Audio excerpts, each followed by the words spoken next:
the law into his own hands. What he did, he went to court. And when they went to court at Techiman High Court, after everything, they realized that he won. Right. So they gave it to the NDC man. Why is that the one at Techiman, Sanitation? No, what happened was that there was one outstanding polling station that they were contesting. Right. So they already said that they should go and count that. It's not anybody was searching. Yeah. But that result made the difference. Okay. Okay, fine. But you see, things were done amicably. You know, but why should we lose life? In those circumstances. But again, and then, so based on that premise, let me ask Dr. Coco. So the EC, exists to operate in a very transparent and, with fairness, with high level of integrity. But the EC is also made up of human beings. Whose integrity sometimes you cannot guarantee. Exactly. And so how do you put yourself in an environment where so much is expected of you that we're able to live up to expectation? You see, like what we are saying, there are instances that the very people that we recruit may go there and do issues contrary to what. Yeah, there's been precedent. Are there just so something happened? Even I myself, it's because of the media didn't pick or I didn't complain. I went to one polling station and the one who was telling the ballot paper was telling and leaving the serial numbers on the counterfoil. So I said, so if there's any issue, how do you trace this ballot paper? Somebody who has been, and he said, oh, sir, I didn't see. But this person went through training. I said, I didn't see. I said, if you need spectacle, you need to get to a spectacle before you come here. So some of them will go to the field and do issues contrary. And that is why we go out to monitor. That's why the party agents themselves are also there to also do. And the transparency that we are talking of, from the printing to the declaration, we are always with them. If the ballot box, they can put their seals on it. If the vehicle that we are conveying the materials with, they will come, when you lock, they also lock it. We'll go to the police armory. When we put our lock there, they also put their lock there. When we are distributing, you take the serial numbers and so when they say that the election has been rigged, and then you yourself, you begin to doubt, is it the same election that I was part of? That is what I've grown to appreciate that I don't have to fight the politicians. I should concentrate on doing what is right and let them say what they say. I don't have they themselves know the truth. That is the issue. All right. At least for today, Mustafa, this is the first time I meet him on a platform. And here, even though he will run, but you come and appreciate that you've done a good job. So thank you for coming. All right, so folks, this is a pause here on Joy News. Yes, Evans, okay, I'll give you just 30 seconds before I'll take a short break and come back to wrap up the show. All right, thank you very much for this opportunity. So as Kofi said, throughout 2012, there could be arrangements. If you are not careful, your victory will be stolen. And New Patriotic Party, we've had history. We said the 1992 elections, our victory was stolen. In 1996, if you remember, Amu Rebecca Adote, transpositional error, the win was given to Rebecca Adote, but the court settled it. We came all through to 2012. We saw the polling station, the hand of God, and 27-0. And you see, you've gotten to the stage where political parties and their agents are giving copies of the pin sheets and power voter tabulation is allowed. And New Patriotic Party, we've devised a system where we are able to know our results from all the 38,622 polling stations. Well, going to 2024, the EC has notified us that they are likely to add about 4,000 more polling stations. We are putting in place mechanisms to ensure that our votes from each of the polling stations will be counted for us. And so we don't pay particular attention as to who the presiding officer is, because when people are voting, the over 18.7 million people who will be turning out to vote will make a decision, and their decision will favor His Excellency Dr. Mahmoud Bawumia as the next president. So that's what we look out for. All right. We'll take a short break and return with the final comment from our guests. This is the Pulse on Joy News.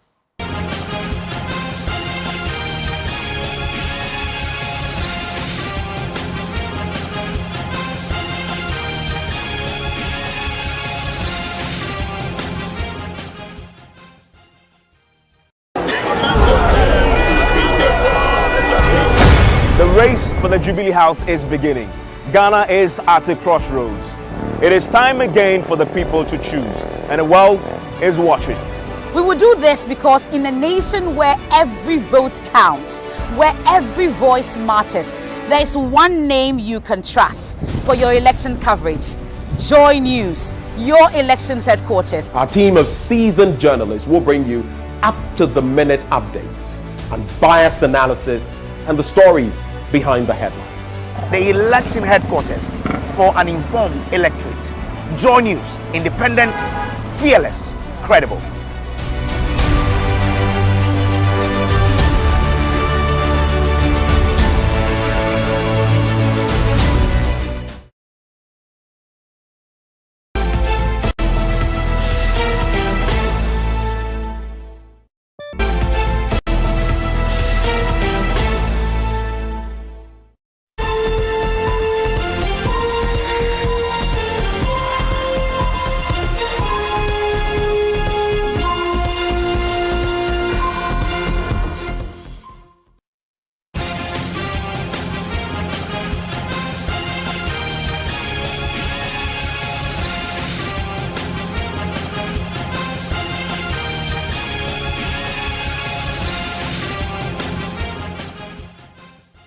Welcome back. This is the Pulse here on Joy News with me, Elton Brobe, and of course my guest. We are having our own version of an IPAC meeting here in the studios of Joy News. And of course, Dr. Sebo, who is Director of Electoral Services with the Electoral Commission. Mr. Kofi Apalu is a fan of the LPG party. Mustafa Gbande is Deputy General Secretary of the NDs. And of course, Evans Namako is the Director of Elections with the NPP. And he is on Zoom as we do this discussion. So, a few questions I want to ask as we wrap up. Dr. Sebo, is there going to be a special call to deal with electoral matters ahead of December? Court or court? I mean, for that one, that will come from the judiciary. I'm not aware of this. You're not aware of anything like that. I remember when the first 2 days we had issues that we had to do offline registration. You yourself expressed concerns with the difficulty we're going to have in terms of people doing multiple registration.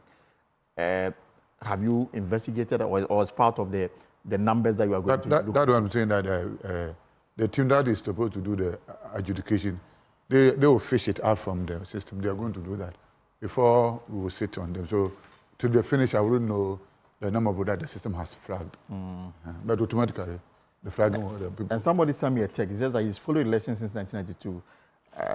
During that period, he used to see the Electoral Commission provide the parties with vehicles and other materials to campaign, but he's not been seeing that lately. You see, previously we used to have a lot of donor support. And the donors, some of them will come, like, take this vehicle and give to political parties. They said that we have grown enough, so they are now giving attention to other countries where their democracy is young. So we don't get those facilities. So if you take the 2020 election, for example, it was 100% state-sponsored. And they still will not have resources to give to political parties. So they is not providing any support? It's not us. There's the donors who give it out through us. Where they just a conveyor belt. So if you get them, but I think since '96 we have never gotten that. And are you getting your budgetary allocations released on time? As for budget, we don't have. The timing, I can't be 100% sure. But at least whatever we need, if they are given to us as and when. For example, you are doing registration, so you give your budget for registration, and they will read the money. But I'm sure you have an idea how much it will cost us to run the 2024 elections. I was part of the team that prepared it, but I don't have it offhand. Mustafa, as we wrap up. As we wrap up, basically, I think that the NDC's desire, contrary to what our brothers in the MPP are thinking, is that. So when the two of them, can't they do the presentation without attacking each other? We only want a free Tom and Jerry and fair election. The NDC is not craving for an electoral commission that will support us to win an election. It's our duty. We've been beaten twice, 2016, 2020. And we've decided that the circumstances we find ourselves, where Ghanaians are generally calling for a change, that change should land on the NDC. That is our duty as a political party. The Electoral Commission has a mandate to supervise midwife processes that will birth a new government for the Republic of Ghana. Right. There's peace and stability of our country from now to December 7th and to 10th depends on the Electoral Commission. We as political parties will play rules, but it keenly depends on the Electoral Commission. We only want the Commission to allow its work reflect the will, mandate of the people. Engagement, collaboration, cooperation is what can give us this particular mandate. And I think that they but from what we've seen and the assurances from Dr. Sribo, it doesn't look like they can in any way influence the outcome of the elections. Again, the Electoral Commission doesn't need to give anybody an assurance. The Electoral Commission has minimal use of discretionary power, and so assurance is not needed. The only thing that we require from the Electoral Commission is to do good by the law and strictly by the law. If the Electoral Commission is going by the law and what the law says, NPP cannot prevail on the Electoral Commission to back down. NDC cannot do same. LPG cannot do same. And then we would be having a firm Electoral Commission. But circumstances where you find that things are not in the open, they are in the dark, they put MPP appointees into commission and all of that. I expected Dr. Slibo to object to Nanado's appointment of Apiahine, the director of operation, IT, into the commission. No. But they didn't do that. He doesn't have the power. He's not director of IT. So Dr. Apiahine is not director of IT. He's a commissioner. Yes, he's a commissioner. Yeah. They do different. But you agree that he's a political party appointee? I'm telling you now. Okay, you are so saying these are the issues that raises the suspicion. If we can have a body devoid of all these political, political and attractions and stuff, it should be good. The NDC is good to go. But we are prepared. We built our system. We are training our agents. We have officers who are well positioned to be vigilant enough to ensure that even if the commission doesn't or is reluctant doing its work, we should be able to remind them of what the law says and what is required of them. I think that Mr. Kofi yes, we are good to go. Oh, yeah, we are expecting a credible election in the 2024. We don't expect anything different from that because we believe that the Electoral Commission will do their best to make the process free and fair. And something happened in the 2020 election. Somebody was tearing this in the ballot paper, and then he was removing Akufo-Addo. It happened about 3 places. Right. Binduri. Okay. Binduri, and then instead of, Akufo-Addo was first and Mahama second and so on. When he was tearing the papers, it's like they were leaving Akufo-Addo the counterfoil. Okay. So those things need to be avoided. So it means that they have to train the people very, very well. And also... I don't it's about training. If the person wants to be that body apart from that, sometimes people must also know the consequences of their actions. Because other than that, they will go on and do whatever. So such people, we have to inform them that they can be arrested for such conduct. Offenses. So I think... If they sign code of conduct, we take them through all these things. Like I said, even if you have not been trained at all, wouldn't you know that the ballot paper should contain a name that you should leave some... All right. Thank you very much. Evans Nimako, just 30 seconds. Okay, so I think we'll leave it here. My guest has been the Director of Electoral Services with the Electoral Committee, Dr. Sribo Kweku, Mustafa Gbam, the Deputy General Secretary of the NDC, Kofi Apalu of the LPG, and of course, Evans Nimako with the MPP Director of Elections. For more stories, log on to our website, myjoyonline.com. Of course, those are the stories. The Ato Forsen is requesting live telecast of proceedings in the ambulance case, the matter between him, the Attorney General, and Japa. My name is Elton Brobe. Have a good evening.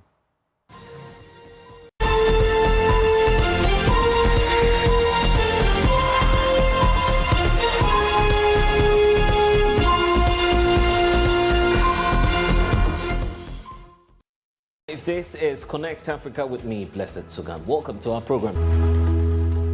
We have updates on the elections taking place in Sierra Leone. There had been some attack around the opposition's office, and this was because they prematurely announced results, which both parties technically did. And what is the cost of political unrest in the West Africa sub-region? The preponderance of, illicit activities resulting from easy access to small arms is causing a lot of havoc across the region. 5 countries. How are you going to work with them? It is one of the few cases where we have the countries themselves agreeing to do it and calling on ECOWAS to act on their behalf. There is a DNA testing, the process of DNA of 17 students who were banned beyond recognition. So at the moment, there is some uncertainty. Some of the parents think, hey, is my kid part of those that were banned beyond recognition, the 17? Every human being has the right to a livable world. And to secure that livable world, all the rich nations and all the international financial organizations must transform the standard of doing business. Our passion is to inform, empower, entertain, and inspire. JoyNews, independent, fearless, credible.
Thank God it's Friday. I hope your week has been productive, fruitful, and drama-free.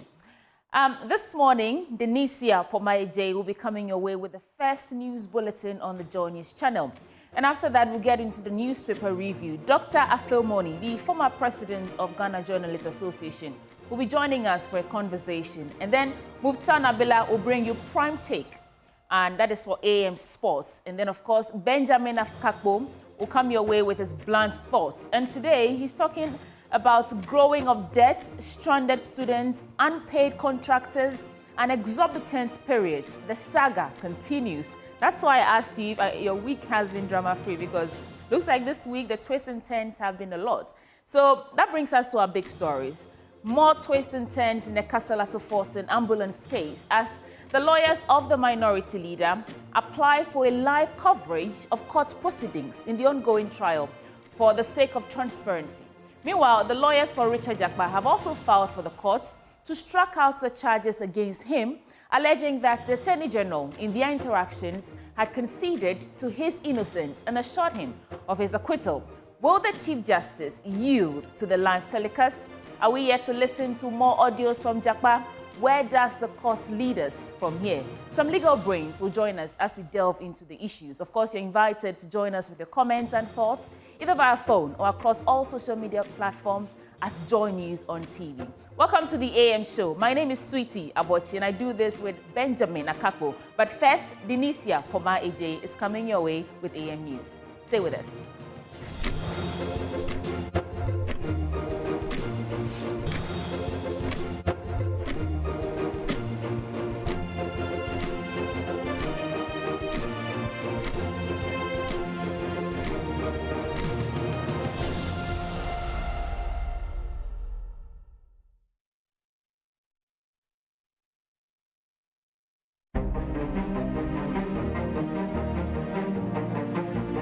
The scramble for Africa's resources continues to pit the East against the West as Russia, China, Europe, and America deploy different strategies to acquire our vast and bountiful resources.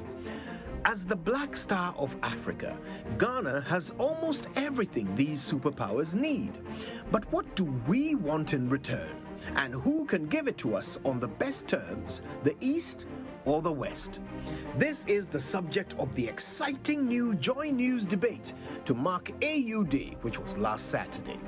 Join us on Friday, the 31st of May, as Dr. Yao Graham of the Third World Network, Professor H. Kwesi Prempeh of CDD, Mavis Owusu-Gyamfi of the Africa Center for Economic Transformation, and Professor Priscilla Chumesi-Bafo of the University of Ghana's Department of Economics engage in thought-provoking debate on the geopolitical future of Ghana and Africa, with contributions from Bright Simmons and Yao Nsako. This primetime debate is designed to spark a continental conversation on the foreign policy direction of African democracies. Should Ghana look east or west? Join the debate this Friday on JoyNews. Independent, fearless, credible.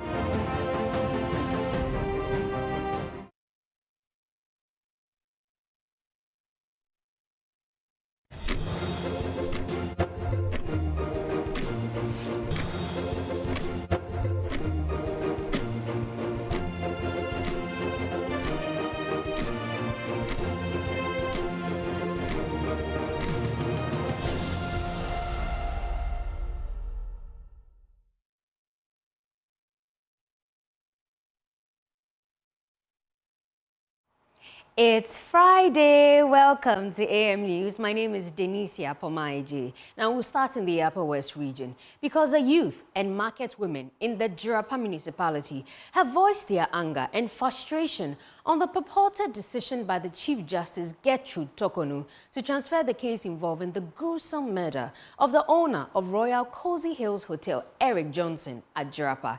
In a petition to the Chief Justice ahead of his burial on Saturday, a group calling itself Concerned Youth of Jirapa stated that the transfer of the case will not only impede justice that they are seeking, but will also come at great cost because they have to travel to Kumasi for each court session. They have therefore called on her to rescind the decision or they will advise themselves. 3 persons, including the prime suspect, Eliza Mahama, are in the grips of the police and waiting to stand trial. JoyNews' Upper West Regional correspondent Rafiq Salam reports from Jirapa. For close to 4 months, they have been grieving. I can't talk. I'm not of West.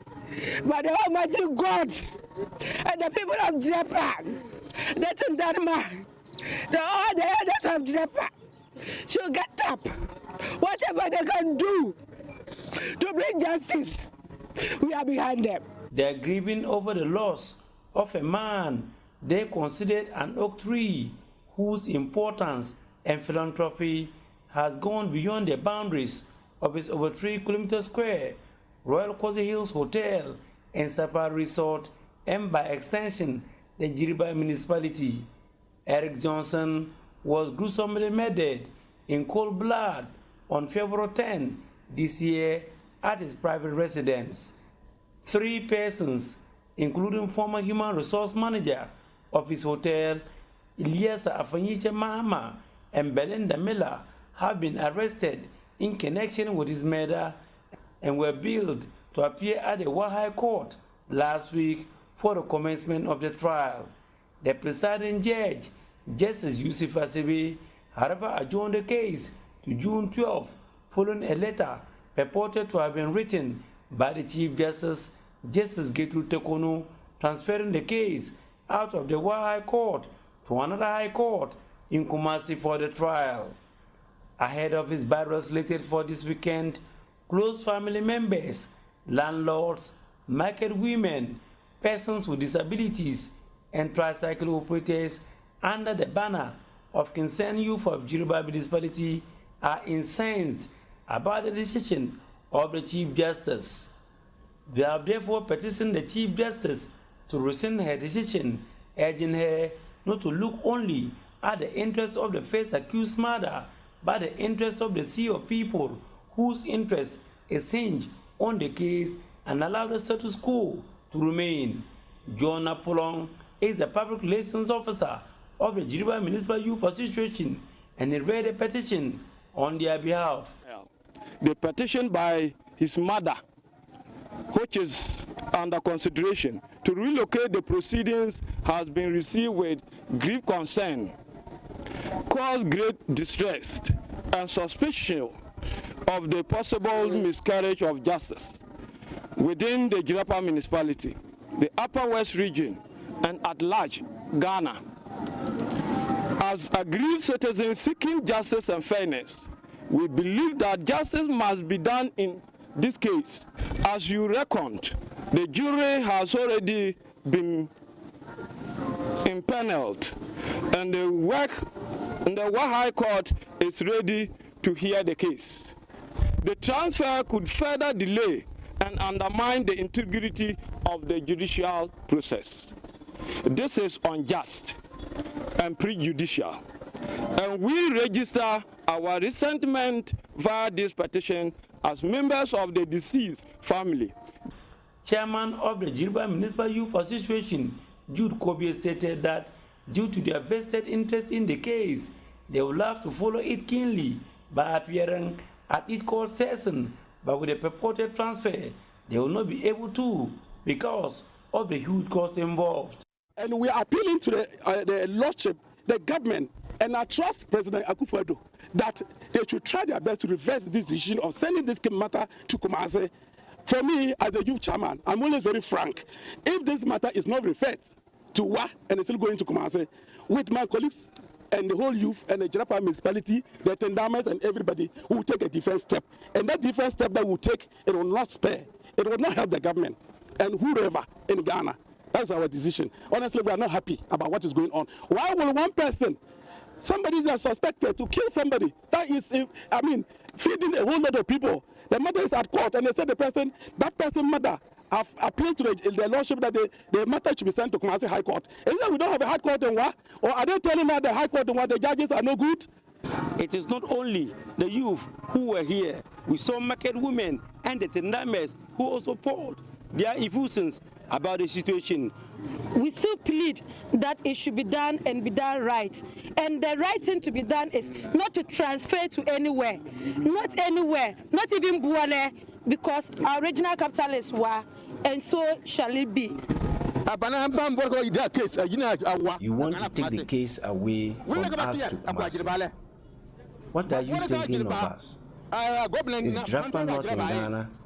Or we are strangers and not Ghanaians. Our regional capital is Wa and not Kumasi.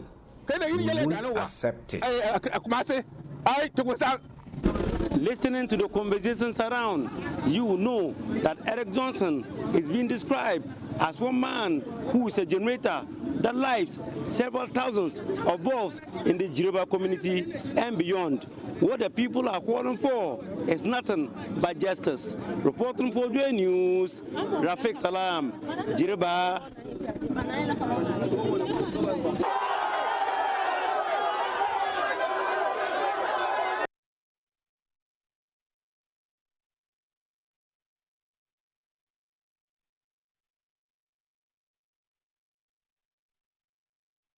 Is this an editor script?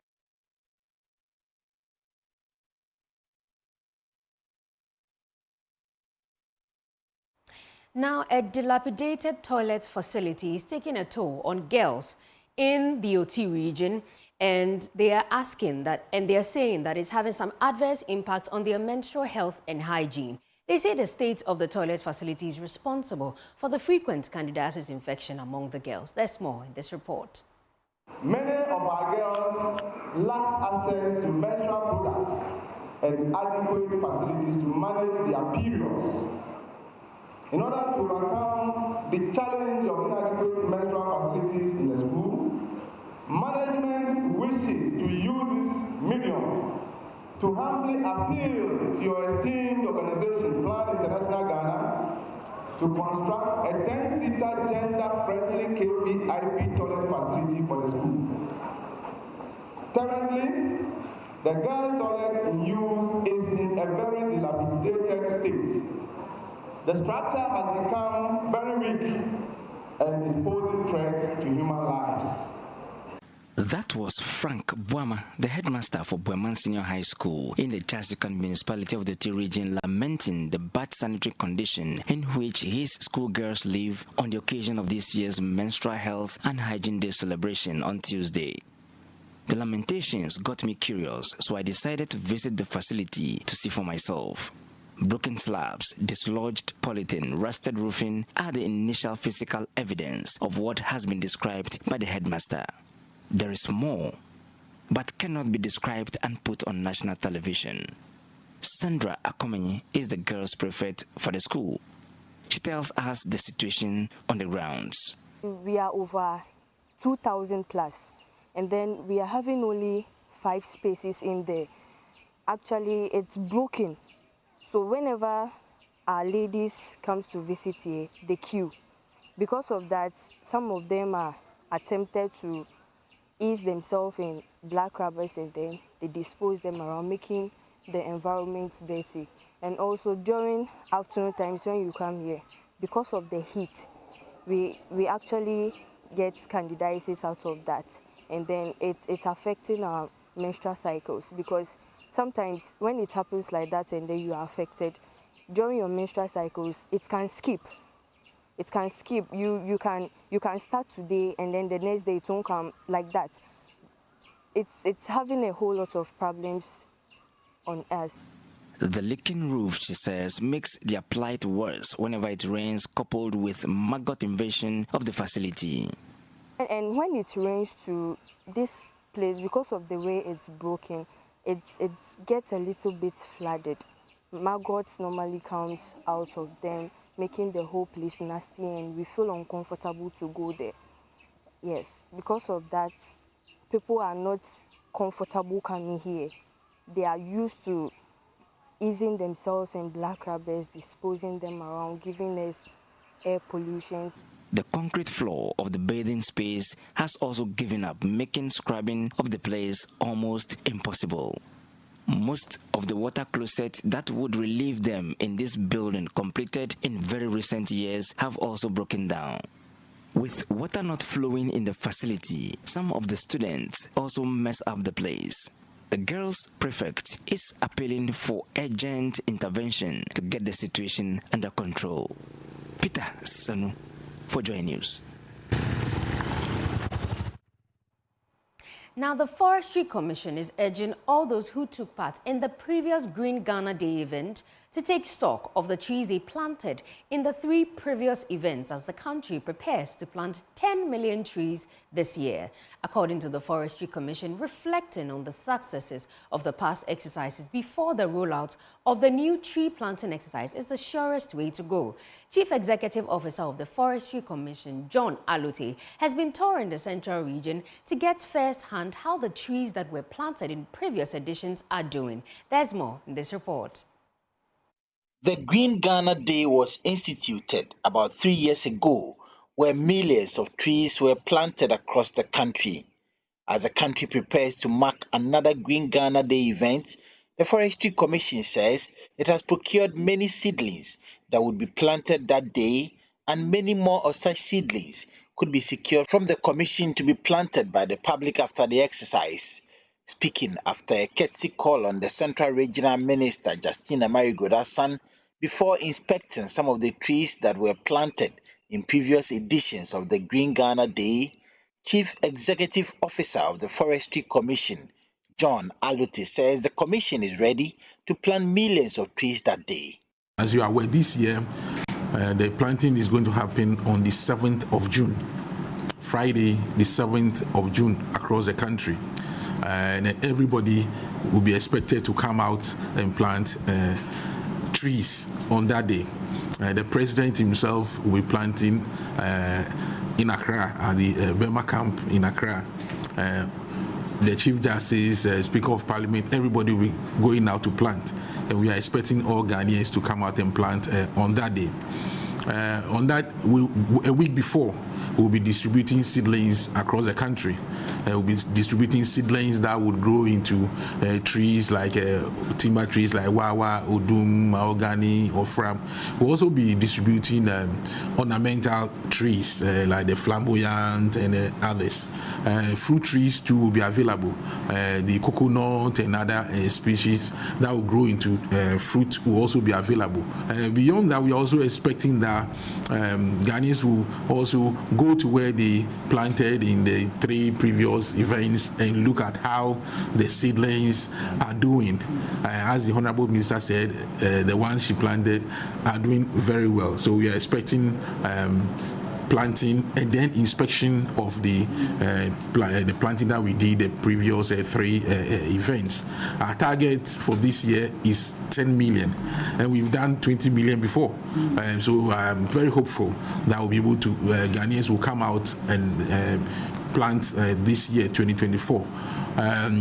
We have facilities to distribute all these seedlings across the country. We have enough seedlings to achieve the target. Central Regional Minister Justina Marigoda's son assured the commission that the region will once again exceed its targets. I see forestry people and I feel happy because anything green is beautiful and it is young. Yeah, so I associate myself with what they do. As I'm welcoming them warmly to the region, I want to put on record that tree planting exercise, Green Ghana, has been with us. It has come to stay. So after everything, I would want us to go and see the first tree I planted, nurtured, and it is growing beautifully. I pray that everybody will take a cue from that. I think the second year plant I did was in the UCC day, and then one at Agri Memorial School. It's growing beautifully. So this year's tree planting or Green Ghana Day is going to be wonderful in the Central Region. We've always been going above our targets. The commission visited the University of Cape Coast and other institutions where the trees were planted in previous editions of the Green Ghana Day. Abdallah Osman's reports read to you. The Consumer Protection Agency takes on the Ghana Revenue Authority and port authorities for allowing the entry of substandard baby diapers into the country, linking it to some skin infections. There's more in this report. The Consumer Protection Agency has criticized the Ghana Revenue Authority as well as port authorities for allowing substandard baby diapers into the country. These products have been linked to some skin diseases being experienced by babies who use them. Some scrupulous Ghanaian businesses are on the market to deceive first the mothers in the name of being cheap. The fact that the diaper is cheap does not mean it has to be bad. That can cause rashes and other skin diseases to our children. We cannot allow a company or companies who intentionally bring these fake or cheap diapers, which doesn't meet the standard that you can bring to Ghana. So we are creating this awareness to let mothers and parents know that the fact that the diaper is cheap, it doesn't mean it's a good quality. If you bring these things on the market, as you see some of them in front of us, and it's not registered, that means the FDA hasn't allowed you to bring them into the port. And where the problem is, like I said, the port, is the port. If we were to do due diligence at the port, and government or GRA should not only look at the revenue that is going to come into the country and go the extra mile and make sure that agencies that are mandated at the port, there's about 12 agencies at the port, it may be even more. That should make sure that anything that leaves the port is, first of all, wholesome and has the approval to come on the market. Unfortunately, that's why some of these can come, because these are not things that is brought through Togo or through the borders. These are imported, and most of them are coming from offshore. In view of this, the CEO of CPA, Kofi Kapito, is urging Ghanaian mothers to be vigilant when purchasing baby diapers. According to him, it's fundamental for them to be on the lookout for unregistered products and stay away from patronizing cheap baby products. So I'm pleading with the general public, especially the mothers, that be careful. If you don't know, ask. You are allowed to ask questions. You are allowed to fill them. You see, every diaper is supposed to keep your baby dry and protect them when they soil themselves, not something that will cause more damage to you. The Standard Authority should also tell Ghanaians that what is the standard of diapers, because they are the people in charge of standards. Meanwhile, the FDA has been giving updates on its monitoring of the proliferation of substandard diapers on the market. We're still monitoring the situation, and we're still using and safely disposing of the substandard ones. We even dispose of some this.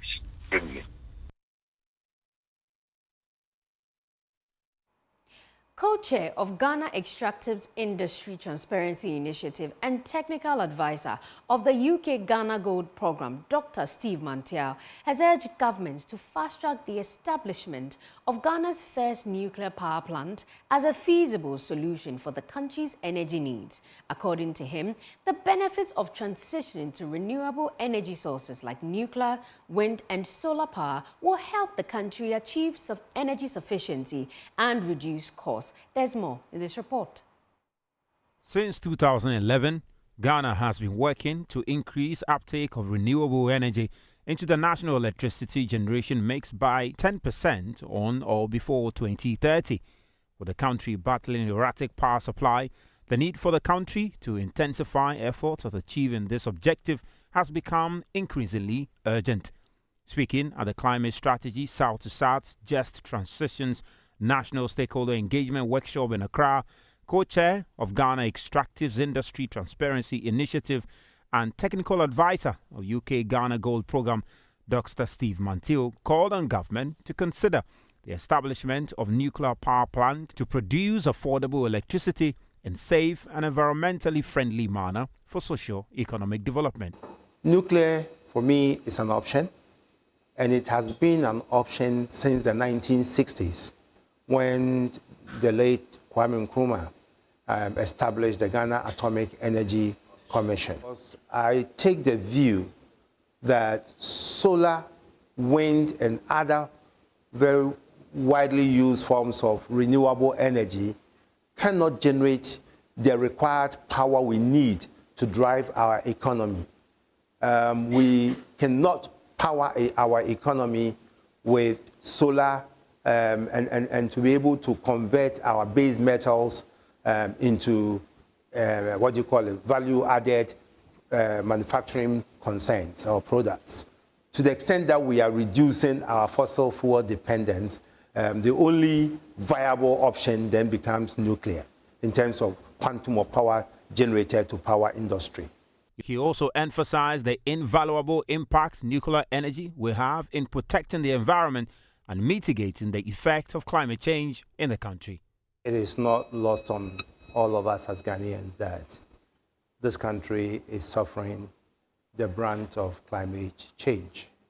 We saw just last year what happened to the Akosombo Dam and its environs and the communities that were flooded as a result of unprecedented rainfall pattern. Of course, it becomes imperative that we contribute our quota to reducing the causes of climate change and its effects, one of which is to reduce our use of fossil fuel, and that is what is occasioning the need for energy transition. The engagement, which was organized by Climate Strategies and STEMINIS Foundation, is a part of a new work program announced by the United Nations Framework Convention on Climate Change at COP27 to foster discussion and action to accelerate work on key issues. Coordinator of Just Energy Transitions, Nerissa Anku, explained how significant the outcome of the engagement will be on climate policies. The inputs of the stakeholders would be sent to climate strategies, and climate strategies would now add it up to its work program that would be reviewed at COP29. Other participants of the meeting also shared their assessment. Sitting back and not doing anything is not an option for us as well. So I am glad that these discussions are coming up and that people are able to identify what roles they can play, the gaps they can fill, and the opportunities that are available. And this discussion has honestly been enlightening for me. So thank you very much. The traditional leaders and residents of Senya Breku in the Central Region are calling on the President and the Interior Ministry to act timeously by cautioning the Ghana Armed Forces to stay off their land. Early this year, the residents of Senya Breku clashed with some military officers on the land under dispute during an official ceremony to hand the land over to the military. At a news conference at Senya, the traditional leaders and residents warned that such acts of giving their lands out will not be tolerated and wants the President and the Interior Minister to act before anything untoward happens. Our lands, the very foundation of our heritage and livelihood, have been unlawfully encroached upon, and this unjust action cannot be tolerated. We strongly denounce the use of land guards by Goma Fete, which has resulted in violence and tragically claimed the life of a soldier. We wish to take this opportunity to extend our heartfelt condolences to the bereaved family of the late Lance Corporal Michael Dansu and the Ghana Armed Forces. However, we demand that the Ghana Armed Forces respect the ongoing stool land boundary dispute between Senya Breku and Goma Fete, which is currently under review by the Supreme Court and the Ofanko High Court. The disregard for court orders by Goma Fete and the Ghana Armed Forces sends a dangerous message that may force us, the Senyans, to arm ourselves and protect our land. We are resilient and will not be intimidated by military presence or actions on our territory. We are profoundly disappointed by the apparent endorsement of these illicit activities by the IGP, Dr. George Akufu Dampari. The continued support of the Kaswa Senya Breku Enclaves Police towards the land guards from Goma Fete is unwarranted and unaccepted. Such bias only goes to worsen the already tense situation and undermines the rule of law. We caution that if this unjust behavior persists, and if the support from the police towards Goma Fete land guard continues, the people of Senya Breku will be left with no choice but to defend our land through any means necessary. We remind those land guards from Goma Fete that their possession of weapons does not grant them the liberty to trample on our rights and laws. We are a peaceful, loving people. Goma Fete and the soldiers will continue to develop our lands, to which we have cautioned them. If they continue as such, we can tell you on authority, like my chief and elders have said, we are going to also equally take the laws into our hands. And we want to send this caution to all the general public, especially people developing Millennium City and Anapinsu, that they should desist from that. In light of this alarming development, we urgently call upon the leadership of the Ghana Armed Forces to withdraw their soldiers from Senyan lands. Additionally, we appeal to His Excellency Nana Addo, the President of Ghana, and Honorable Henry Korte, Minister for Interior, to swiftly and decisively intervene in the land dispute of Senyan Breku and Gomuafete before tensions escalate further. Oh, up next is Business Updates with Sweetie Abochi.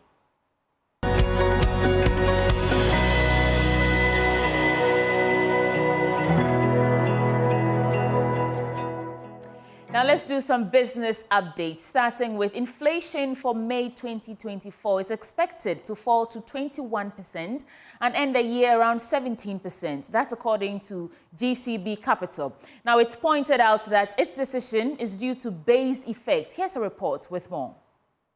Inflation has been nosediving since the beginning of the year. GCB Capital expressed concern about the anticipated pass-through of the current spate of cedi depreciation and its lagged impact. It added that the second round effect remained an upside risk to the near-term outlook. Again, the multiple upward adjustments in ex-pump petroleum prices, which result in transport fare hikes and its full pass-through to the general prices, are yet to come. With the quarterly utility tariff adjustments still to come amidst the general macroeconomic uncertainties, GCB Capital said the risk of near-term inflation is quite pronounced. Inflation tumbled in April 2024 to 25.0% from 25.8% in March 2024. In response, the Monetary Policy Committee maintained an appropriately tight monetary policy stance amidst the emerging upside risks.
Imagine a family without a home.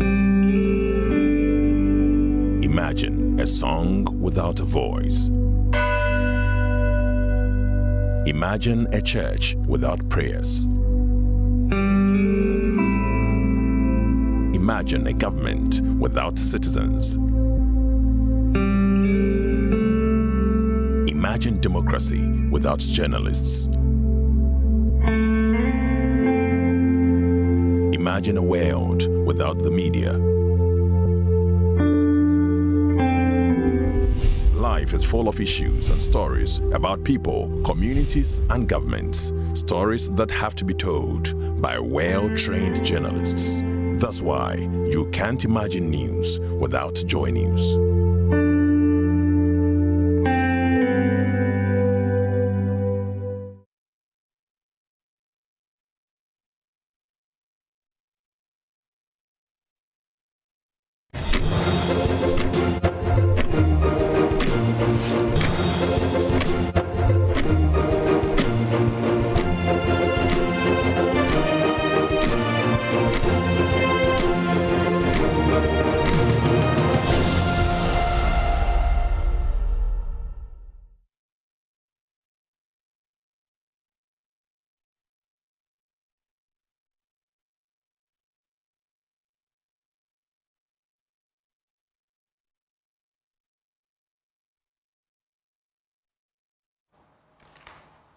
We're back on your screens. It's the AM show, the newspaper review segment. Benjamin is wearing green because it's not telepathy. Now he just knows the colors I like to wear on particular days, and he likes to copy me. You don't want to start from that angle, because I was just asking whether she was looking into some crystal ball, and any color I pick, if I pick navy blue, this lady will pick a shade of blue.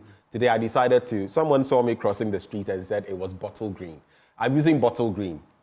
Sister, please stand. Stand. Let them see the mischief. So and this shade of green. Why did you decide I choose to use this. Indulge us, it's Friday. And all of a sudden, I mean, what is it? Why can't you leave my colors in peace? You should stop this, Benjamin. Look, she even decided to use green spectacles. Who does that? Doc. You people be the judges, whether or not I am speaking the truth. You think I would copy Benjamin with colors? I'm the lady here. Yeah, ladies are very good at choosing colors. So I'll stop here and then. I've just been sold out by the Brotherhood. But Dr. Phil Boni is former GJA president, and he's joining us to get into the papers, all the stories that have been captured. Doc, it's good to have you in the studio. It ignites a high sense of pride to be at the home of fearless, independent, and credible journalism. Yeah. So as we do on the show, you have about a minute to get into any issue of national interest that you want to respond to or react to. But before you get there, let me just acknowledge those who make it possible for us to do this every day. And I'm talking about none other than Endpoint Homeopathic Clinic. We celebrate them because they help us bring this segment to you every weekday. And here's what they're offering you. If you're a man, prostate screening. Go and check out your prostate. for free. If you're a woman, fertility screening as well for free. Go check yourself out. Know what is happening as far as your fertility, reproductive issues are concerned. You can reach out to Endpoint Homeopathic Clinic, starting from here in Accra at Spintex, opposite the Shell signboard. Kumasi, Kronoma here behind the Angel Educational Complex. There's Takra de Anaji State, Tema, Community 22, Techiman, Hanswa, and Esiama and Zima. You can also reach them via the phone lines on, are you ready?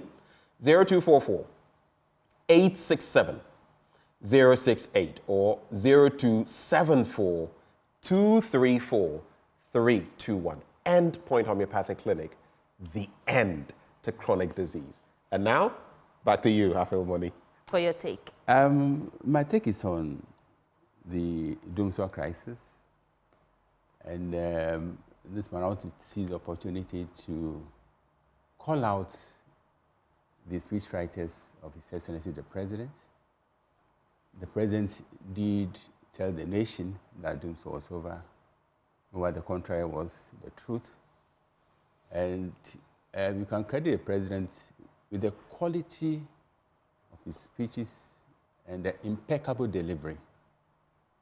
But the content, as far as factual accuracy is concerned, is something else.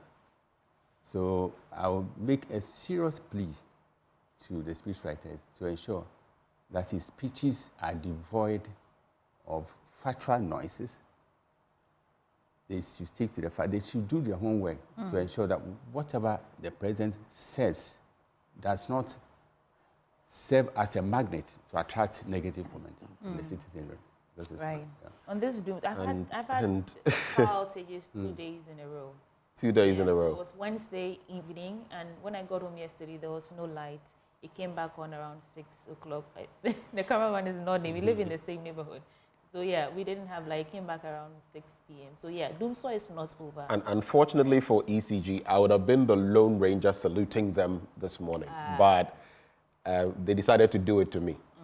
For about, to be honest, for about a fortnight, almost 2 weeks, I've not had a power outage. I always issue the caveat of maybe when I'm out of home and it happens sometimes, I don't know. But as of night, by the time I come in the evening or something, I have light. But then yesterday, I was just there, and interestingly, I was rather, it had been that kind of day, pretty long day. I get home, and then it wasn't too long, Charlie. The lights, I was like, hey. And then it started raining, and I just knew that, once the rain has started, it's not going to. It came way later, somewhere at dawn, I think, much later. And the whole of Adenta was engulfed in darkness last night. Yeah.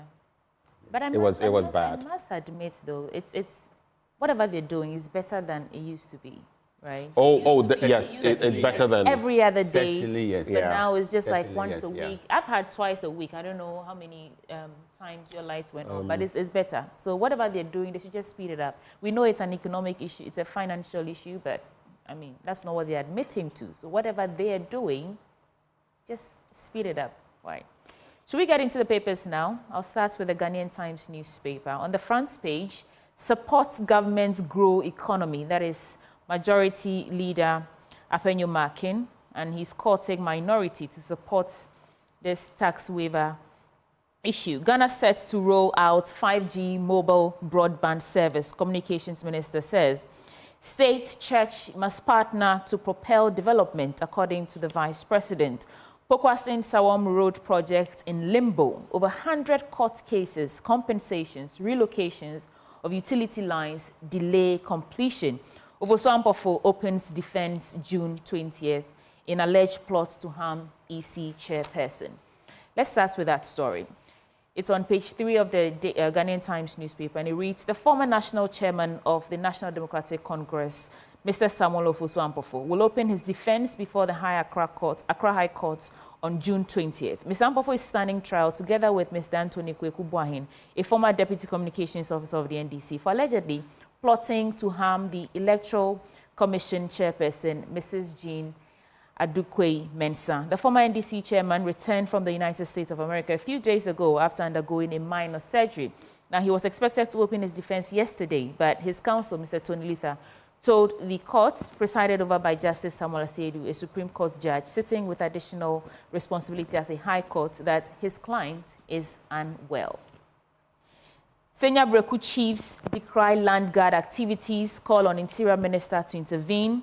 Businessman accused of 289,000 Ghana cedi visa fraud remanded. I just want to go through the paper, everything in the other stories in here, do the ones that we're interested in, and then we take our reactions. 5 border posts in Ghana's north renovated. 5 border posts in 3 regions in the north have been renovated to help improve security operations at Ghana's border post, undertaken in partnership with the government of the United States of America. The beneficiary borders are located in the Upper East, Upper West, and Northeast regions. They are the Namu border post, Pulumonko border post, and Mongori, all in the Upper East region, while Bunkpuguri and Hamile border posts in the Northeast and Upper West regions, respectively. Now, speaking at the handover ceremony at Namu in the Bongo district of the Upper West region, that was on Wednesday, the Deputy Minister for Interior, Nana Kwansaya, said the $1.6 million project fitted with installation of migration information and data analysis system and water, sanitation, and hygiene facilities had benefited the status of borders and would motivate personnel of the Ghana Immigration Service to work harder in tackling security issues emanating from the borders. Other stories: adapt new varieties to improve crop yields, CSIR to farmers. Pokwasin Sawam Road project in limbo, over 100 court cases, compensations, relocations of utility lines delay completion. State church must partner to propel development, according to the Vice President. Let me do that. The Vice President, Dr. Alhaji Mohammed, is advocating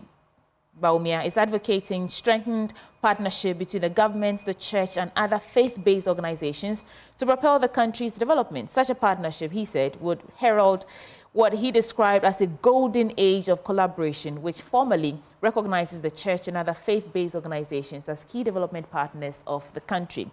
And the final story I'll do now is Ghana set to roll 5G mobile broadband service, according to Communication Minister. Yesterday that was launched, and they said it's set to roll out by the last quarter of this year. So let me get into the story. Ghana is set to roll out its 5G mobile broadband services as part of measures to propel the country into fully digitized society by the end of 2030. The Minister of Communications, Mrs. S. Lowusu-Kufu, has announced. The rollout, which is scheduled within the next 6 months, would be undertaken by Next Gen Infraco, a consortium specially put together to develop the necessary infrastructure for the rollout. I mean, this is good news, but there have been some concerns about, you know, the company being just formed a week before the president confirmed this deal. So I don't know what your take is on all these issues, but the official explanation is that this is a special purpose vehicle. Yes. To drive this 5G agenda, and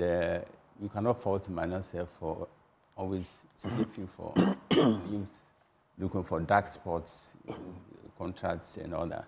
So I think it calls for further investigation so that the truth will be unraveled. I think if they're doing a good job, there should be no brouhaha about it, you know. These are giant tech companies, a consortium of them. So I don't know what the issue here is. Anyway, Benjamin. You say if they are doing... Come back for your reaction on the other stories, but... You say if they are doing a good job. They've not even started any job yet, at least. They must be competent, otherwise. I heard part of his speech. He said, based on previous experience, that's why they do not want to auction, you know, this. So I'm sure there were some thorough processes that these companies went through, which is how come they emerged as the ones to drive the special purpose vehicle. But what's on your mind? I will not denigrate the competence of whichever entity. I would just say that time without number, whether it is SML being subsumed under West Blue, or we tend to do this thing where even if something is right, the optics don't look good. Even where it is right, in the court of public opinion, it looks wrong. Look at this Brian Champong thing. And even yesterday, some videos we have of the board chair and tassels and looks, it paints a certain picture, especially if you are to take, and you remember, I've been telling you here that there's no way the Labadi Beach Hotel can be that bad. You see, even before we had the figures, I had been repeating that from time to time, there are events and I go there. What I see with my layman's eyes and the questions I ask, there's no way. You see, truthfully, their bank balances. How can a company have over 50 million Ghana cedis in reserve? No, not profit, in reserve. Money that is just cooling off. And you say you need to inject capital and all of that. How much would? So I'm just saying that some of the things that are done, and there, I would also tell you, it is not to denigrate the business acumen or the prowess of Dr. Brian Champong or Rock City. But how much are they, what is their revenue in a year, Rock City, vis-a-vis even Labadi Beach Hotel alone? How can a smaller entity or a bigger entity be subsumed under a smaller entity? Does it make any sense to you? I don't know. It is not. Again, Dr. Brian Champong, I know him personally, but the few encounters we've had, he's a very affable, down-to-earth person. But the point is, in this, does it make technical sense to you? And that's the same approach I'm going to use for this. SML, West Blue, 3 times turned down by the PPA. You subsume it under West Blue, SMEL becomes SML. And then all of a sudden, we have the things we are seeing. We are always doing things that will create a spectacle.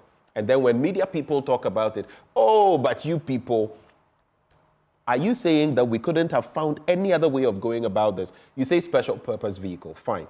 1 week before, 1 week, and then you, I mean, it's not to say that the entity may not be competent, may not be effective, may not be efficient. No. That is not what I'm saying. But why this situation? 1 week.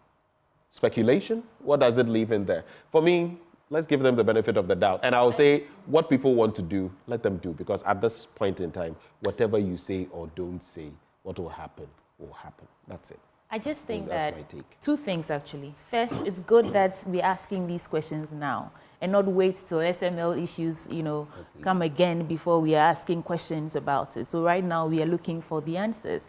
But I also know that when it comes to major projects, sometimes certain aspects of the projects delay, This is not me defending anyone, but maybe, just maybe, they had set in motion plans to combine these companies to get this consortium, get this deal out there.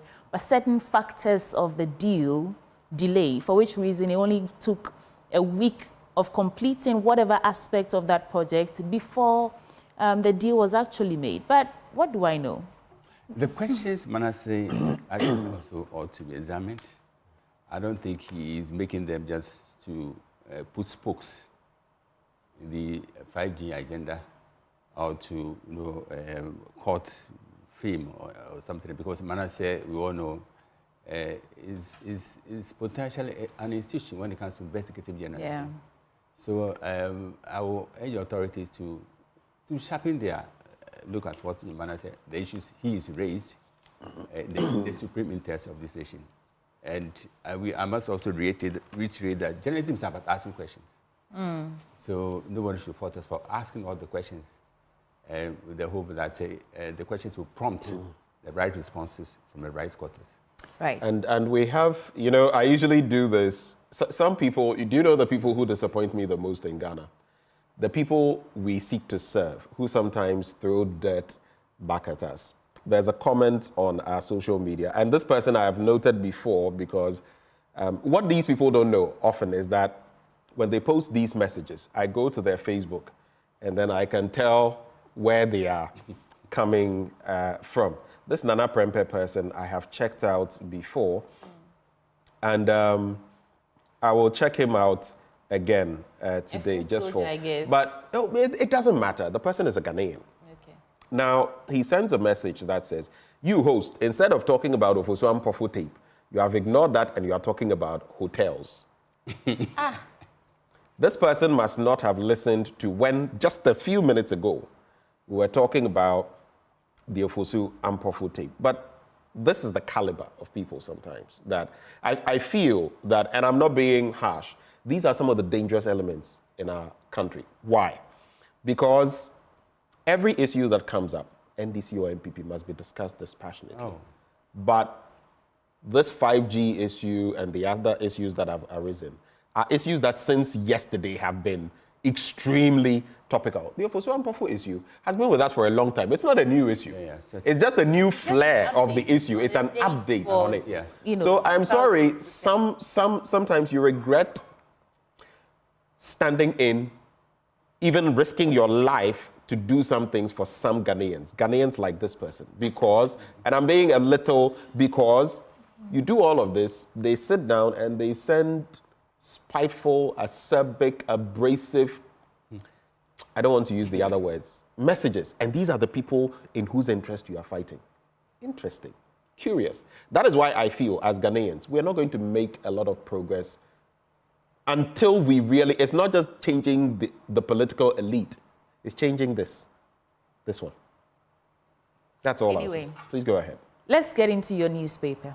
New Finder, the New Finder banners the 5G contracts, and it says Minister justifies the contract, the Minister of Communications and Digitalization, as Lausu Kufu, has defended the decision to award a 5G broadband services network rollout contract to Next Gen Infrastructure Company, a special purpose vehicle established just 1 week before the contract was awarded.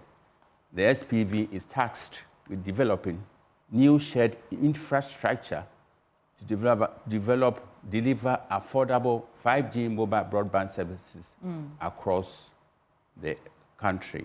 I believe we've touched on this. And every issue has two or more sides. So the government is defending, as usual, a decision to put together a special purpose vehicle.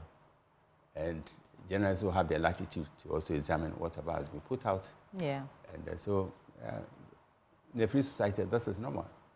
Okay, let's see what posterity reveals, because whatever it is, time will always reveal.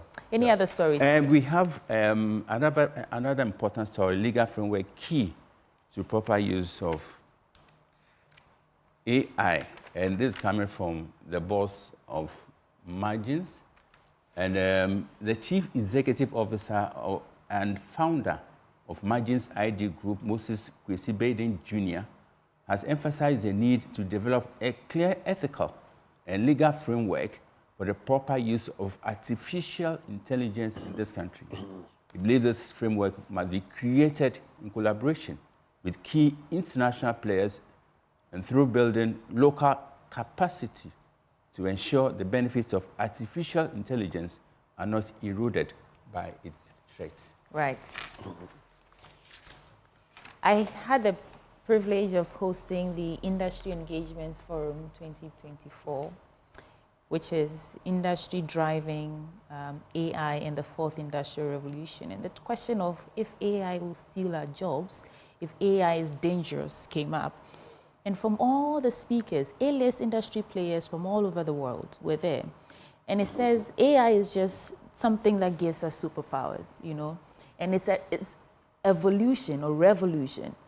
We've gone past the time where human beings had to actively be doing things with our hands and tools to make work or to be productive. So it's time we embrace AI. With AI, we do things faster, smarter.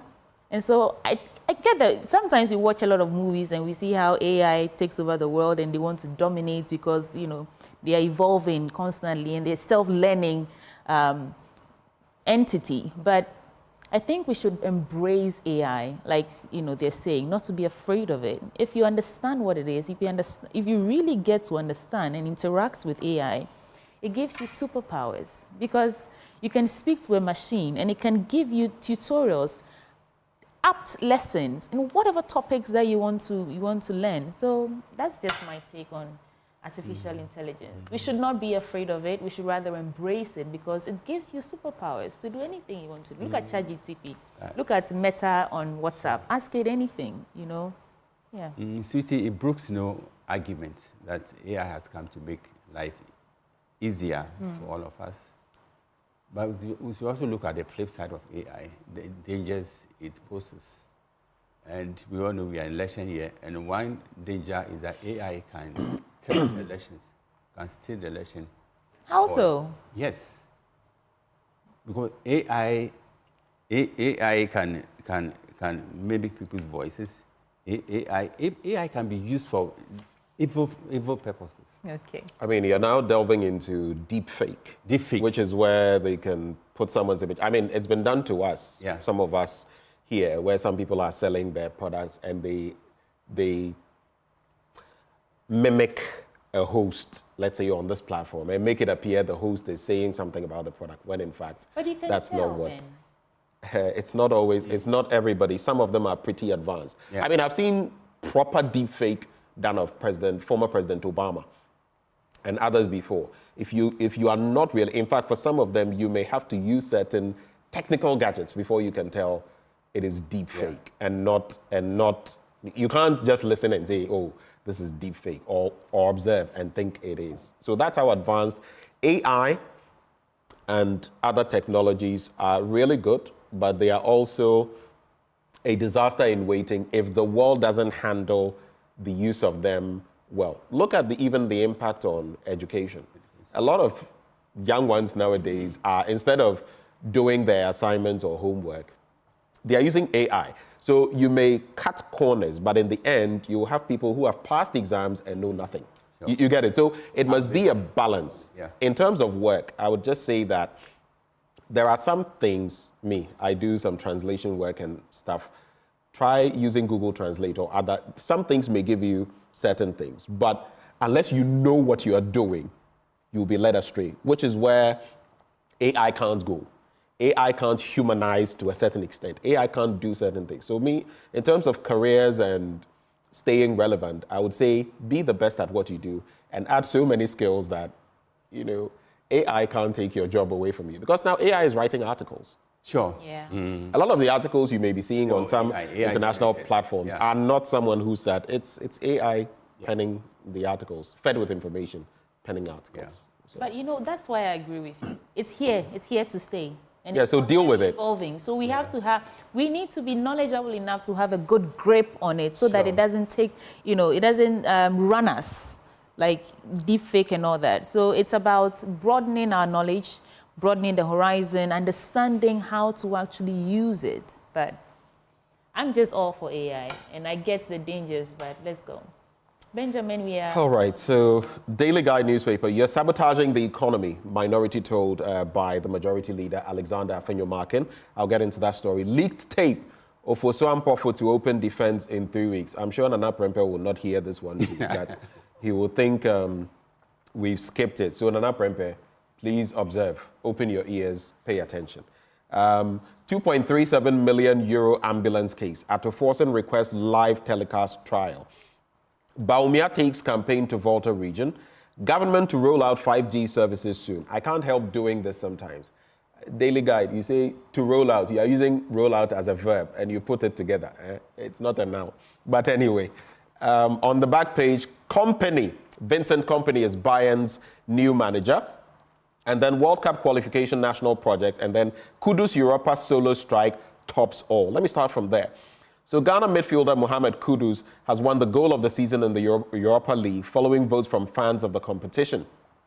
The West Ham United stars' solo strike against Freiburg edged Ademola Lookman's second goal in the Europa League final against Bayer Leverkusen and Pierre-Emerick Aubameyang's acrobatic kick against Ajax to win the accolade. Kudus has just been soaring, moving from height to height. I cannot express just how happy I am for this gentleman. And I just hope that the Black Stars will not...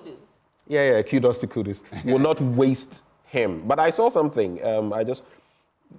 Mohamed Kudus is not joining Jay-Z's Rock Nation. I saw this online, and it's just an interesting story you could check out. But let me get into other substantial bits, starting from page 3 of the paper. So, Minority Leader Dr. Cassiel Atoforsen, and this is the ambulance case, has through his lawyers petitioned the Chief Justice to permit the live broadcast of the remainder of the defective ambulance trial. This, according to the petition, is, quote, in light of recent developments that have significantly impacted public perception of the case and the administration of justice. We already know so much about, I'll not belabor the point.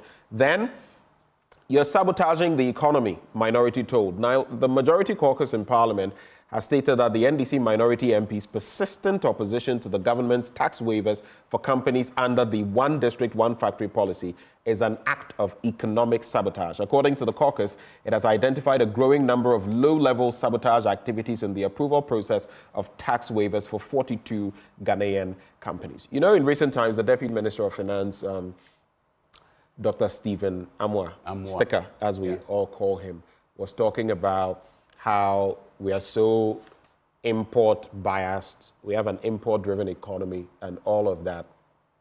I was just asking myself, was that not exactly what 1D1F was supposed to cure? Has it cured it? So you see, sometimes when we say it has worked, it is great, it's not that nothing has been done, but if the right things had truly been done, wouldn't still be bringing toothpicks?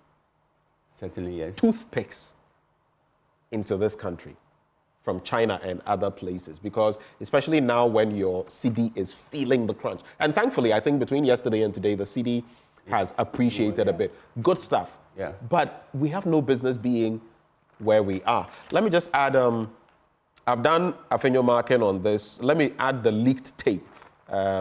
Since Nana Prempeh didn't hear the first one, I'll add the second one so that maybe this time he will hear it.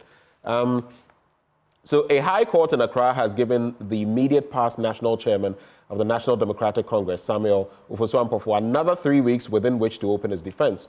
Mr. Ofosu-Ampofo and Anthony Kweku-Buahin, a communications officer of the NDC, are on trial over a leaked audio tape which captures how the opposition NDC was allegedly planning to attack some public officers, including the chairperson of the EC. But you see, I am also curious. This issue, you remember how long, you would remember, this has lasted. Sometimes I ask myself, why now? So 3 issues for your reflection. Have your money, please. Let me look at the political framework between NDC and PP over the tax waiver issue.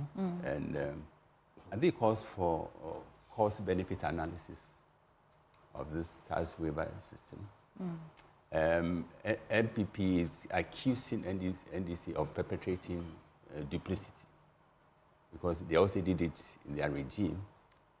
And but the fact can hardly be articulated that our economy is on the ropes, cost of living is bitterly bitter for majority of the citizens, and our economic challenges are skyrocketing. So there's a need to take a hard look at anything which will cause a drain in our coffers. In our coffers. If it was done in the past, doesn't mean that it should be perpetrated, it will be repeated now. At what cost? Yes, we know that in Ghana everything is fractured in partisan lenses, and political football will continue to be with us until Jesus returns. So there's a need to take a hard look, and the two sides should also take the supreme interest of this nation at heart at all times. This is my thing. Okay. Let me just add some entertainment news before we check out the headlines from some other papers online. Someone I saw here, I saw her twice, so I decided to take a picture with her. Ahofe Patri. She came through Joy Prime the other day, and there's a story here, actually from her Joy Prime interview on Wednesday. She said, I want someone who is going to worship me, in terms of a relationship. I want someone who is going to worship me as though I were the best thing ever to happen to him.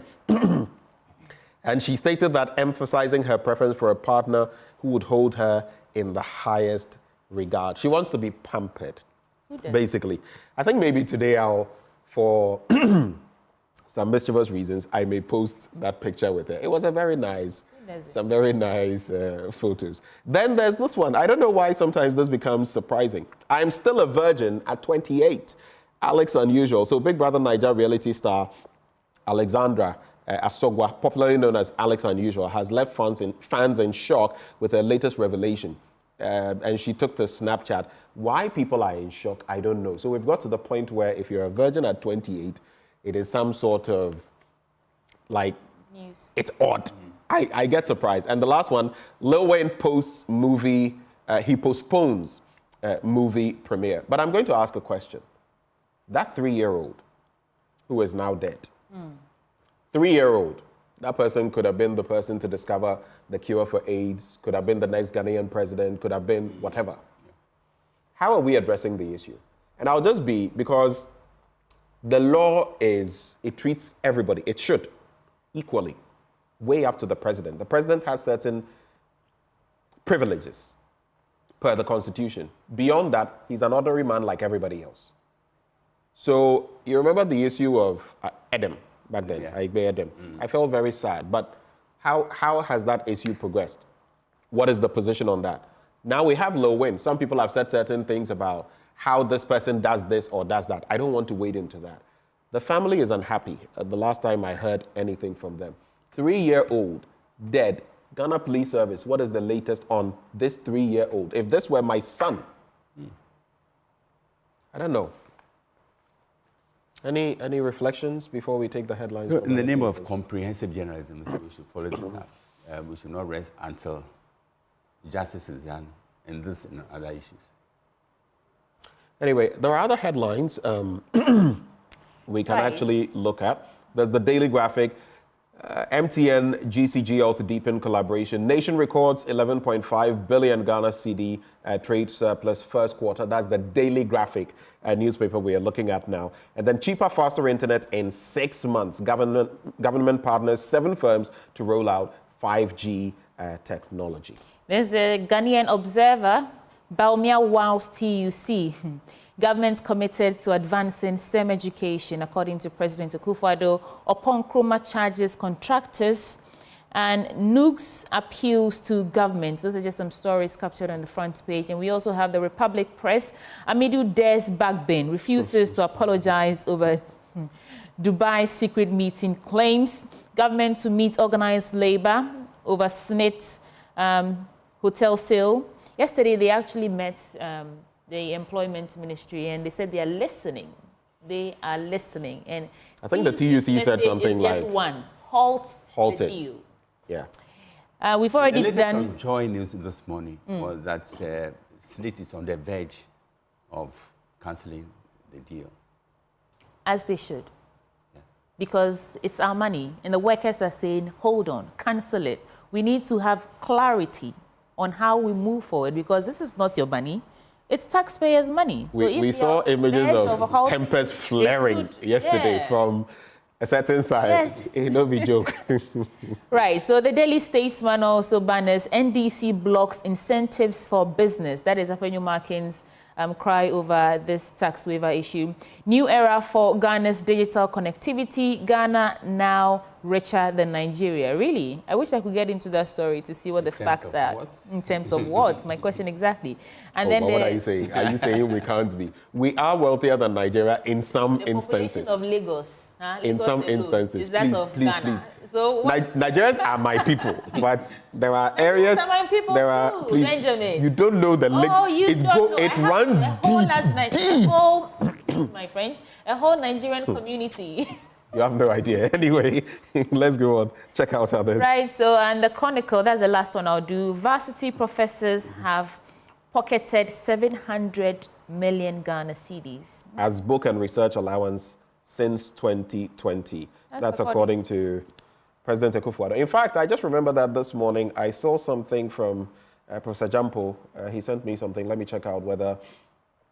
Okay, so he talks about some of these matters, but I don't think we have time to get into it. Maybe it's something else we can delve into later. Right.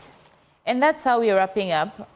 Final words, Afil Money, and then I'll cap it all off. As a media person, my interest is still in journalism, and we are on the cusp of crucial election, and NDC hell-bent on breaking the A's, MPP on breaking the A's, and MDC on blocking the 8. But as journalists, we ought to be professional whatever we do. And democracy goes beyond the performative act of casting elections every 4 years. we have a responsibility to ensure that people vote and vote wisely. Through the process of sorting, we should dig and bring out the backgrounds of all the candidates for the people to make wise choices at the polls. Right. And election is a process. And between now and December, we have a responsibility to ensure that the process is on course. And come 7th December, whoever wins should be the choice of the whole nation. All right. I'm curious, though, what do you think it would take to stop this over-politicization of every entity in this country? What do you think it would take? Because our society is sharply divided between NDC and PDP. Ours is a highly partisan society. And the media, apart from that, there's a need more than ever before for journalists or media institutions to showcase their credibility, their independence, and their fearless streak. So this is not to do any campaign for multimedia. We don't mind. We know more. but I believe you're on the right track. So this should serve as an example for others. Others, you can easily tell where their bread is buttered, and the agenda they push. You can tell that they are actually for certain political parties. But what we need now, more than ever before, is the independence and the credibility of journalism. Credibility decides everything. Once you lose your credibility, you have no business being this serious business called journalism. Right. It will take a Ghanaian leader with Ghana at heart, not a partisan leader. Simple. That's it. A Ghanaian leader with Ghana at heart, not a partisan leader. And when Dr. Arthur Kennedy spoke to me a while ago, he mentioned that back then, in a conversation with our now president, the president said, we have an executive that is too powerful, a president that I don't want, we even should have a parliamentary system. What is he doing while in office? We need someone who will not just be a leader of a party, but have Ghana at heart. Regardless of where your politics, when I speak of my blunt thoughts today, I'll be talking about contractors. I'll be talking about a number of things. I just feel we've got to the point where we are so partisan that we can't look beyond our partisan noses to see the rest of the people. And that's where the problem is. That's our recap of the news review. It's always brought to you courtesy of Endpoint Homeopathic Clinic. They're offering you prostate screening for free if you're a man, fertility screening for free if you're a woman.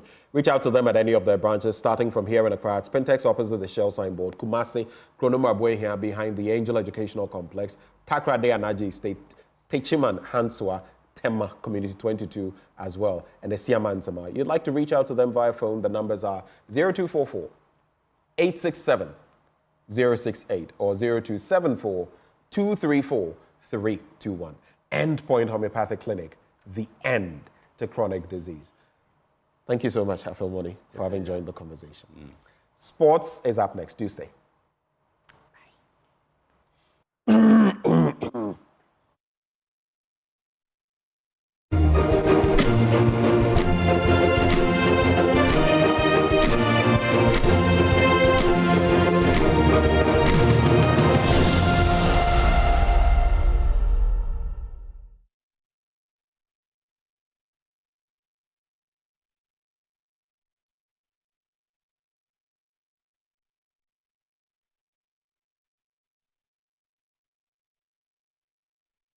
Are you strong? Are you tough? Apologize when you make a mistake or accidentally hurt someone, physically or emotionally. When you hurt someone, it's important to apologize. You can say, I'm sorry I hurt you. Are you okay? This shows that you didn't mean to hurt them and that you care about their well-being. Hurting others does not make you strong, it makes you weak. Good Conduct, Great Life is brought to you by MTN. Everywhere you go.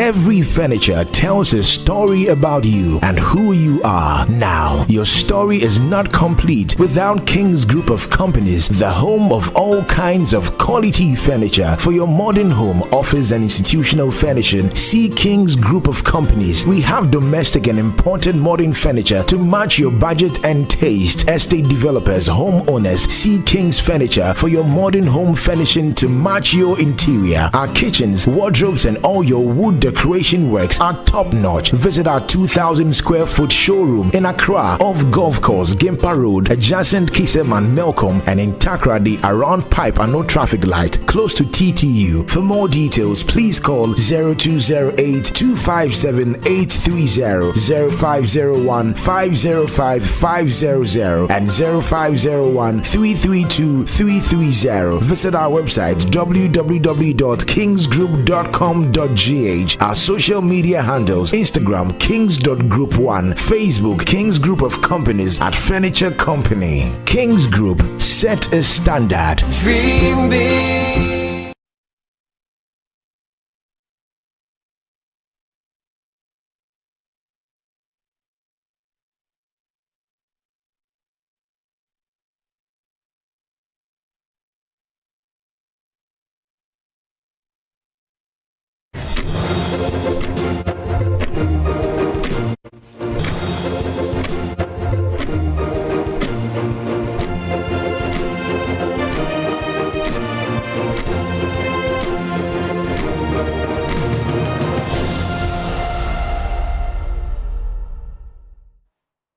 Good morning. It's the Friday edition of Sports on the AM show. My name is Haruna Mubarak.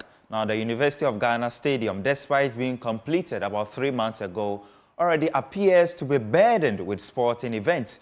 The facility has hosted over 10 activities, raising concerns about the maintenance of the infrastructure and its long-term durability. Now, my colleague Daniel Cranton has the rest of the story. The Cape Coast Stadium, commissioned in 2016, hosted over 100 high-profile games within the first 3 years of its opening. From Black Stars games, Women's AFCON, to the Wafu Cup of Nations, was hosted at the venue during the period. In burden and in dire need of a facelift months to the 2024 African Games earlier this year.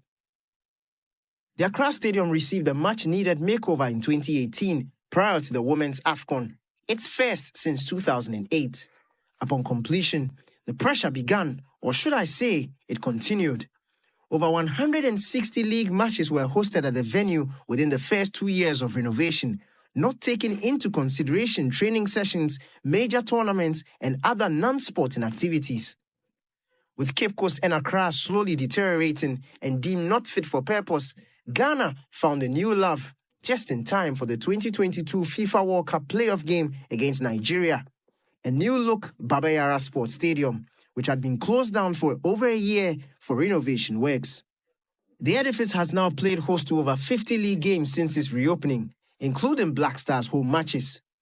All this with very little maintenance works being done. The country's knack for using and dumping sporting infrastructure in favor of a newer edifice is an attitude Uncle Joe from the famed Ghanaian sitcom Sun City would be proud of. The newest in this seemingly unending cycle of abuse is the University of Ghana Stadium. Commissioned earlier this year for the African Games, the facility has already begun to attract event organizers. At just 2.5 months old, the University Stadium has already hosted 14 football games, which include the African Games and the Wafu Under-17 Championships, as well as track and field competitions. The MTN FA Cup, which features 2 Bronga-Hafo-based clubs, has been scheduled for the University Stadium in Accra, just a week after the Wafu Under-17 competition is completed. However, Director of Sports at the University of Ghana, Dr. Bello Butugu, whose office is in charge of the maintenance of the facility, assures it will not suffer the same fate as all the other sporting infrastructure. And you know, one of the major issues we have in Ghana is maintenance. Not only in sporting facilities, not in fact, in the literature they keep talking about sporting facilities and public facilities, but even private ones. We build homes, we get rooms after some years, we don't maintain, we have the same thing every time. So then let me tell you one thing, proven empirically, ascertained and manifested in literature, etc., that in this part of the world especially, but generally, right, sporting facilities are best maintained when they are in educational institutions. And that is why the University of Ghana is going to prove to the whole world, especially Ghanaians, that the University of Ghana is able and capable, knows the difficulties and has the wherewithal to get this stadium to a level where we say, yes, excellent maintenance and sustainability. And there is a concept that has been prepared. And I believe that in a few years we'll look back and say, fantastic, the best decision ever. The fact is, we have heard such promises before in the past, and that did not stop the inevitable. But as American author Brandon Sanderson said, words are where most change begins. We can only hope that this is where the country turns over a new leaf. And again, the University of Ghana Stadium will serve as the training venue for the Black Stars as they prepare for the World Cup qualifiers against Mali and the Central African Republic. Now, majority of the players have arrived in the country, including Thomas Partey, Jordan Ayew, Mohamed Kudus, and Kamaldeen Sulemana. The team will train for the next 5 days before departing for Bamako for the first encounter against Mali on June 6.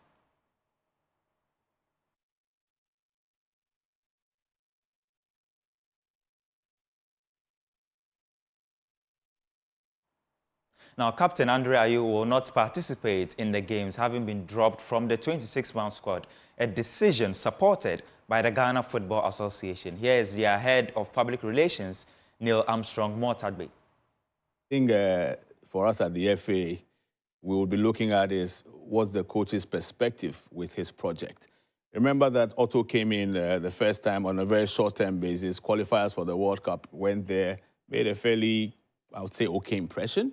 In coming back, he's clearly in a different frame of mind. His frame of mind is long-termism. And that's not to say those who have made a contribution over the years do not matter. But if you listen to him at the conference yesterday, he said he prefers to speak about those that he selected. He said he prefers to respect the space that he has with his captain, which is Andre Dede Ayew, the captain of the team as it stood. And so based upon the conversation he had with Dede, the decision they arrived at was Dede would sit out these 2 games. And he was specific that it is these 2 games that Dede is sitting out. I think that that's basically where we would want to leave it. It's his decision. He's taking it. He knows the stakes are high.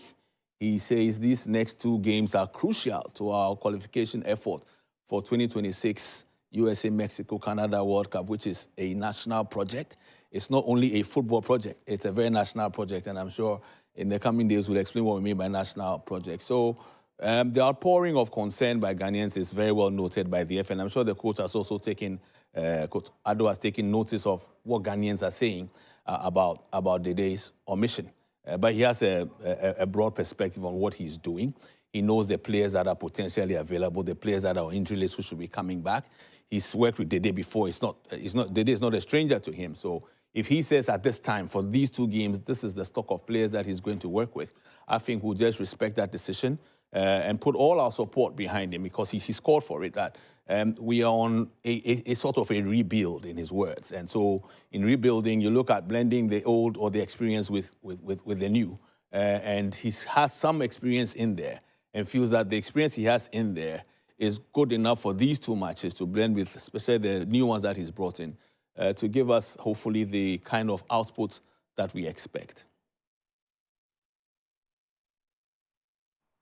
Let's talk about the Ghana Premier League, and let's go through the fixtures for week 32. Now, Hearts of Oak, they are playing tonight or in the afternoon. They've got some really good game against Nations FC, and they are 2 points above the relegation zone. Should they lose this particular game and should Great Olympics win, Hearts of Oak will end week 32 in the relegation zone. So yes, they have a very good match against Nations FC. Bechem United, They also face Aduana FC. Legon Cities come up against Bofokatano.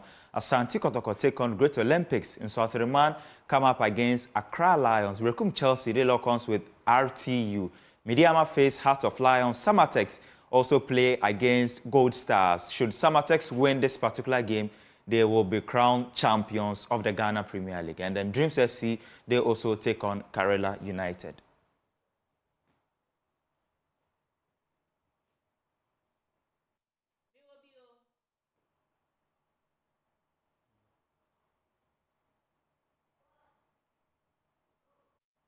To the Champions League, the final at Wembley Stadium in England takes place tomorrow between record holders Real Madrid and Bundesliga giants Borussia Dortmund. This marks the first final between a Spanish and a German club since Real Madrid's 2-1 win over Leverkusen in 2002. Now, Dortmund's Jadon Sancho and Real Madrid's Luka Modric have been speaking ahead of the final. Yeah, it's going to be a great game. You know, Madrid, their history speaks for itself. You know, they have a lot of great players. I have a few friends over there, Vinny and Jude. I actually messaged them after they won against Bayern Munich. What did you say? I'm coming for you? Nah, I said I'll see you there. And then obviously they replied saying see you there. But yeah, I have great friends over there. But yeah, it's going to be a great game. It's going to be a tense game for sure. But yeah, I just can't wait. I can't wait. I mean, you probably have a lot of ticket requests, or with all friends and family yeah, 100%, back home 100%. trying to get some tickets. But did you ever dream of kind of being at this stage as a young boy to be playing a Champions League final in London against Real Madrid? Well, I never knew it was going to be in London, but I always kind of knew that one day I would, you know, play in a game like this. So, you know, for it to be in London and for me to be only 24 to get my first experience, you know, in Champions League final is actually. It's going to be 50-50, you know. Madrid are a good side and, you know, we just have to be prepared on the day. Is there anything you're really looking forward to? You know, obviously they got so many different players in there, so coming up against Jude, or is it just kind of you're so focused kind of on the game, just making sure you guys win and get a big result? No, I'm kind of looking forward to it, you know, playing against some of the best players in the world. You know, as a young kid, you know, you dream for these type of moments, so. You know, I'm looking forward to play against them. I'm sure they're going to be very good on the day, and so we just got to match them. All right, give me your prediction. How do you see it going? What do you think is going to happen on the day? I don't like giving my predictions. No, I'm the same, yeah. I don't want to give my predictions, but yeah, it's going to be a very close game, and you know. Amazing feeling again to be again here. Sixth time for many of the few of the players that can won sixth European Cup. It's something out of this world, really. It's look like it's normal for us, but it's everything that we are doing. It's everything but normal. Now tell everybody in England, Luca, what is the secret? What is the secret? How you can perform at such the highest level? So much experience. You know, you keep yourself in incredible shape. No, for me, I think love for the game that I have. I'm enjoying every day, every moment of the training session of the games, and working hard every day. Still feel physically and mentally really good. Really good. Yeah, and yeah, this dedication that I have for football day by day, and this that's maintained me still on this level, and I still, like I told you, feel really physically well and mentally. And in my mind, I still thinking that I can continue on this level. Of course you can, yes, of course you can. And do you feel your role, like Tony Kroos, and like Nacho, and like Lucas Vazquez, is changing a bit with the arrival of Vinny, Rodrigo, and you know, Fede Valverde, and all the younger players? Are you giving them a little bit of experience? Yeah, we are there for them, to help them in any aspect, to show them how they need to behave, how they need to play. Even they know, since you come here, clubs show you the way how you need to behave, how you need to act, how you need to play. This club gives you some mentality.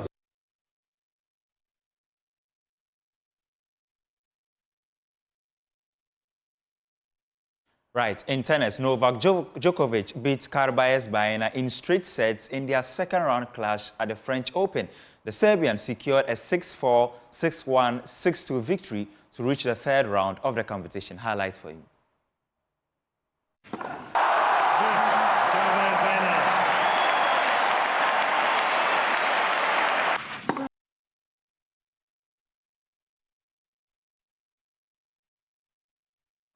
That's your sport on the AM show. My name is Haruna Mubarak. The show continues right after this.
Not just the living suffocates when the lights goes off and on.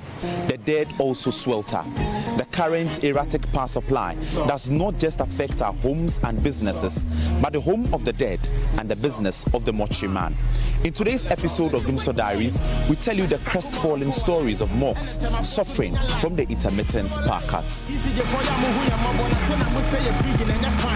The recent electricity woes have taken on a new urgency, posing unprecedented challenges for private morgues. The relentless power cuts have triggered an alarming issue that goes beyond just inconvenience, but the rapid decomposition of corpses. The city morgue is among several morgues in Kumasi, bearing severe economic challenges as a result of the intermittent power cuts. Kwame Osueje is a mortician at the City Morgue Limited. Na company my adwuma no edu ba bia mo amotejuma kwa sika nyina akodi police station for ni na se for to do something hard to do something the company is left to spend so much on fuel. The situation is affecting our business. Something must be done for us to benefit. Families complain. We have to work extra mile to keep the bodies.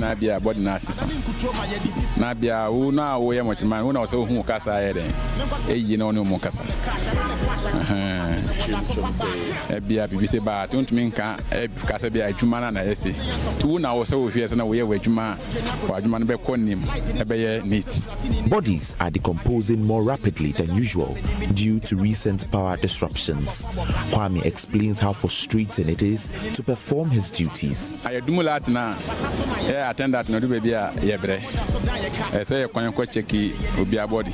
Because in the body need by say bibinti oni ahunbo no pese odi 2 years do time na oba be fa na bibia ye den eye kama ti wan ma wo attendant na ma ho anye ha na say bibisia odi akojo dia e bia bet nya feti no ma bebere all bodies ni ho say light ni so bodies no etesen oh say was hu ye fresh ati say wa Coco store akotonam na ice na ye den afrim.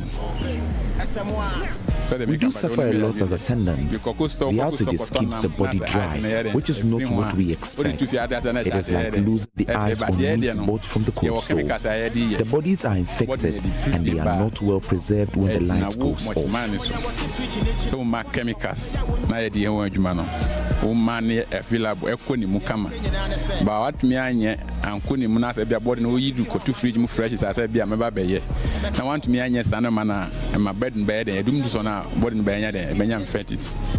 The situation presents grieving families with a difficult decision to hurriedly conduct funerals while adding additional stress, emotional torture, and significant monetary strains to their already challenging times. Kofi Odro explains the challenge families go through.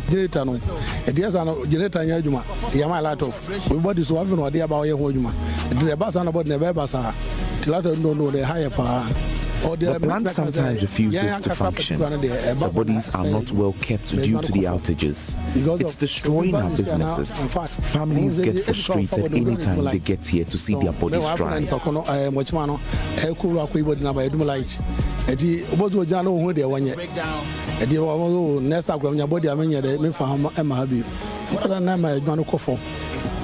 Mortician Kwame J is pleading with authorities to provide a load shedding timetable to help enhance his work.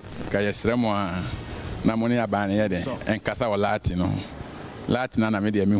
plead with government to do something about the intermittent power cuts. We want something to be done as soon as possible, at least a timetable.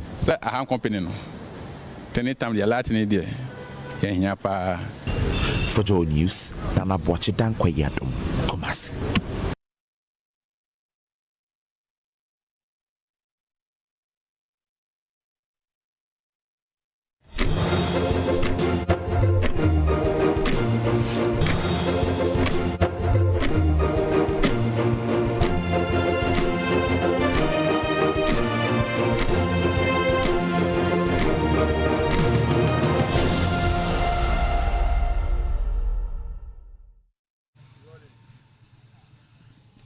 This is Adabraka Sahara, right here in the heart of Accra.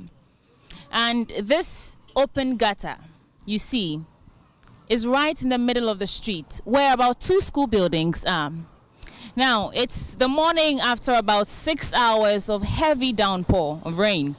And we came to assess the situation here. Aside the filth that has engulfed this community, the issues that they raise are alarming. They speak about the neglect of the ruling party because this is not an NPP stronghold. Let's hear the story of filth from the horse's own mouth. Your friend Joe, but they have me say, I must say, hi, zone. My name is Joe, and my issue is that they say this is an NDC zone, so they won't construct a gutter for us. They have fixed those in the market in Odona, but left this one. Is this nice? Those they have fixed are in hidden places, yet this open one has been neglected. Government, come and construct the gutter for us. As for me, I will not beg the government because they don't beg me to vote for them. They should fix it if they want. Otherwise, they can leave it like that. Livingston is one of the residents who live here at Adabraka, and he wants to speak about the dire circumstances they find themselves every time the rains come. Let's hear his story now. When the rains come, we suffer. The place becomes dangerous. They don't drain the gutter as well as they should. AMA was here last week, and this is the result of the work they did. This is why our homes get flooded when it rains. They have politicized the whole thing, but we are all Ghanaians. Initially, they used to bring machines to drain the gutter, but now they use their hands. How would they do a good job? Malaria is a common disease here. It's so worrying. Our children are constantly falling sick. We need government to come to our aid. My heart goes out to residents in this community, people who live here, who work here, and the students who use this road on a daily basis to get education. If indeed this is an intentional neglect of the ruling New Patriotic Party, because this is not an MPP stronghold, and if again indeed this is the best work that the AMA can do to distill this gutter, then we are faced with a dire sanitation crisis. And only God knows to what end this goes. For JoyNews, I'm Sweetie Abochi.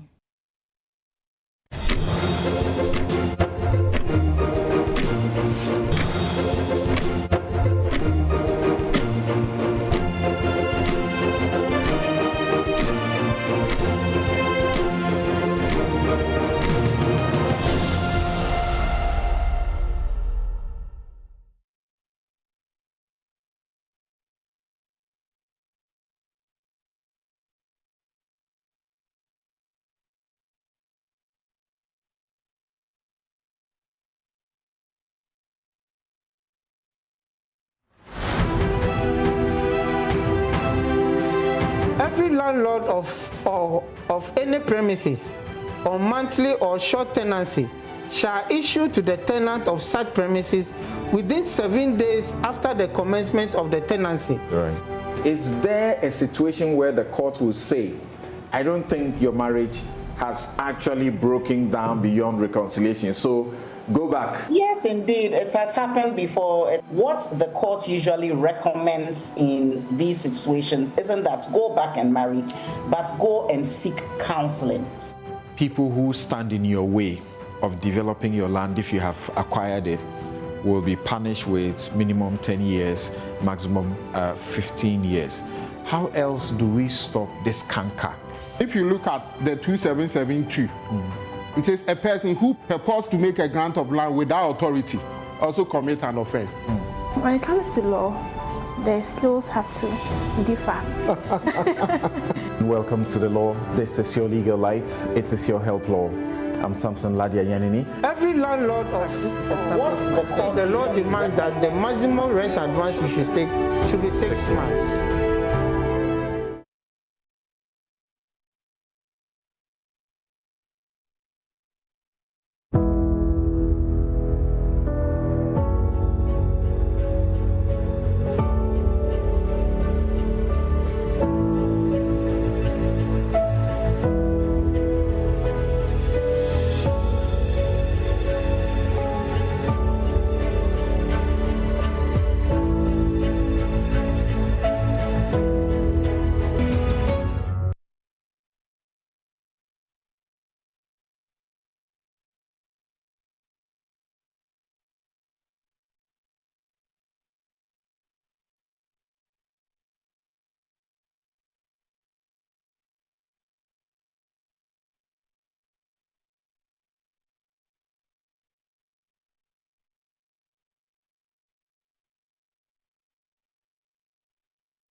The right.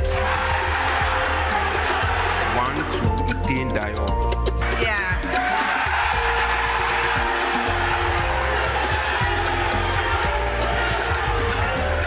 Sodium hypochlorite. Yes.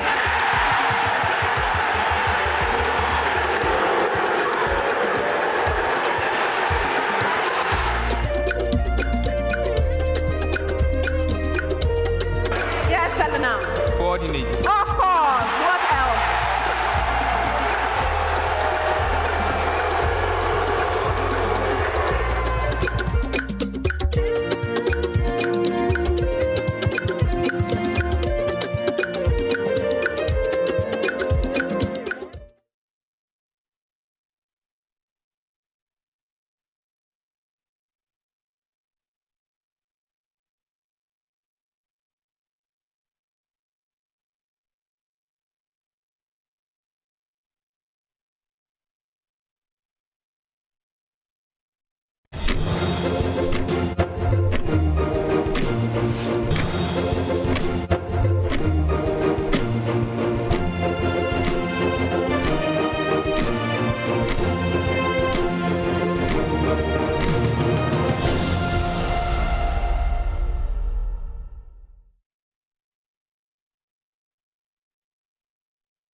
Thank you very much for staying with us on the AM show. Time now for me to share with you my blunt thoughts. And you know how I get. Incisive. We cut to the bone, right down to the marrow of those very salient issues. And today I've titled my blunt thoughts of growing debt, stranded students, unpaid contractors, and exorbitant periods. The saga continues. Of growing debt, stranded students, unpaid contractors, and exorbitant periods. The saga continues. I'm sure you can tell I'm going to talk a bit about debt, about our stranded students in Morocco, about contractors and whether they have indeed been paid the 41 billion out of the 49 billion and everything that has been said, and how the free fall of our city is affecting, even apart from tax waivers, given the cost of sanitary or hygiene wear for our brothers, in fact, our sisters, just our sisters. You know, Ghana, sometimes when I contemplate our country and where we are, it gives me a lot of food for thought. I think about so many things. This week, I could have discussed on maybe another 5 or 6 more issues, but I just want to stay here. Come with me. There's a lot to discuss. So we'll start from Ghana's total public debt stock and where we've got to. And it still makes for interesting reading, especially as we are in the grips of an IMF-supported program. So in February 2023, our debt stock stood at 570.8 billion Ghana cedis. 570.8. By the same period in 2024, it had shot up to 658.6 billion. Let's do the math. 30 plus about 58, that gives you about almost 88. It's more like 87.8 billion Ghana cedis that we've added on. But I have a question. When you look at all of these, you would ask certain questions, and that brings me to the contractors bit, which we'll see later. What have we expended these sums of money on? What? And if you see them, share with me as you watch the live feed. The things that you have seen that we've expended these sums of money on. Almost 88 billion, 87.8 billion Ghana cedis. How has it impacted us? I ask those questions because as you pump money into certain projects, they must yield certain returns. And then they pay for themselves over time, and you make gains. That's how development works. What do we see? So if you look at that calculation vis-a-vis our population, then you realize that Ghana's public debt per capita will give you what?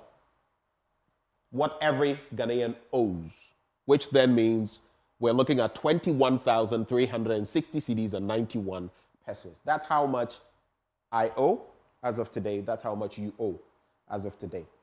That child born today will add to the numbers. And that's what, if we had to pay off our debt, this is what every Ghanaian would have to cough up.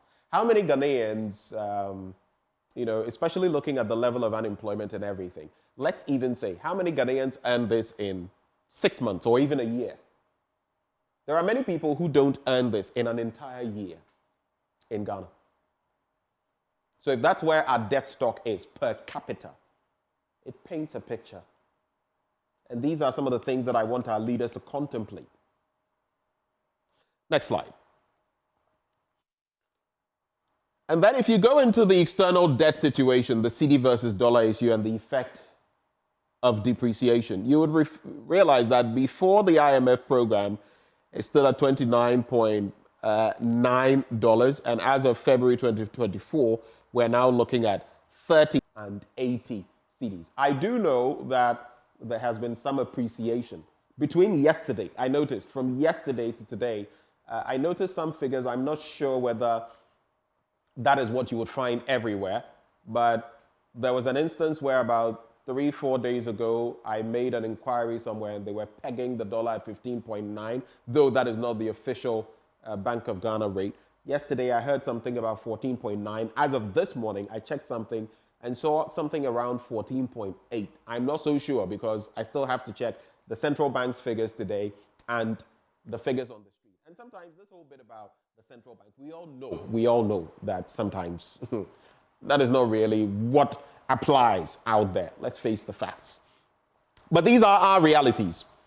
If you look at the Ghana cedi year-to-date depreciation, dollar to cedi terms, you would realize that since January 2024, the value of the cedi against the US dollar, what value has been eroded, lost, taken away? 14.6%. That's almost 15% of value wiped off.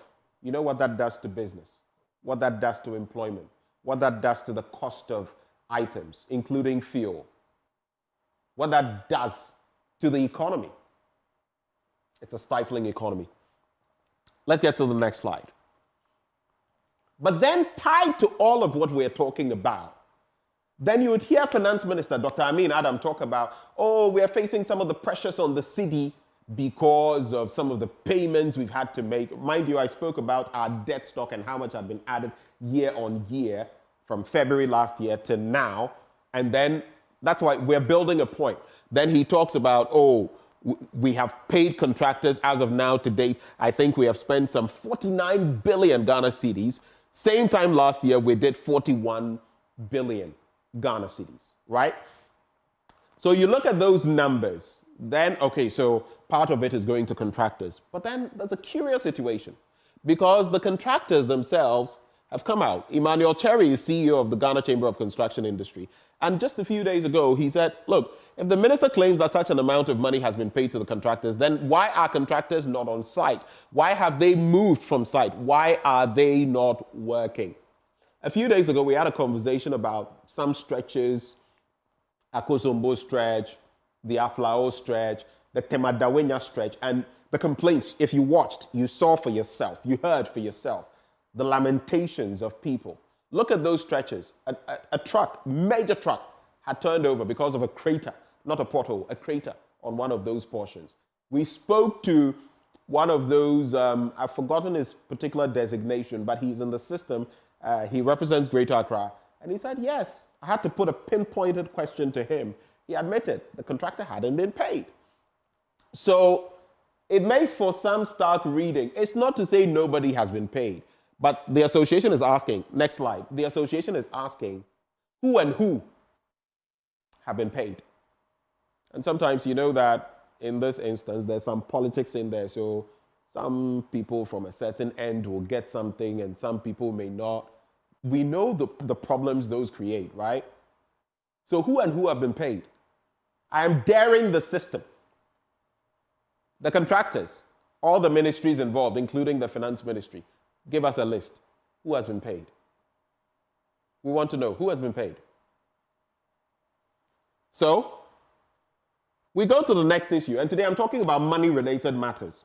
From our debt stock and what it's doing to even the city, and then contractors feeding into that, because the claim is that, oh, the city is suffering and partly because of some of the payments we've made. The contractors are asking who has been paid. But then it brings me to the next issue, and I always am passionate about these issues. You know why? Because I've been on scholarships, stayed out. By the way, it's not any of these scholarships you know of. It's a scholarship where I had no hand in. I was at the University of Ghana reading a certain language. If you are one of the top students, you get picked. You don't even know. There's nothing. All you do is it's your exams and the scores you've been getting. So don't get it twisted. And I was taken to Cuba for a year. Trust me, even there, where they paid for, so the Cuban government was supporting your accommodation and our government would pay some others and then give you your stipends. The Cuban government was basically doing everything. So it was a bit of a different situation. Even there, the cost of living and everything, if your stipends did not come, and a few times it did not, trust me, it was difficult. There were times where someone would come to you for a loan, and then when they it wasn't easy. So imagine, in this instance, our brothers and sisters in Morocco on scholarship who don't have some of these perks from the checks I have conducted. Rent and others. Let's get into it. So for 10 months, can you imagine being out there on scholarship? And for 10 months, what is due you has not come. Can you imagine the situation, the plight of our brothers and sisters? Don't do politics. Put yourself in their shoes. How would you feel? How would you feel? If ours didn't come for a month or a month and a half or two, it was chaotic. 10 months. Let's go to the next slide. And here are some quotes from some of them. The question is, how do we survive? Our landlords are chasing us out of our apartments. Some of us are sleeping with our friends, and some are sleeping outside. If you've never been chased out for rent before, you may not understand this picture, but this is not a place you want to be, especially not in some of these countries. And if I've been through Casablanca before, I'm not going to say anything, but trust me, you don't want to face some of these situations in some parts of even Africa. Trust me, you don't. Next slide. Another quote. Imagine sending your daughter to another country to come and study for 10 months without sending her money to pay for her rent. How do you want her to survive? These are all quotes from the students, okay? There are people in debt and some are depressed. We had someone almost committing suicide. Next slide. There's more. This one says, it is not our fault. We were sent to this place by the government on a scholarship. Brilliant but needy students. It has been more than 10 months. Our lives are in danger. We are begging you wherever you are, Mr. President. If you don't come in, there will be blood on your hands. This one really struck me. Mr. President, if you're watching, and I hear you watch a lot, if you're listening, not for me, I'm not asking you to do it for me. Our brothers and sisters in Morocco are bleeding. They are hemorrhaging. They need your help. I'm doing this because I have been in this situation before. It is not funny. If you've not been there, you may think, but if you've been there before, you will understand. It's not a joke, please. Whatever we must do for them, let's do. And there's a final one that segues into my last slide. Let's go to the next slide, and you will understand why. A lady in Morocco, one of them says, we are pleading with the government of Ghana to come to our aid. As ladies here in this country, we are not even able to afford the basic needs, sanitary pads. And the worst of all is your parents will send you money, and when it gets here, it's nothing. Because they're already in debt and everything. So even the little, can you imagine this? Your child is on scholarship in a faraway country. You're expecting that at least they will be taken care of and all of that. Then you now have to send money. Your child, a lady, can't buy sanitary pads.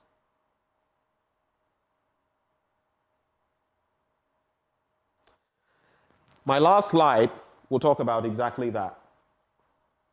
The increase in sanitary pad prices, even here in Ghana. You know, recently we celebrated World Menstrual Hygiene Day, right? I just want us to take a look at this.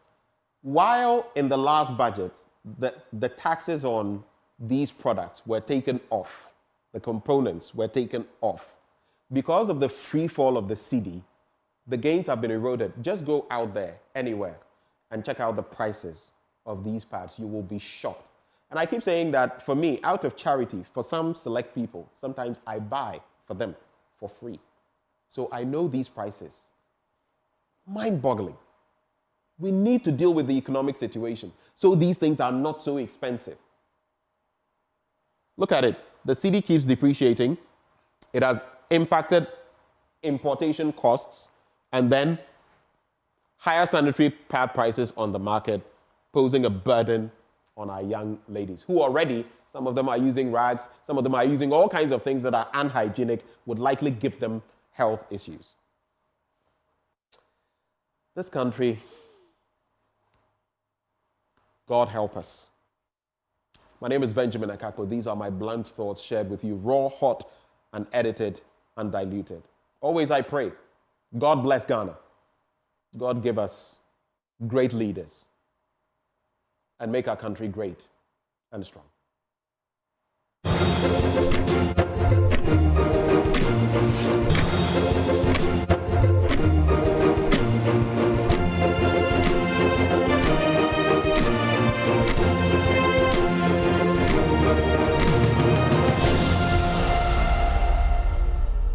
After I was done with 4 years of journalism in GIG, I made up my mind I was not going to be a journalist. I didn't picture myself being a doctor. I've always wanted to be a creative. 9 to 5 means that I have to wake up at a certain time, close at a certain time. That kind of routine is really boring to me. People are insecure due to comparison and due to what they've been exposed to. You don't have a car, but as soon as your friend gets a car, that's a problem. I look at my friends, I look at what they're doing, I look at what they're putting in. I don't want to be that guy that's always waking up and asking people for Momo.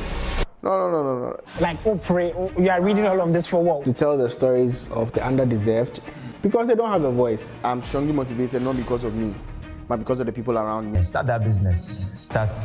Go for that job, gain that weight, lose that weight. Be motivated. If you don't find your motivation, nobody will find it for you. And I like your caption, talk no they cook rice. It's giving Gen Z. The cook rice. Talk no they cook rice. Talk no they cook rice.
Welcome back on the AM show. Now, the first matter we're chopping up on our board has to do with, yes, that ambulance issue, Dr. Kasialato forcing the AG, Godfred Yabuadame, Richard Akpa, and everything in there. There have been more twists and turns. We're bringing you the latest information on that in respect of that call for a televised, court process and everything. Joining us in the studio, we have Coco Asante.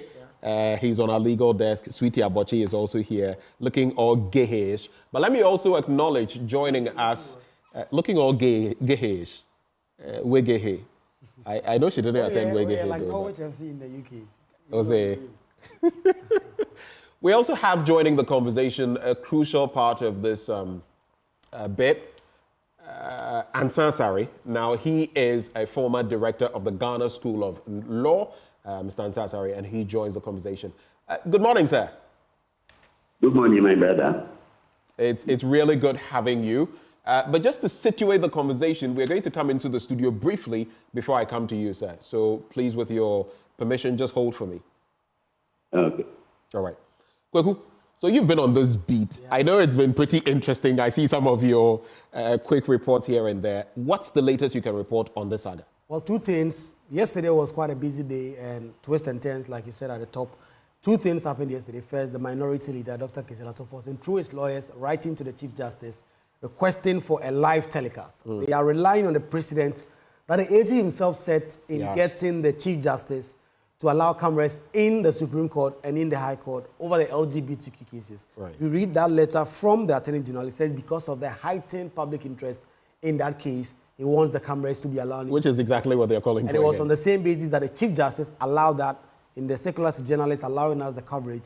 They also cite the high interest, public interest in those cases, for which reason they believe that the cameras must be allowed. The minority leader relies on same and has written to the Chief Justice requesting that. He says this will be in the interest of transparency and accountability in this particular case. So that's the first big one. But just even before we thought everything could not get much bigger and twisting in this case, Richard Jakwa files a new application in court, praying the trial court to actually acquit him and discharge him. In fact, it says they are requesting for two. First, striking out the charges and accordingly terminating the proceedings against the third accused person, or alternatively, a stay of the proceedings before the court against the third accused applicant. And the basis of that is the leaked tape. The leaked tape that has been in the public domain, again, has now found its way into the court.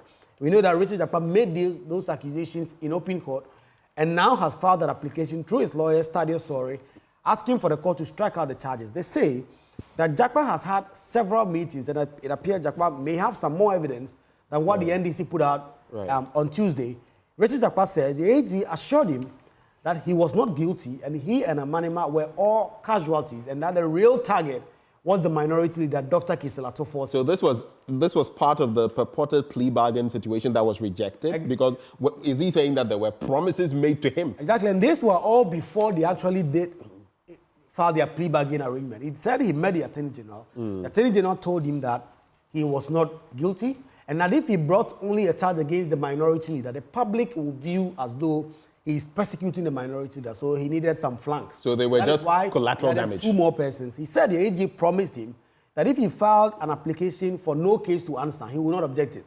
But the AG invariably broke that.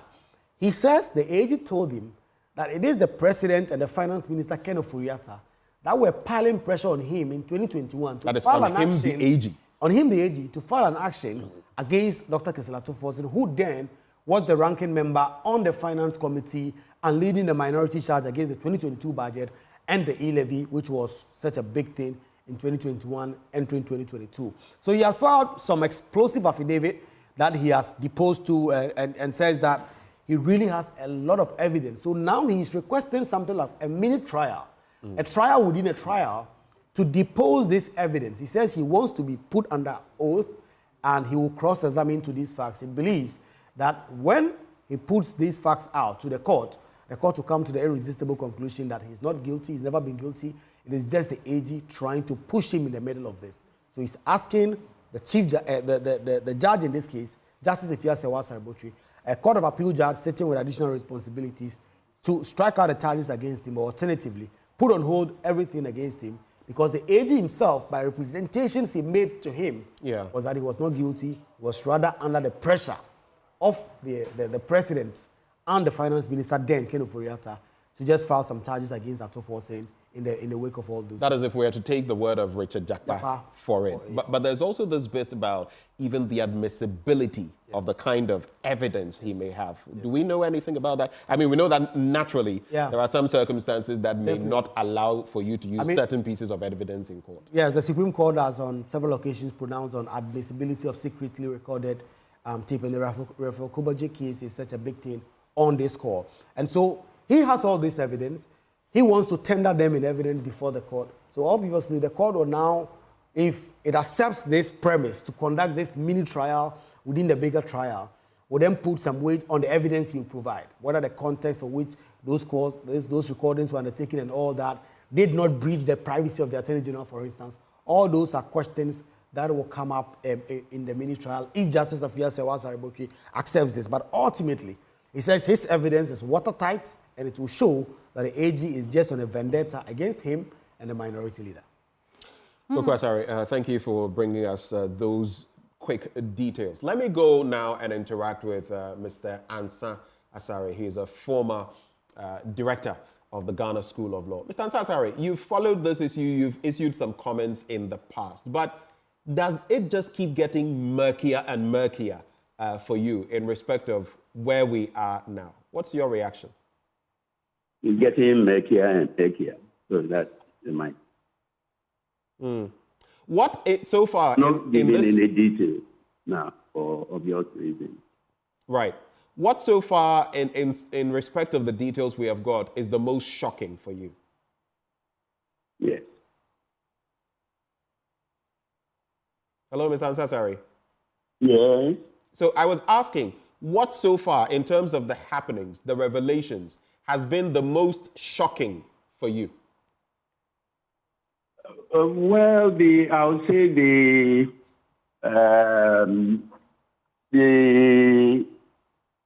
presence of the Honorable Attorney General in the private residence of a sitting justice of the Supreme Court. I mean, it's unethical, very, very unethical, and if it is not handled very well, it can cause lots and lots of ripples. It's a very disgraceful and shameful development. And I can only wish that the government will do the needful. But the Attorney General accepting an invitation to meet an accused person in the corridors of somebody's private home is something that ought not to have happened. And if it has happened, he must accept the blame. But the buck stops on the president's desk. Are you then expecting the president to dismiss the Attorney General? You've spoken about his resignation, but are you expecting the president to interdict him or release him of his position or whatever? But under Article 296 of the Constitution, the president is legally, he has an implied power to discipline erring ministers of state. But maybe he has to discipline himself before he can discipline his erring minister. You're saying the president has to discipline himself, learn to discipline himself before he can discipline his ministers? Sure. He has to do some self-introspection, search where he's gone wrong, search his own soul, where he's gone wrong, and correct, right the wrong.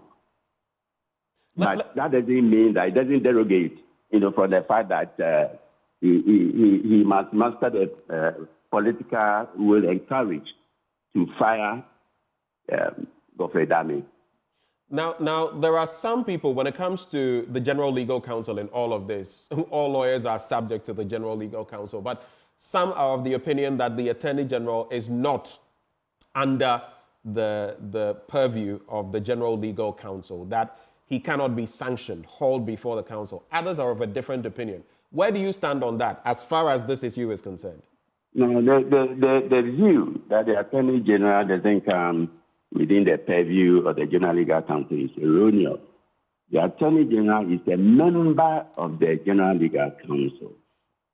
And the General Legal Counsel has the disciplinary powers, to deal with discipline of lawyers who are found to be in infraction of the code of conduct of the members of the General of the Bar Association. Now, the Attorney General himself has broken the code of conduct. Now, my assessment of the situation is this: unless the Attorney General is relieved of his position, he will continue to be a member of the General Legal Counsel. And it is that same council that is being invited and urged to consider applying the rod. Right. That will give the Attorney General, place him in a very invidious position of being a judge in his own cause. Right.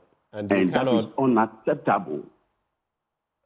That is an interesting picture you've just painted, because once he is a member of that grouping, how can they even haul him, before the council? But a quick one before my colleague Sweetie Abochi comes in. There's also this issue of Richard Jakpa, what he's saying now about some agreements, gentlemen's agreements, if you like, he had with the Attorney General, right? That, listen, you are not a part of this. He, together with the other accused, you are not a part of this. It is Kasiela Toforson we are targeting, but if we just go for this person, and those are the words of Richard Jakpa, it would come across as being, political. So we'll add you on, but at a point in time, you'll put in a petition that you really do not belong here, you've not breached any laws, and we'll let go of you.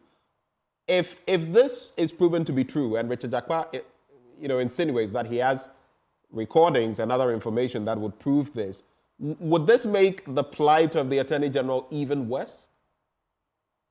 Well, my comment is that since I don't have the full facts, I'm unable to make an objective, assessment of the situation. And then secondly, any view I express on that, will be premature if I have the full facts available to me. But that's why I prefaced it with an if. It's conditional. Yes, if proven true. So as a lawyer, I don't go by if. I go by, the facts in front of me. So when we get there, we'll know how, to answer or deal with that particular problem. But having said that, it will make it, murkier and murkier. Now, you see, what we are doing now if the president had taken, the immediate remedial measure of sacking the Attorney General, we will not, be discussing this matter on air because we are prejudicing, mind you, the judge, the sitting judge, the trial judge, listens to these commentaries. And, listening to the commentaries, can have some effect. So I would have wished that the Attorney General saved the nation, the whole nation, from this embarrassment by stepping down. But I've said it before that the president doesn't have the political courage and the moral right to sack him.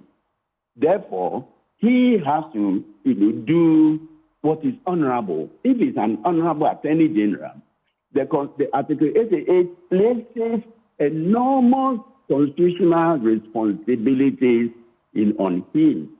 And it is against the backdrop of high moral character and proven integrity. He is now, he's found to be, short of that qualification, high moral character and proven integrity. Now his integrity is in, tatters. It's been shattered.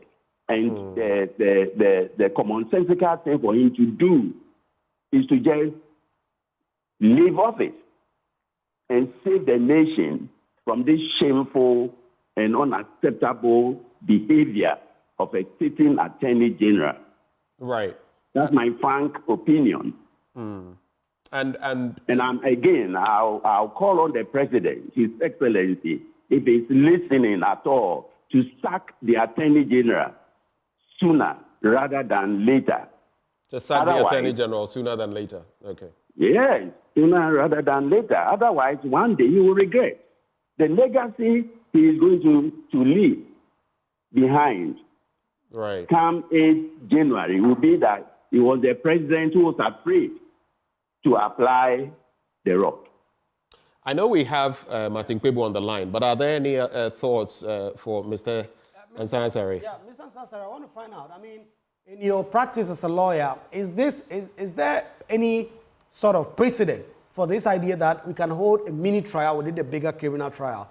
Because the trial is for causing financial loss to the state. Here we have Tadia Sori, lawyers for the accused person, Richard Jakpa, filing an application to strike out the charges against him and asking to be put on oath to present further evidence.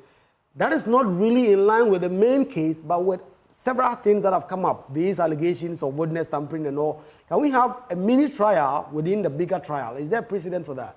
Well, sure. I mean, even if there's no precedent, but there are, there are, many precedents. But even if, assuming without admitting that there were no precedents, I mean, again, as the justice of the case required, it can be done. Now, I remember in the Mekankan, the Republic against Mekankan, I think that there was a mini trial. So if it is desirable that mini trials should be conducted to unravel the truth, it should be done, whether we are president or not. All right, Mr. Ansari, please hold for me. Let me bring in now Martin Kpebu, who's a legal practitioner. Martin, thanks for joining us. Now, in the context of the law, can the court indeed strike out the charges against Richard Jakpa based on the interactions he had with the AG outside the court, which he says, I mean, in that interaction, the AG conceded to his innocence and said he will acquit him eventually. Can the court indeed strike out the charges against him based on this? Okay, yes, sweetie, that is the law.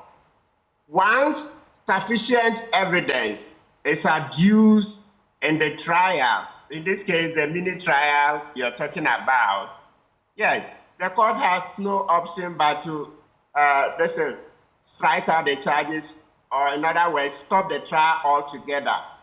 That is it, the application for stay of proceedings. That's how it's done. This area of the law falls under the law of disclosures. The law of disclosures. So there is a duty on the prosecutor to reveal his own misconduct But naturally, most people will not do it. So the prosecutor will try to suppress that evidence. But once the accused or any other person brings that evidence before the court will have to go into it. And once it's found that the evidence is genuine, that the prosecutor, in this case the Attorney General, sought to suborn a witness to perjure himself, that's what we call subordination of perjury, not subordination, no, suborn, SU, subordination. So in that case, the judge has to stop. And there are countless cases in England and the US where they've stopped such cases. Yes, so that is the law, definitely. No other, what do you call it, option. We say it doesn't matter. No, finish. You finish your trail of thoughts. And it doesn't matter that a 7th accused who is mounting the application, once the allegations that the third accused is making, the involvement of President Kufuor, etc., Oforiatta and the rest, once it's proven, it inures to the benefit of the rest. So the whole case will be stopped, because what would then have been proven is that the Attorney General was abusing the process of the court. In this case, if you've lied about third accused, chances are that you did the same thing in respect of second and third. First and second. So in that case, in order to restore confidence in the judicial system, etc., they'll just stop the whole trial, because you need confidence in the system very much. You need it to keep the system together, because the moment the populace have evidence that the justice system is for the strong, of course, there are situations where that argument is made, etc. But once this is done, I mean, in this case that there's evidence, it appears, I believe it, right? So I can say in this case that there's evidence, right? Yeah. And no sanctions are meted out. It will further entrench the perception that the justice is for the strong, it's for the powerful only. And that's not good at all. So you have to just stop this trial in order to bring that confidence, because the confidence and the trust in the system is weightier than just trying at all costs to convict Atuforsen and the other two. Right. I want some more clarity on that. So if the court actually grants this application and strikes out all charges against Richard Jakpa, does that remove him completely from this case and going forward in this trial? Absolutely. Yes. And as I said, it's not just Richard Jakpa. Those matters he's mentioning, if they are proven, if the court is convinced, it will inure to the benefit of the rest. Because Jakpa, the recent application, Jakpa is saying, Attorney General says, Akufo-Addo, President of Ghana, corrupt Akufo-Addo, and Oforiatta, corrupt Oforiatta, are pressuring him to prosecute. That's one of the things he will be proving. So if he's able to prove but Martin, I just want to draw you back. In making the comments you just made, you said corrupt Akufo-Addo and corrupt Oforiatta. Are you referencing Richard Jakpa, or are you using those words on your own? Because I don't know in which breath you are using those words, just to clarify. And would you like to take them back? I said corrupt Akufo-Addo, corrupt Oforiatta. It's clear. I'm referring to Akufo-Addo and Oforiatta. But Akufo-Addo told that corruption is when you bring your family and friends into government. So that one, any day I can prove it in court. His own statements are there. So you don't want to withdraw? You don't want to withdraw? You're calling them... No, there will be no withdrawal. We can go to court. Akufo-Addo, he can meet me in court. He himself, I will get 1,001 clips from the online. The internet doesn't forget. All right, he says, Martin. look, Mahama brought family and friends. Okay, Martin. So if these allegations are proven to be true, does that bring the President of the Republic, President Akufo-Addo, and the former finance minister into this trial? If indeed... Absolutely. And that will be the next chapter. That will be the next chapter. So when that is done, based upon it, parliamentarians then can look at, how to initiate steps for the this impeachment of the president as well. Yes. Listen, look, it has the potential to go a lot further than we are seeing now.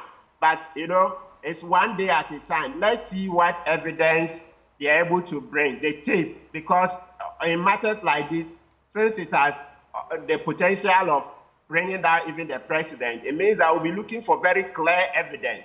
And I believe that lawyer Sorry, I mean, if you come to the bar, Sorry has a reputation. So before Sorry will sign such a thing, then it tells you that they are holding on to something. They have evidence, because Sorry, no. You ask lawyers. Right. You can ask lawyers. You see, he doesn't even grant interviews, no? You see, lawyer Sorry, you hardly hear him on air talking like we do, because we think that if we don't come in here to help bring education, millions of our people will be left behind. All right. Sorry is a conservative lawyer. He doesn't even grant interviews. Points made, Martin. Points made. Interesting thoughts, Benjamin. Very interesting thoughts. I'll shoot this to both gentlemen, but I just want to go to Mr. Ansah Asare first. On the bit about a request for the proceedings to be, covered by the press or to be in the public view, this was granted to the AG in the LGBT-related case. What is your take on it? Do you feel this precedent that has been set, which is now being followed through, first off, do you feel this matches that category, so that indeed the Chief Justice should grant for it to be held in public view, for the cameras to be there? And do you feel this precedent is the right one we are setting? Mr. Ansah Asare. Well, thank you. First of all, we need to understand that the places of sittings of the superior courts, of judicial and the lower courts are regulated by the Constitution, the Courts Act, and the High Court Civil Procedure Rules, and the District Court Rules. So we take our strength from the law. Whatever the Chief Justice may do with regard to places of sittings are already enshrined in the 1992 Constitution, the Court Act. Now, let me first make this passing remark. Under Article 19, Clause 14 of the 1992 Constitution, and for the benefit of the general public, may I quote the exact word. 1914 provides as follows: except as may be otherwise ordered by the adjudicating authority in the interest of public morality, public safety, or public order. Right. The proceedings of any such adjudicating authority shall be in public. That is what the Constitution says. Right. Now, the Constitution goes on further in Article 136, Clause 4, which provides for the establishment of the Court of Appeal by the Chief Justice. The Chief Justice may create such divisions of the Court of Appeal as he considers necessary, sit in such places as he may determine. So this is the only exception. But otherwise, Section 38 of the Court Act, Section 38 Court Act, provides as follows, quote, subject to Clause 4 of Article 6 Constitution, sittings of the Supreme, the Court of Appeal, the High Court, or a regional tribunal be usually held in the places that the Chief Justice may determine. These are the governing rules. So the sittings shall be in public. But where the Chief Justice considers it to be appropriate or prudent, the Chief Justice may direct the mode and the venue. That is what the law says. Right. Other than that, the High Court rule places everything in the hands of the trial judge. Right. So it is uncertain But under the Constitution, it is the Chief Justice. Right. But when the actual trial is going on, then it is the trial judge. Right. Where the trial judge believes that in the interest of public morality or public safety or whatever, the trial judge and then, host some conference with the Chief Justice and seek further directives or directions from the Chief Justice. Right. If in the instant situation, Atofo is kindly requesting the Chief Justice to allow a live telecast, I have nothing wrong with it, but I think that it is becoming or setting a very dangerous precedent in the country. Article 17 of the Constitution frowns upon discrimination, and Article 19, Article 17 has explained what discrimination means. Now, if you telecast LGBT live, and then another issue arises, and there's a similar request, and it is declined, on what basis would the invitation be declined?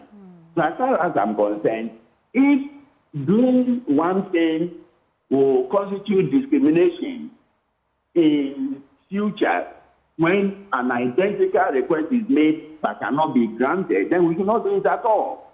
So if we do for one, we should do for another. Once you set a precedent and it is going on, I don't see the grounds on which the Chief Justice may decline Atofo's invitation.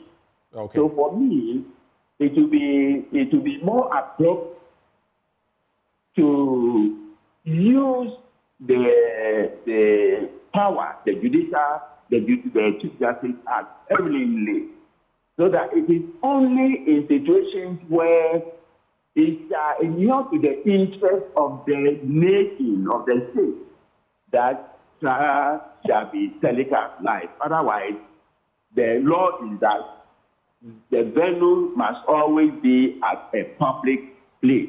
Yeah, right. And the public place in this context is the courtroom. Okay, And if we are going to allow technology to be in the courtroom, then it should be made, it should be placed at the generality or the public. Everyone must be able to enjoy this facility. That's my and you've gone ahead to answer the next question, which is great. I just have a quick one for you. What then happens to the Supreme Court judge in question who has been mired in all of this? What does this do to the person? What legally do you think can be done? Because that person too, I intentionally refuse to mention the name, seems to have, I don't know whether to say brought some disrepute or the institution into disrepute. What is your take on that? And then we can move on to Martin Pebu, Sweetie Aboshi. I indicated when I granted you, I think 4 days ago, that if the facts come to the fore and we know, all the facts, we will be able, to deal with it. We don't seem to have all the facts. And I'll again draw attention, to Article 146 of the 1992 Constitution on the removal of justices of the Superior Court. And when we say Superior Court, we mean the High Court, Regional Tribunal, the Court of Appeal, and the Supreme Court. Now, here we are. I will not say to Supreme Court, I'll just say Superior, a justice of the Superior Court, because we don't have the full facts. Yeah. But the process of removal has been enshrined in Article 146, and the public can read Article 146 for them. So I don't want to, be telling the president what to do, but the president would know what he should do in the circumstance. Only problem, whether he has the courage to do what he. Right. Before I go back to Martin Pebu, Mrs. Ansah, I want to ask this for clarity, referencing what Martin said, that if, and it's a conditional statement, if the claims of Richard Jakpa are proven to be true, then the trial extend to the president and the former finance minister. On what basis would they be invited into this trial? Is there a crime there? He says that they I'm just limiting put myself to the pressure. Article 14 case. I'm not prepared, to extend my comments to area that I don't have the full fact. Right. Thank you. But You're welcome. Martin, so I'm looking for clarity on this. On what basis would this extend to the president and the former finance minister if, like you said, these allegations are proven to be true? Is there a crime there? He just said that they are the ones putting pressure on him to try the minority leader. What is the crime there? Oh, I mentioned that the president, I said parliamentarians, the minority especially, can start impeachment proceedings, impeachment in parliament. So we can remove the president when his conduct is prejudicial to the nation. When he misconducts himself like this, then that's under Article 69. Yes, so I was very clear. I said impeachment. Right. It's not that he goes to the criminal court. No, the criminal court, yeah. All right, thank you, Martin. Any final? No, so we would just like to say a big thank you to our guests, those who joined us this morning. Mr. Asansari, thank you so much, Mr. Asansari. He's a former director of the Ghana School of Law, and he is a lawyer as well. And we also had Martin Pebu, also a lawyer, joining the conversation. This conversation, I'm sure, will continue. It's now up to the judicial system to decide whether or not this case will be held for public viewing, just like we had with the LGBT issue, and what follows from there as far as the newest claims that Richard Jakpa is making. Should the AG resign or not? What's your take? Well, maybe when we activate the phone lines, we'll take your thoughts. But stick and stay with us. On AM Business, we take you to the central region where farmers in the Komenda, Edina, Egwafu, Ibrahim district are bemoaning the lack of a ready market for their farm produce. According to them, this is leading to an increase in post-harvest losses within the district. James Ashen came through with this report. Enjoy.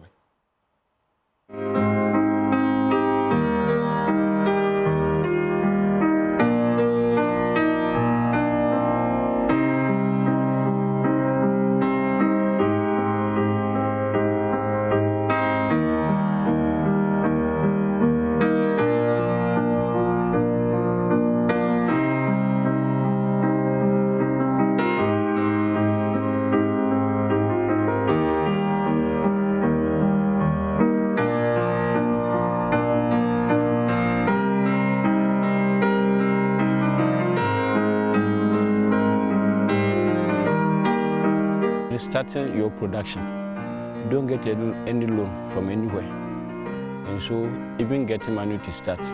And these days, because of the nature of our farming, we don't want to do like the traditional way. We also want to take it like in a modern form. And so with this pineapples, these days we plant it on this plastic mulch. Okay. And even the cost of plastic mulch, because of this current economy, has risen up to some point that we can't even afford. I think it was around 1,200 just past November, December. As I'm talking to you now, 2,400. We are buying it. And if you want to cultivate and you want to start on a new land, that you need to clear land, you have to afford excavators or even payloaders. And the charge that they are charging now is very costly. Now, I understand you do pineapple, you do watermelon and other things. And I know watermelon to be one particular fruit that, should I even use the word life or phrase lifespan, that has a very short lifespan. Yeah. How do you want, first and foremost, how do you convey your produce from here to the roadside? Depending on the customer who will come. Sometimes, and also depending on the load that the customer wants. And so, you sometimes get a boya or case, but our route from the farm to the roadside is very bad. And sometimes the cars will come, they will just get stuck because at the moment, or at the time that you will be harvesting watermelon, it will be in the rainy season. And so the nature of the land doesn't soak a lot of water. So these cars sometimes get stuck. And the remaining fruit, as in the farm, will be there because the road is blocked. Until the car what is blocked is taken away. And so sometimes that is also a challenge to us. So, since it will be there, do you get some of your fruit being rotten or something? Yeah. How often do you experience that? Aside you, let's say there are other instances where you have it here, your buyers are there waiting for you, and you come back and everything is gone. Though sometimes the cars will get stuck, or even if a car doesn't get stuck, because of the nature of the farming, we do it randomly. And so I will be harvesting here, a friend of mine will be harvesting there. And one big challenge is, as at the time I will be ready like to convey the load from here to the roadside, I won't get any car. And so my customer will be waiting, but he or she is not getting the load. Sometimes he has to leave me because he's also dealing with time. Yeah, that's also a challenge. So in other instances, how do you preserve some of these? Are there other alternatives for you? We don't have any alternatives. I quite remember just last month, we have some agric officers from UCC. They came to propose a new, I think it was agro code. This was the project name. They said agro code. They are also in to teach us how for us to preserve our fruits. And so it is a new introduction that they are bringing it here. Aside that, you don't have any way to preserve our fruits. And so if there's a challenge about the way to transport it or even to get good market and you are not getting it, all your products have to go waste. But is it helpful with respect to the UCC agric officers who came around helping you guys with a new alternative? It's just a new alternative, and we are not yet in. Oh, okay. And so they are just trying to interview us to see if we are interested and also the way forward. So more or less piloting stage. Yeah. Oh, okay. But let me now look at the relationship between yourself and your buyers. What is the relationship like, especially where we have economic challenges, where things are really hiking every now and then? What is the relationship like? Okay, for me, I've taken one person as an agent. Okay. So I don't deal directly with my customers. I deal directly with the agent. And so the agent deal with the customers. And so I would say I don't have big challenge concerning my money issue because I only deal with the agent. And she's also good to me. And so sometimes she will have challenges with the customers because for me, I don't know them, so I won't go there or attack them for my money. I only know my agent. This is how I sell my product. Yeah, talking about she will have, not to cut you short, talking about you, she will have challenges with the customers. If the challenges, let's say, prolong for some time, it affects you. Yeah. So in that sense, how do you guys go about taking your produce out there, having farmers or buyers coming around? How do you guys generally go about this? You sometimes have to change customers because you won't give product to a customer, monies are not coming, and you say give in more. No, you have to deal with that customer, and it's also a challenge because as at the time maybe customers' issue will be rising. That means the market is boom. There's a lot, and so even the customer who's like playing with your money issues, meaning at the time there are a lot of products around, and so he or she can get some away. And so that would be another challenge because he or she feels there's a lot. And so we have to deal with customers. We know if our products are boom, they will always be there. So that's doing the bumper harvest. Yeah. Now finally, what do you think should be the best way for we as a country, I mean for the agriculture stakeholders, for the agriculture officers and all that in the country to do to preserve some of these our produce basically during bumper harvest? Because we always see this every now and then. So you being a farmer and I've done this for years, what do you think should be some of the best things to be done to have our produce being preserved?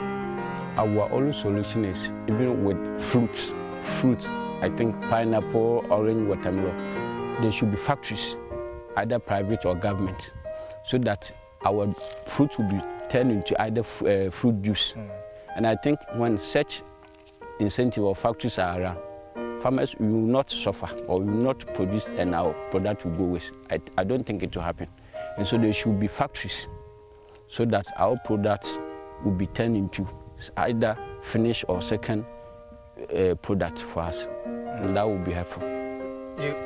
I said that was my final question, but you brought in factories. As a farmer, do you think the 1D1F is helping you guys? No, because we have Commander factory just close to me here. And the factory is not into production. It's not into production.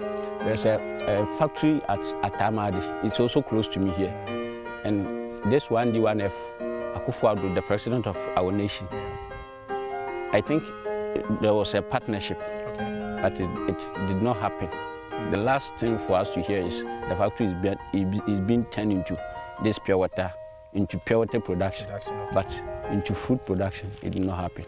And that of Kumfi, I think all from central region, where we are is KE. We are all, those are the coastal lands of pineapple producers. And we thought a Kumfi factory being there, they will extend their buying of pineapple to our area. It did not happen. Mansa Mensah is a trader at Beposo Market in the central region. She sells cassava. She tells me the cassava goes bad after 2 days. Mansa adds that sales are not always smooth, so she sells her produce to gari makers to make back her money. Because now, would you be a water? Would you be so on top? Nay, the amount of more akacho gali. Says Erica to Fibia water to Fibia on out of no Baba Samnoka. I have been say water on some bunch and a weird. Into water on some. Until one of them baby West Car say, Zama, what baby swam back. Erica out of was water on Sono. Says I has some book Korea. Yes, I'm already been a bunch in her. Yaji 1.5, you go 1.4. I also bunch 1,800,000. Neaji. Now, maybe your Ibia Washington then can think it's there, BB there. That be animal. So, where should I say, 1 bucket? Medium 1 bucket near Chanukul. I couldn't add 1.4, no 1.3. You may be a 1 tap, bunch about 1,800,000. Because I'm put to me 700. Maybe no bunchy different, my own sound tomorrow. My own a maintain is in moment, but this one, I'm Yada Gary, no so ha. Nina, no bonnet, a cry. Now be a Simian, or some more dear girl, no noble.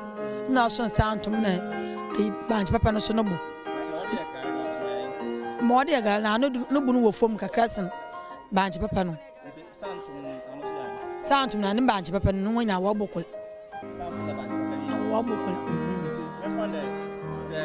Woye one top and no what done Coconta.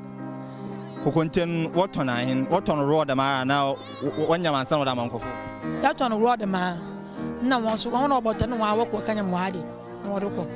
Nay, yet on the money at the moment. No one's what. Cocontin and Rabanim, you will each and 150, no 200. Lead researcher of a study conducted by the Danish Embassy on Ghana's food loss and waste, Dana Kwe, revealed that one of the solutions to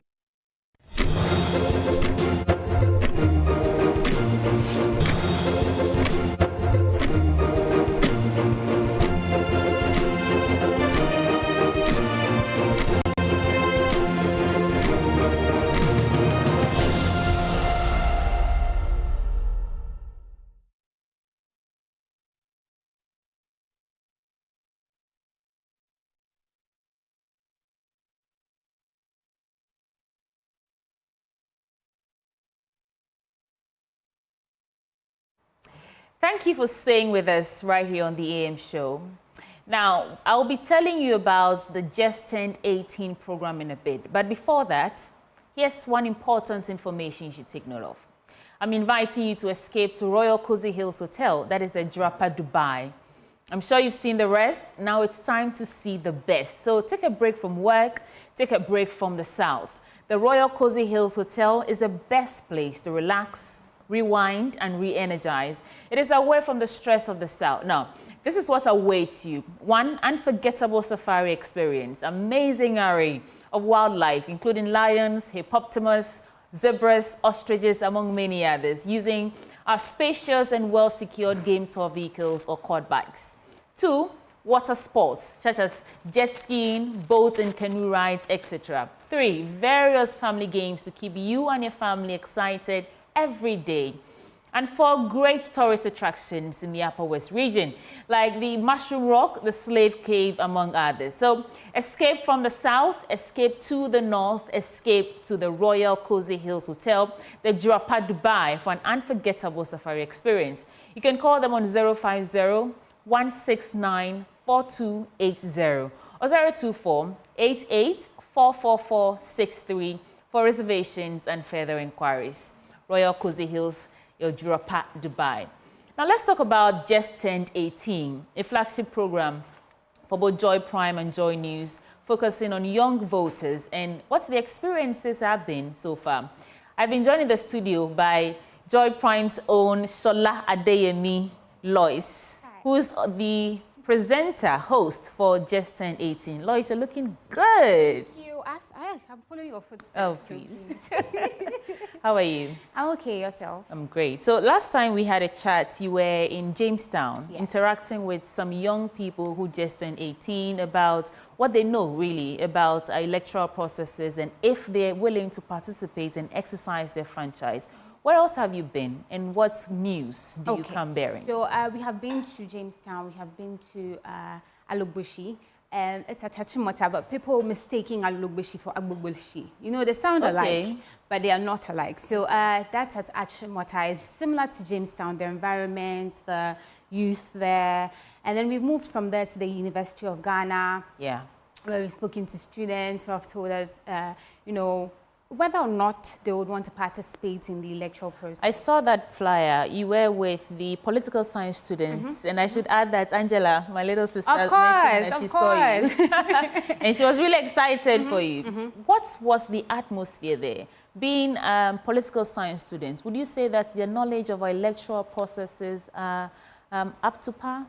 Yes, they are actually. Okay, so, tell me about that. Of course, if you are a political science student, because I was also a political science student, so you are taught, you have, you know, upper knowledge or upper hand on what these things are. So the electioneering process, why it's important to register, why it's important to exercise your franchise, especially as a Ghanaian. You know that immediately you turn 18, it is your responsibility, your civic responsibility to, you know, vote. And yes, they know what they're about. They really do know what they're about. So what was the conversation about? So exactly the same thing.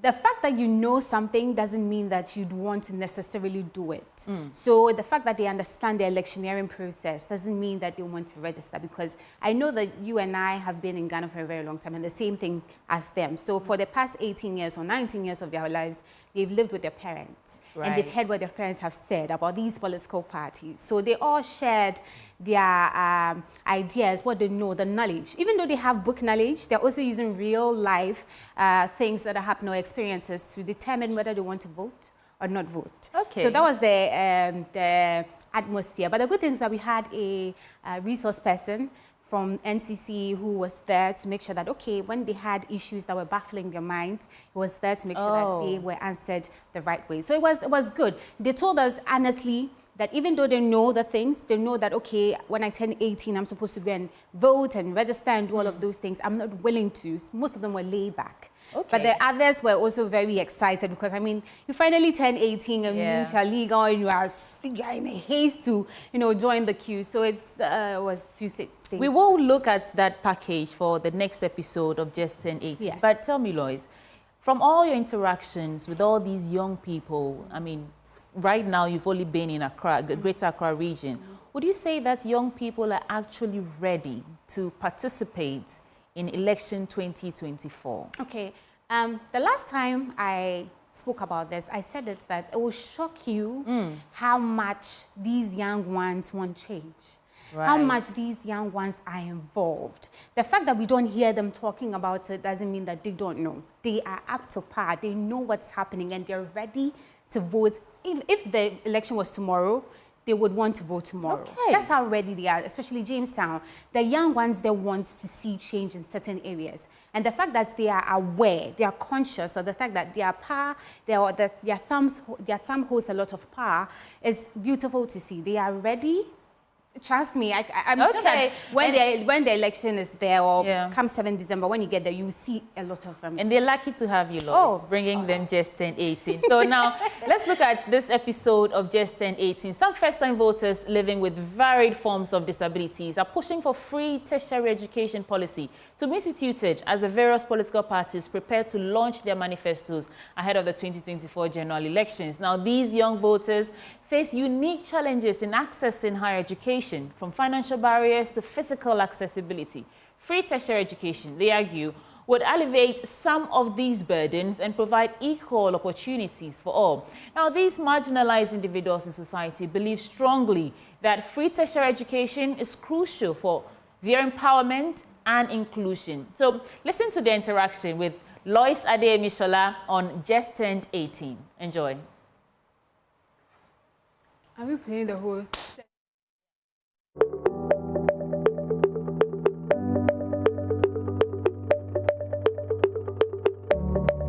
Hello and welcome to a very special episode of Just Turned 18, where we dive deep into the minds of first-time voters preparing to exercise their franchise. My name is Lois Adeyemi.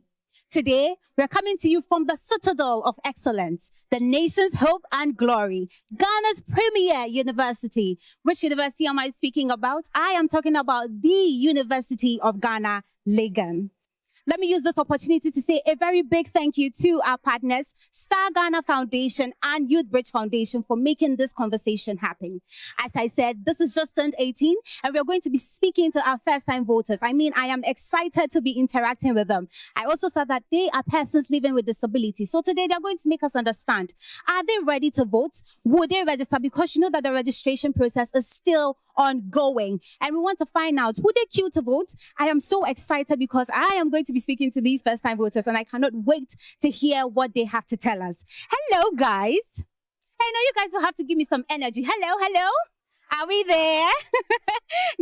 Should we do some breathing and breathe out? Let's breathe in, everybody. And then out. Isn't that refreshing? All right. So I would love to know everybody's names because, you know, I always say that my name is Lois Adeyemi, and I heard that there's somebody who has my name, so I cannot wait to have a conversation with you. Let me find out from everybody. Everyone is going to introduce themselves to me so we can get the conversation going. Hello, please introduce yourself. Yes, my name is Kudese Foster. Okay. All right. So hi, Foster. Yes. My name is Sape Gold Afafali. Hi, Fafali. I'm Gasupe Wasi. And I'm Gabriel Dopalam. I respond to the name Esther Bueju. Yeah. My name is Felicity Ajuri. And I am Lois Biama Ikia Ampofo. my namesake, and then? My name is Isaiah Madauku. Okay, and? My name is Emmanuel. I am Zokia. Okay. So I am very excited to have this conversation, but before we go into it, I want to say that Emmanuel is going to be assisted by Auntie Joy. She is actually a sign language translator, and she's going to be assisting him throughout this conversation. But guys, as I said, are we ready? All right, let's get straight into our conversation because we have a lot to unpack and unleash. Now, I want to know, you know that the voters registration is ongoing. How many of us have gotten it? And are we excited? Let me see by hands those of us who have gotten our voters register card. Sorry. I see. Okay. So let me come straight to you, my darling. I want to know, I mean, you finally have the voters registration card. You have gone through the process. Are you excited about it? Yes, please. So you have to tell me what at all excites you about, you know, getting this card? Because I'll be voting this year. So, okay. All right. Now let me come to you, Goda. Is that the same reason why you are also, you know, excited that you've gotten your voter card? Actually, I'm not really excited. I'm kind of nervous because as a person with disability going to participate in an election, I know I'm going to face a lot of challenges. So I'm kind of nervous, not really excited. All right, so I'll come back so we dive more into reasons why you are not excited. But you, Pearl, what is the reason, or are you excited to have your voters or your name in the voters register? Yeah, I'm excited because I can actually use the card for other purposes. Yes. Like? Yeah, like traveling purposes, and actually gives me an identity as a Ghanaian. Okay, I love that, but looks like Pearl wants to jackpot. All right, let me come to you. You have your card, right? Are you excited that you have a card? Oh, yes, I am. I'm excited that I get to participate in selecting the new crop of leaders for my country. So I'm contributing to nation building. Right. I'm excited that you are excited. Yes, dear? No, I haven't registered. Okay, so I'll come back to you. You who hasn't registered. Felicity, do you have your card? Please. Are you excited that you have your card? Yes, please. Why? What excites you about having the card? Because as a special needs student, it was really easy for us to register our ID, voters ID. Okay. So I'm excited that I'll one day choose a leader who represents us. Right. Thank you so much. Lois, do you have your card? Not yet. And Isaiah, do you have your card? Yes, please. Right. Are you excited that you have it now? I am really excited. Okay. What at all, is igniting this excitement? Oh, I'm excited because I'm also given the franchise as a Ghanaian to participate in the coming election, not only for this year, but the elections to come. Yeah. I like that everybody's excited. Now, I want to know from you, Emmanuel, are you also excited, Madam?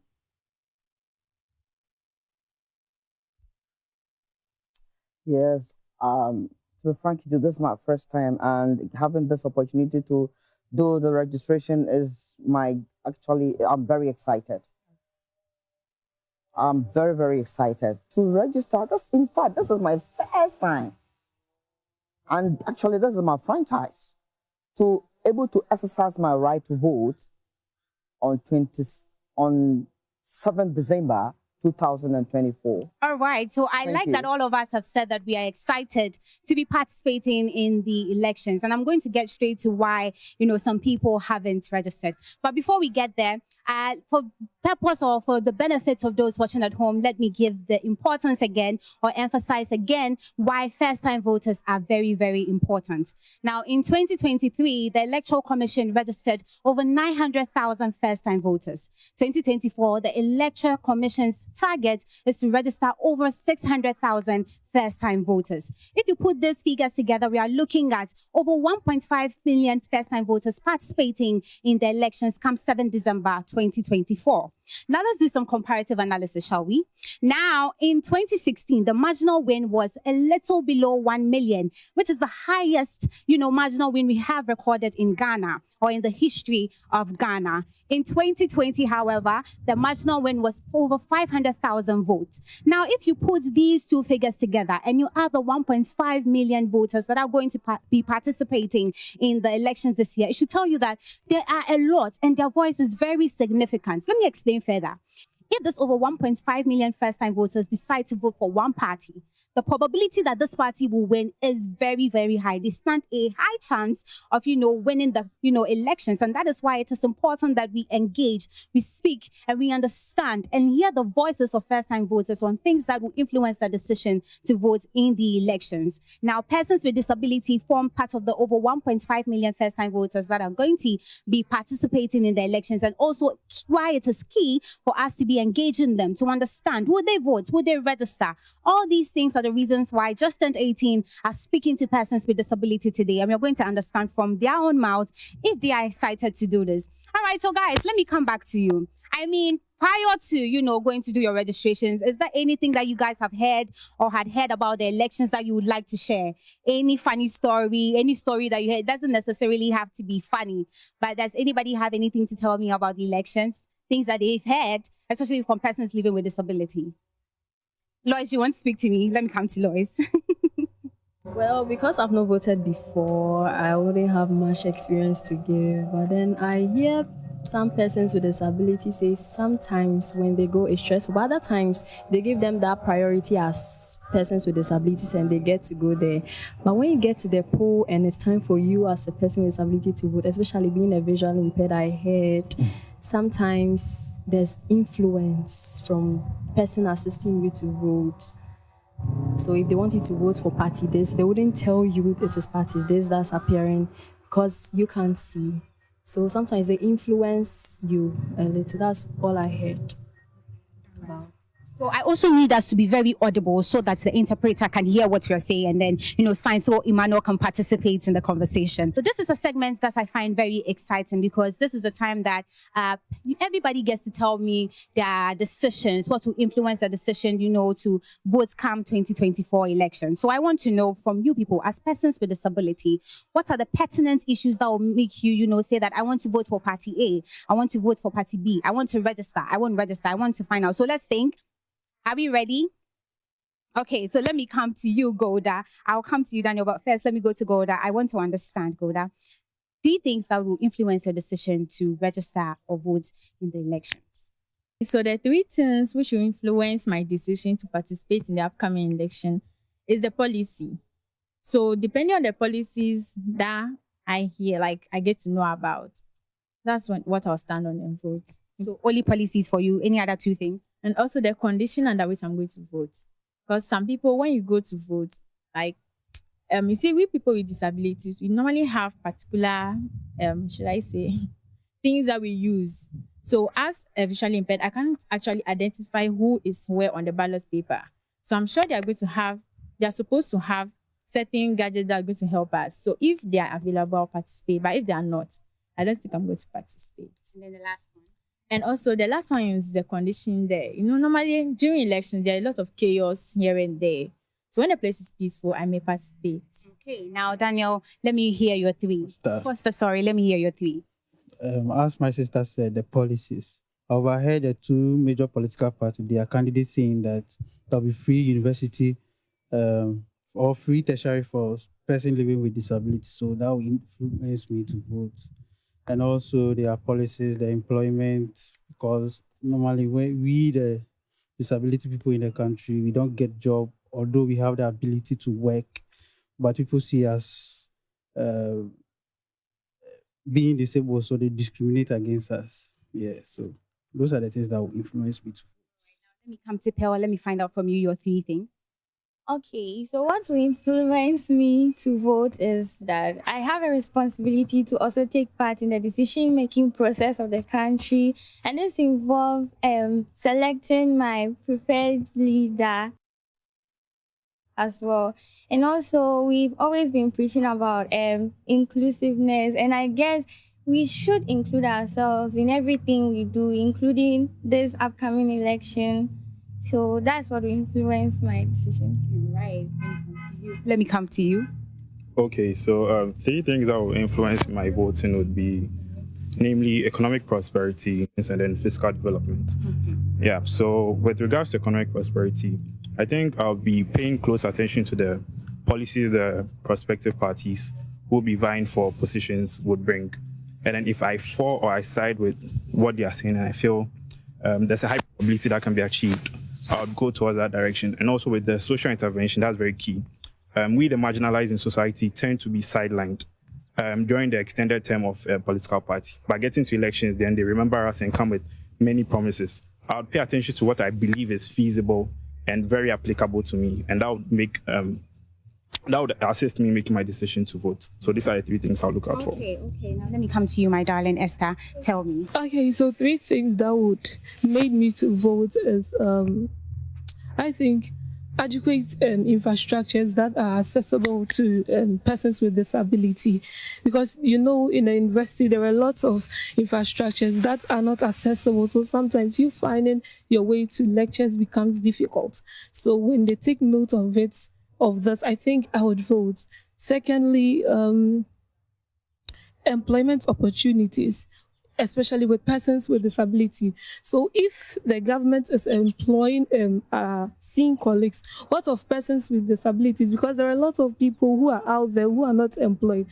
So if they pay attention to this and meet our needs, I think I would vote. And also, with our common fund and stuff, there are a lot of people facing challenges myself, because I know they've been given an amount of money to support us financially, but we are not receiving anything from them. So if they pay particular attention to these things, I think I will definitely vote and register. Right. Yeah. Let me come to you, Felicity's team. What are the 3 reasons? The true reason why I would like to vote is our place. I'm coming from the north, so there is a very bad road construction there, which normally leads our people to road accident and other stuff. So I think if the government could help us reconstruct our road, I'll vote for them so that so you'll be comfortable. All right. Let me come to Lois.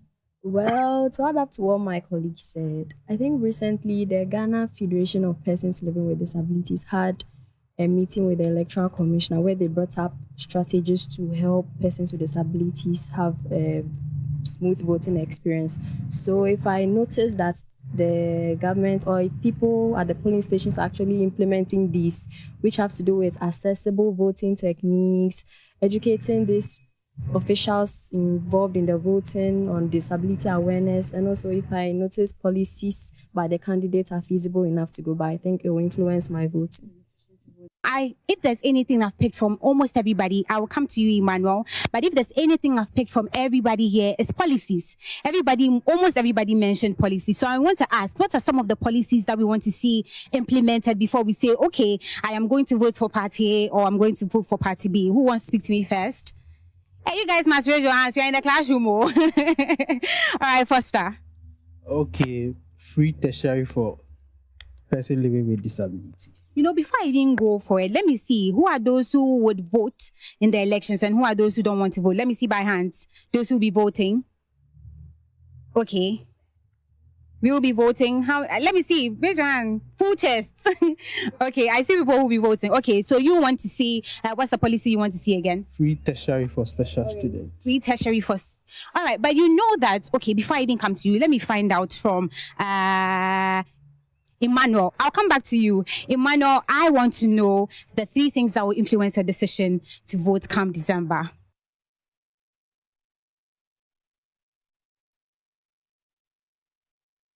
It's okay. So, all right. So, in the same way all my colleagues have said, if I will take a decision to vote for party A or B, their manifesto is, and I compare both party A or party B, if I see A or B's manifesto being benefit to me, especially for persons with disability, then that will give me the decision to vote. So actually, I will analyze who manifesto, and I also look at their past experience to compare both. I will do both. Both political parties, when they came into power, I'll do that analysis first. Also talking about economic development, if their policies, what they are bringing will actually add up to economic development, then I think that I will vote for that party. Okay. The candidates, forerunners are putting their manifestos together. And in their manifestos, they've come out to say, a few of them have said that, okay, or one party has said that when they come into power, they're going to make sure that their education, especially accommodation and tuition, is free for persons with disability. So would this influence you? Anybody? Yes, Foster. Yes. Because I, for instance, is someone's father who is taking care of me in the tertiary institution. So, and I have a friend too in Adidome Senior High School who is a visually impaired. He have to go for fishing before he can come to school. So, saying this, those are the things that will influence me. Because if not, he, for instance, cannot attend university. Yeah. Anybody else agreeing with what Foster has said, that the education system that he said is, made suitable for persons with disabilities not working as it should? Yes, I also agree with him because some people having disabilities graduate the secondary school with very good grades, but there's no one to support them. And Ghana, it's very difficult for you as a person with disability to get a side job, which you can use to pay your university fees and hostel fees. So if the government makes education free for people with disability, I think it is very good. So it actually influence our decision. Okay. So she has also said that until they change certain things, she's not going to, or it will not really necessarily move her to vote until she sees that they have made changes to these places that she wants to see. Now, Isaiah, I want to know from you as well. Does the education system made or for persons with disability, would you say that it's cool for you? Are you okay with it? Okay, I'm not that okay. Yeah, because even though things are or measures are put in place to make education easy for us to achieve, but still there are some things that we need we need the government to do to us.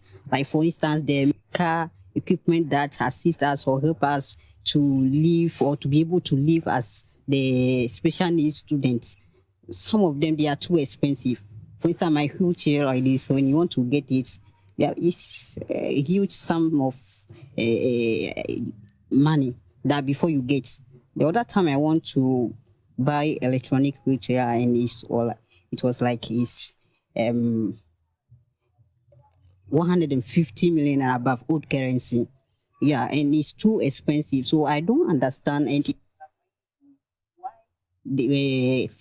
physically challenged or special needs students that we need support from friends, family, and the government. In fact, the whole community, we need support from them. And our equipment, they are too expensive to our affordability. I don't understand it. So if the government can put some measures in place to make the gadget or the equipment this thing affordable to us, I'll be happy about it.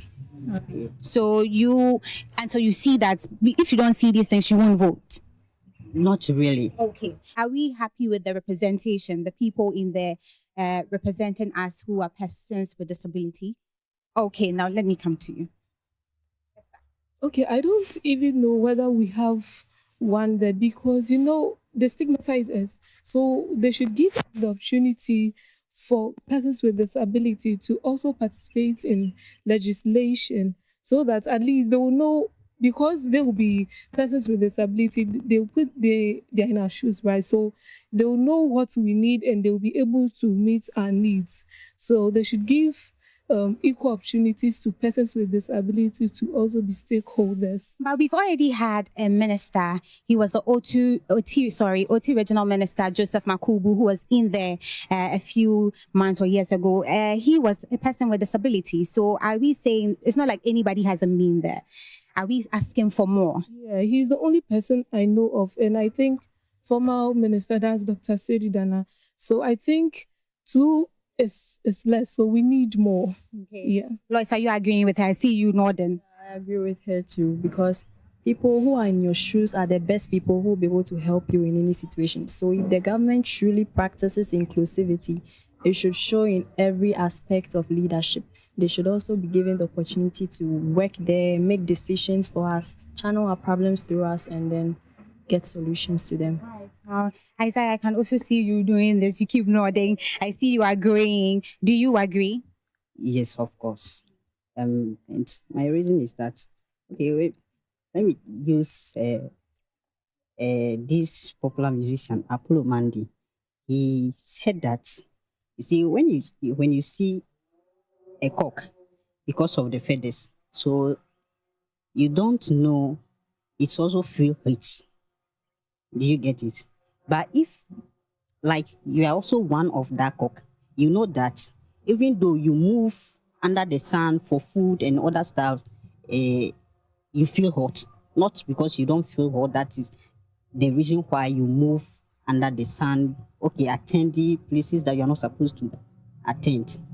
It's not that. So when we are also in the same shoe, then I think we will be able to voice out our needs so that it can be addressed. So I think, yeah, more of the people living with disabilities should be involved in the decision making in the country. Yeah. If there's anything I'm picking up from this conversation is the fact that we all have keen interest when it comes to the national or the nation's development, right? At least we all want to see changes, and these are the pertinent issues that will influence our decisions to vote. Now, as I said, at least we all care about Mother Ghana. We all care about our education. And we are still young. We are still here in school, so we definitely care about education, right?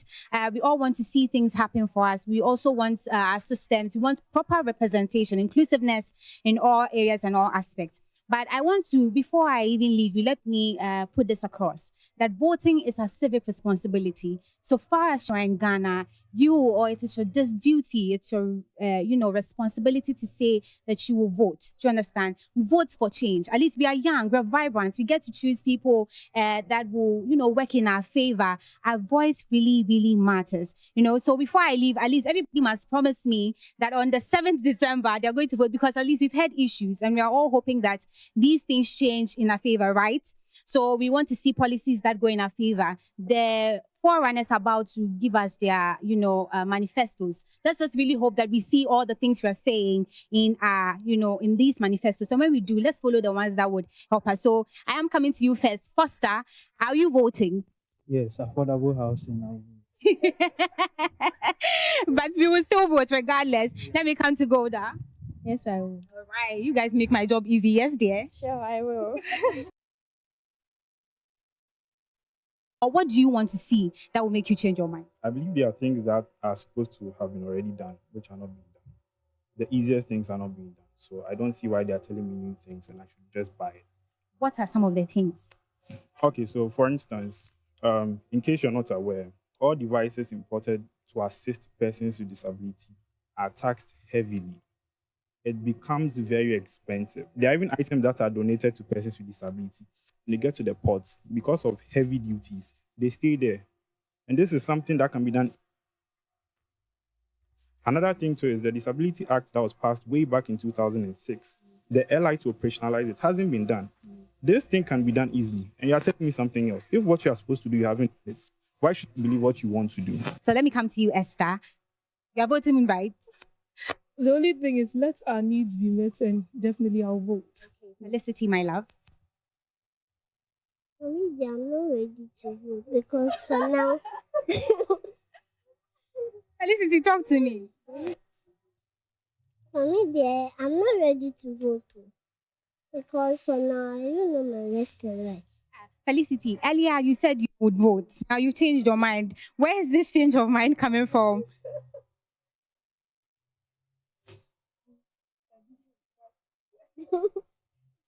So if the things you want to see come, or the things that you want change are changed, it will influence your decision to vote, right?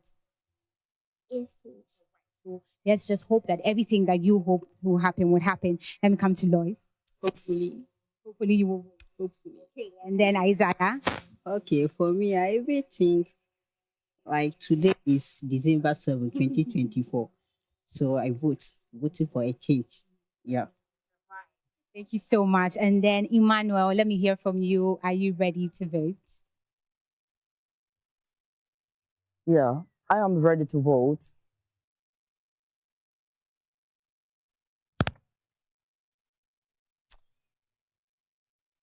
All the political group or political parties are there for us to do what?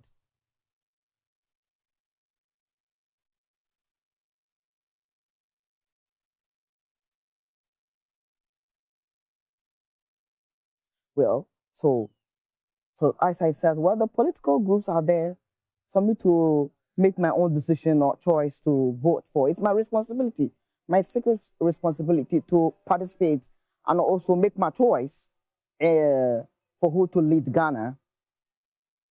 So it's my decision to participate in my own way to choose. But I am going to make sure that I do choose who will lead the nation well. But if I don't vote, other people would vote. And that might not be in my own decision. So I think I have to. to have the right leader. All right. Thank you all so much for speaking to me. If there's anything we've all picked up again, it's the fact that we all care about the nation's development, right? We all want to see change. We want to see good things happening. And until we see that, we're still here, we're going to keep spreading the, good word and hoping that everything will change in our favor, right? Are we okay? Are we fine? Let's shake it off a little bit. You guys, breathe in, breathe out. Are we okay? All right. This has been such a good conversation with our persons living with disability. I like the fact that we've been able to hear their perspective. As we bring this episode to an end, let's carry their voices, their challenges, everything they have said forward. And as we strive for, inclusive and a participatory democracy, we just hope that things will change and they will be happy in the long run. And also they will vote come 7th December 2024. My name is Loishola Adeyemi from the University of Ghana here in Legon. And we will see you same time next week in your area. Do not go anywhere. Just turned 18. Bye for now.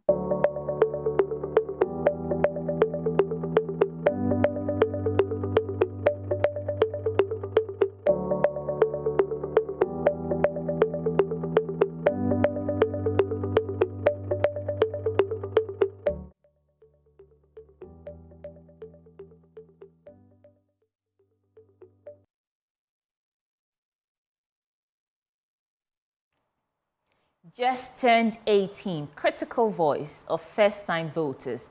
But first, yeah.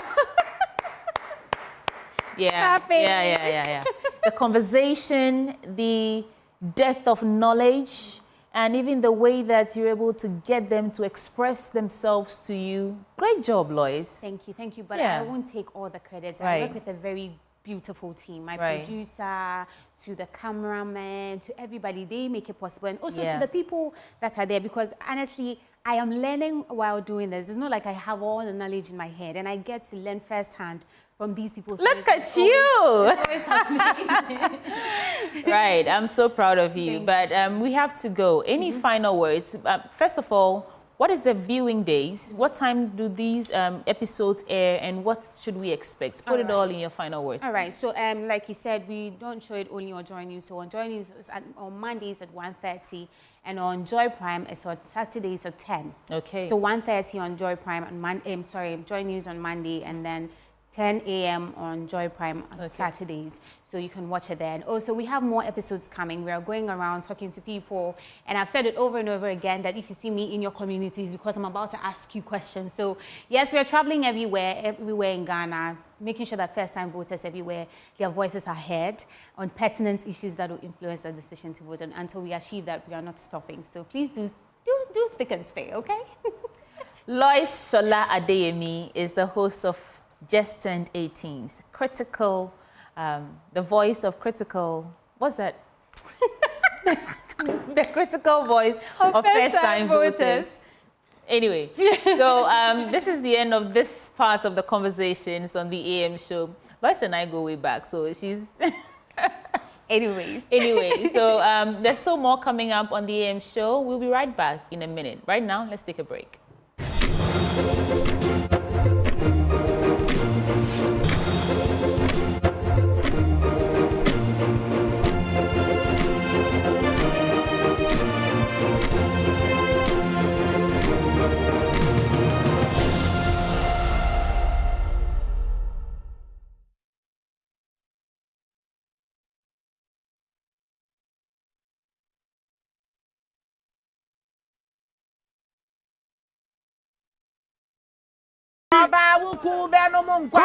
Customer. Nadabena minka, me papa. Ucha say. Me try 10 Ghana. 10 Ghana. 10 Ghana cedis. Na no dia, say na obenya. 10 Ghana cedis no. Me dia. 54,000 Ghana cedis. 54,000. 540 million. Here. 2 pounds. Bia e ma dumpe soft. Bia how the one na me try me die hu skasa keke. Yeah. Ene na giga keka ade tena we. Tena wa boki. Draw no na asase no. Mami mi volume. Wait. Okay. Customer. Wadi.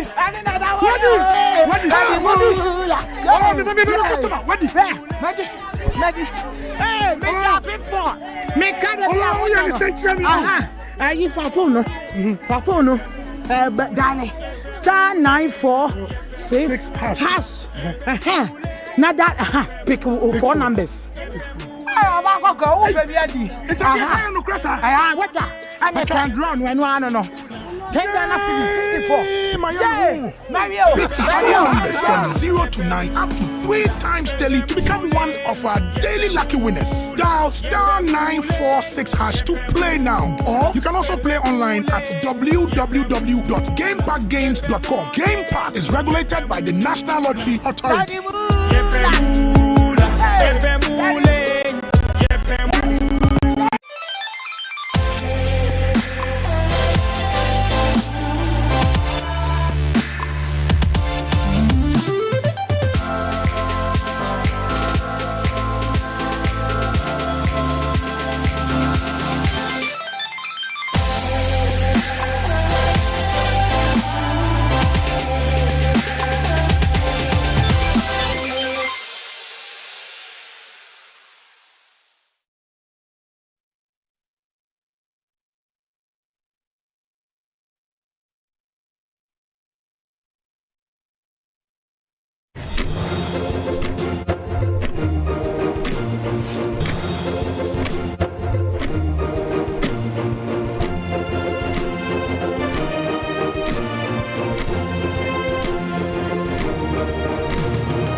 And we are back from that riveting conversation with Lois Shola Adeyemi on Just Turned 18. Let's now talk about Rep Your Jesse, the Hit FM Rep Your Jesse. This program that has carved a niche for itself as something to look forward to if you're a soccer a lover of sports.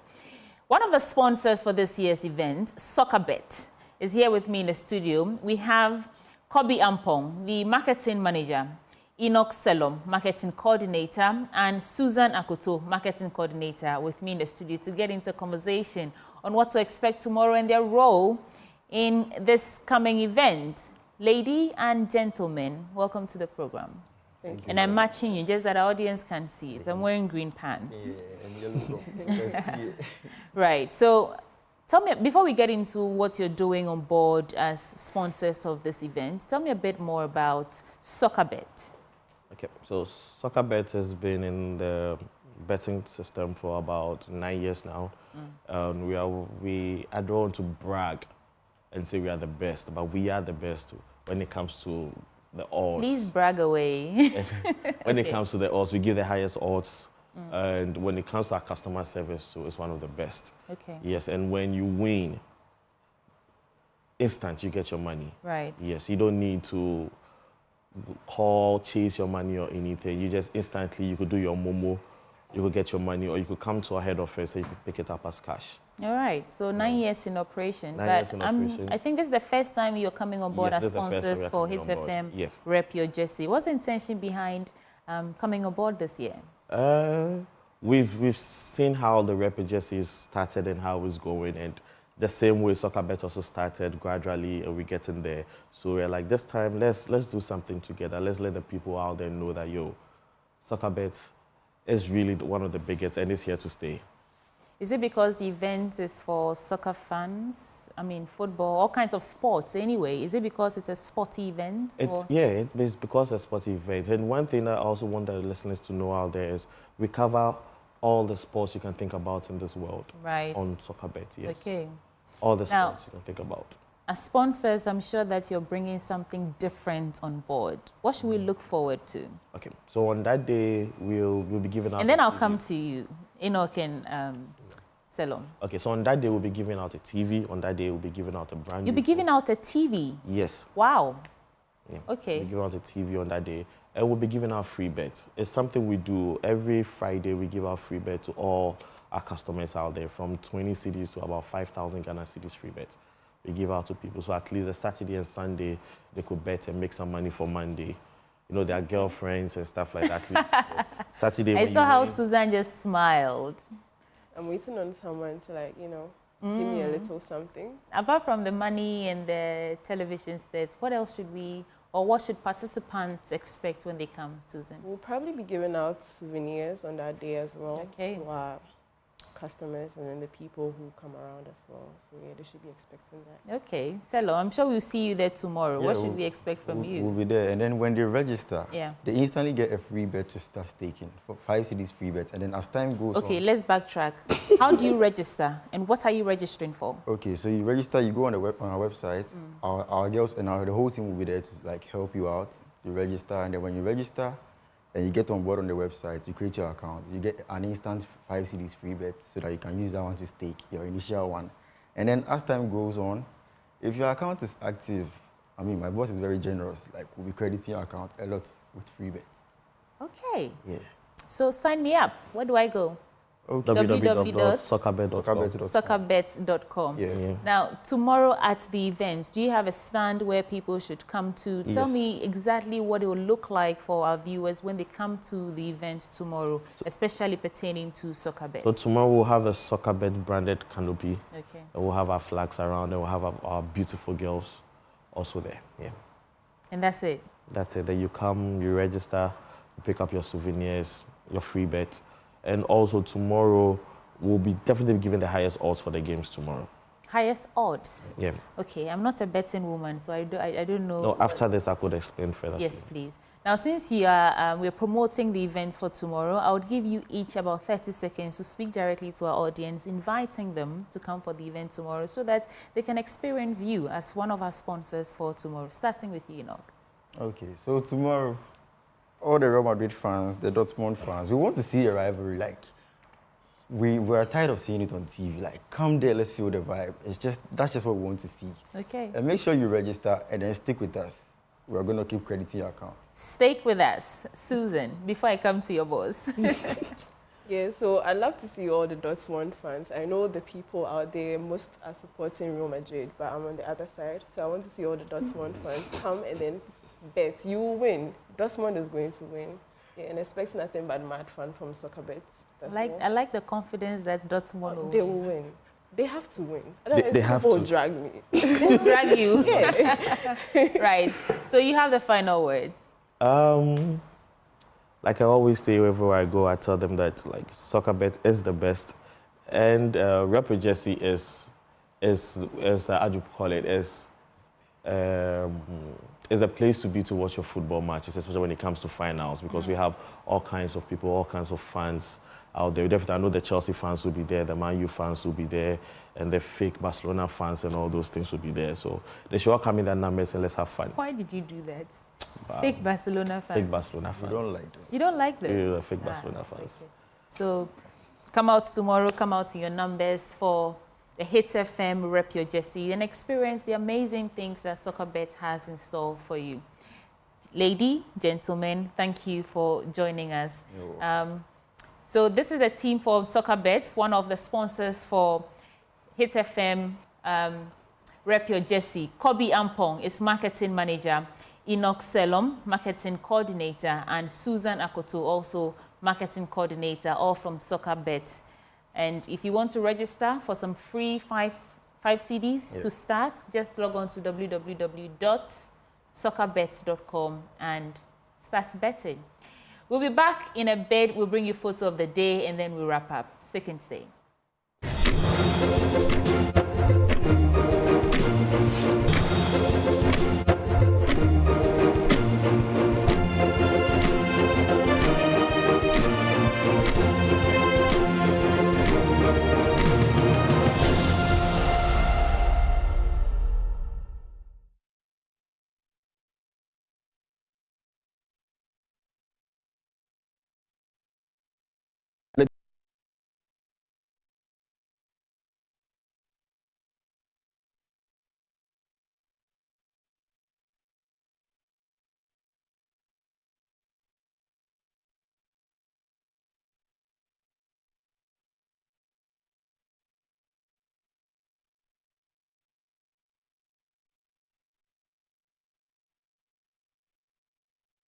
Ghana, I'm Esther Gido-Yuat of VOA's News and Current Affairs program, VOA's Africa 54. Here for you on Joy News. If you want to know what's trending in Africa's news, business and technology, sport, health, and lifestyle, then tune into VOA's Africa 54 for a closer look at the stories Africans are talking about around the continent. We'll bring you reports from our VOA correspondents as well as interviews with top experts and analysts. For the young and the young at heart, VOA's Africa 54 also includes Africa's best music, fashion, and entertainment. Be sure to tune in to VOA's Africa 54 right here on Joy News.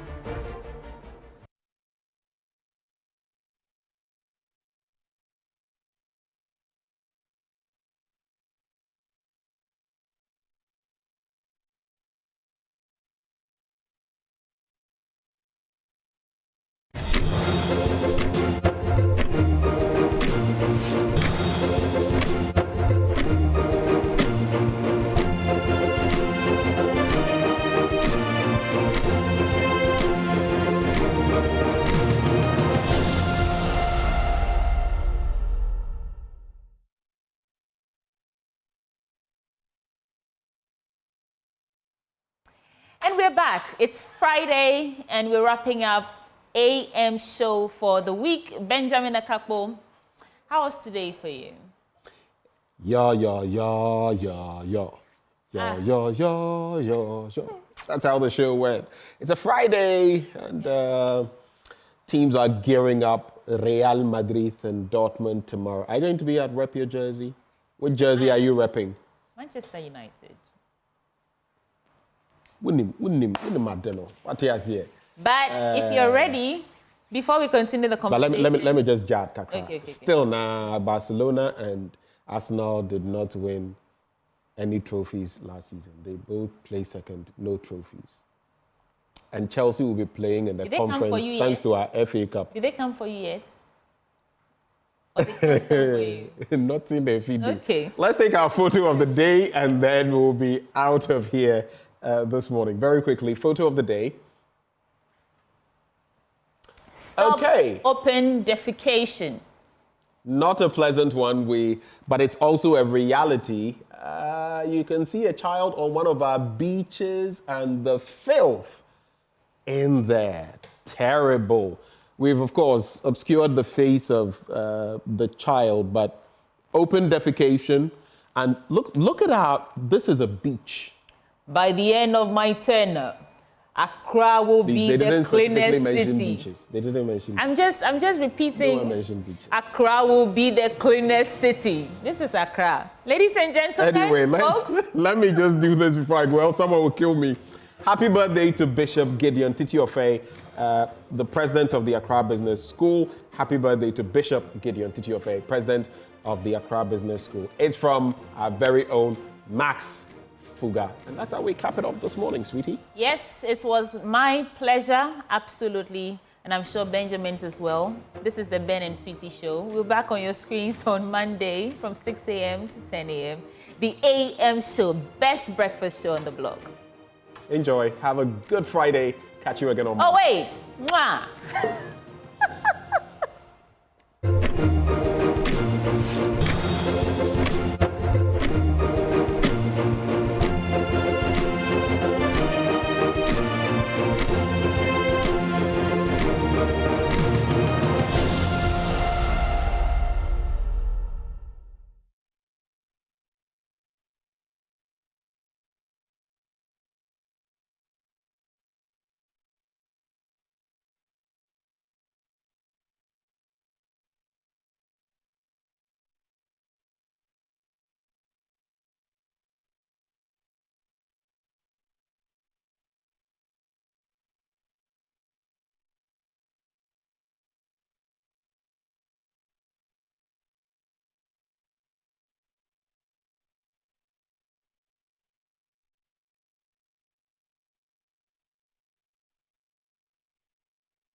The star.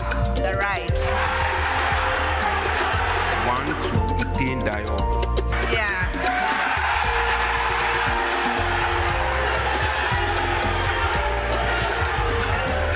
Sodium hypochlorite. Yes.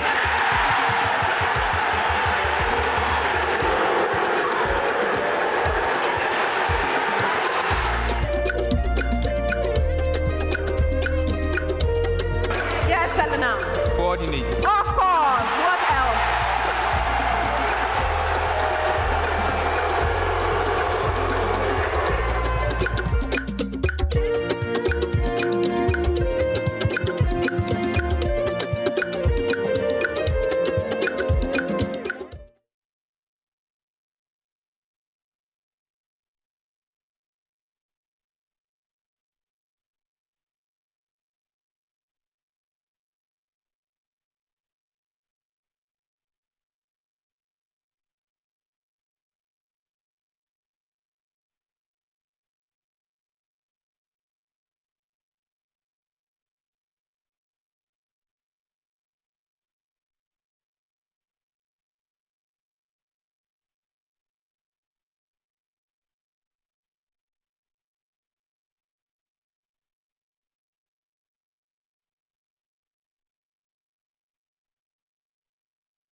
It's an end of another great week. Hello, good morning. Welcome to Newsdesk. My name is Faustina Safo. We're live on DSTV channel 421, GoTV channel 125. Coming up this morning, lawyers for businessman Richard Jakpa files an application for court order striking out charges against him. We have details as the Office of the Attorney General welcomes a request by the minority leader for a live media broadcast of his trial. Also, we have no objection to that request, but of course, subject to the discretion of the Chief Justice, because we believe in transparency, we believe in accountability, and we abhor misreporting.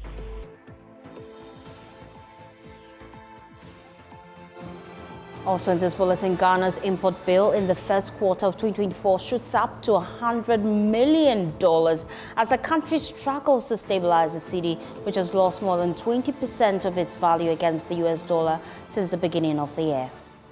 So between 2022 and 2023, we are recording about a 42.2 billion Ghana cedis from an exports point of view, representing 30% increase in our total exports between 2022 and 2023. We have details of these stories and more here on Newsdesk. My name is Faustina Safo. Take a seat. You're my guest.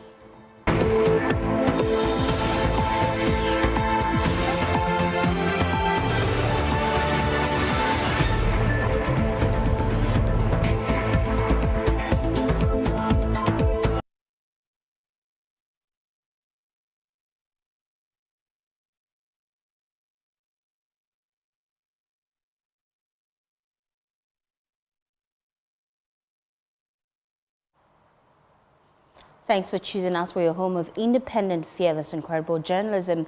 Now we start with lawyers for the third accused in the controversial ambulance case, Richard Jakpa, because they have filed an application in court for an order striking out charges against him.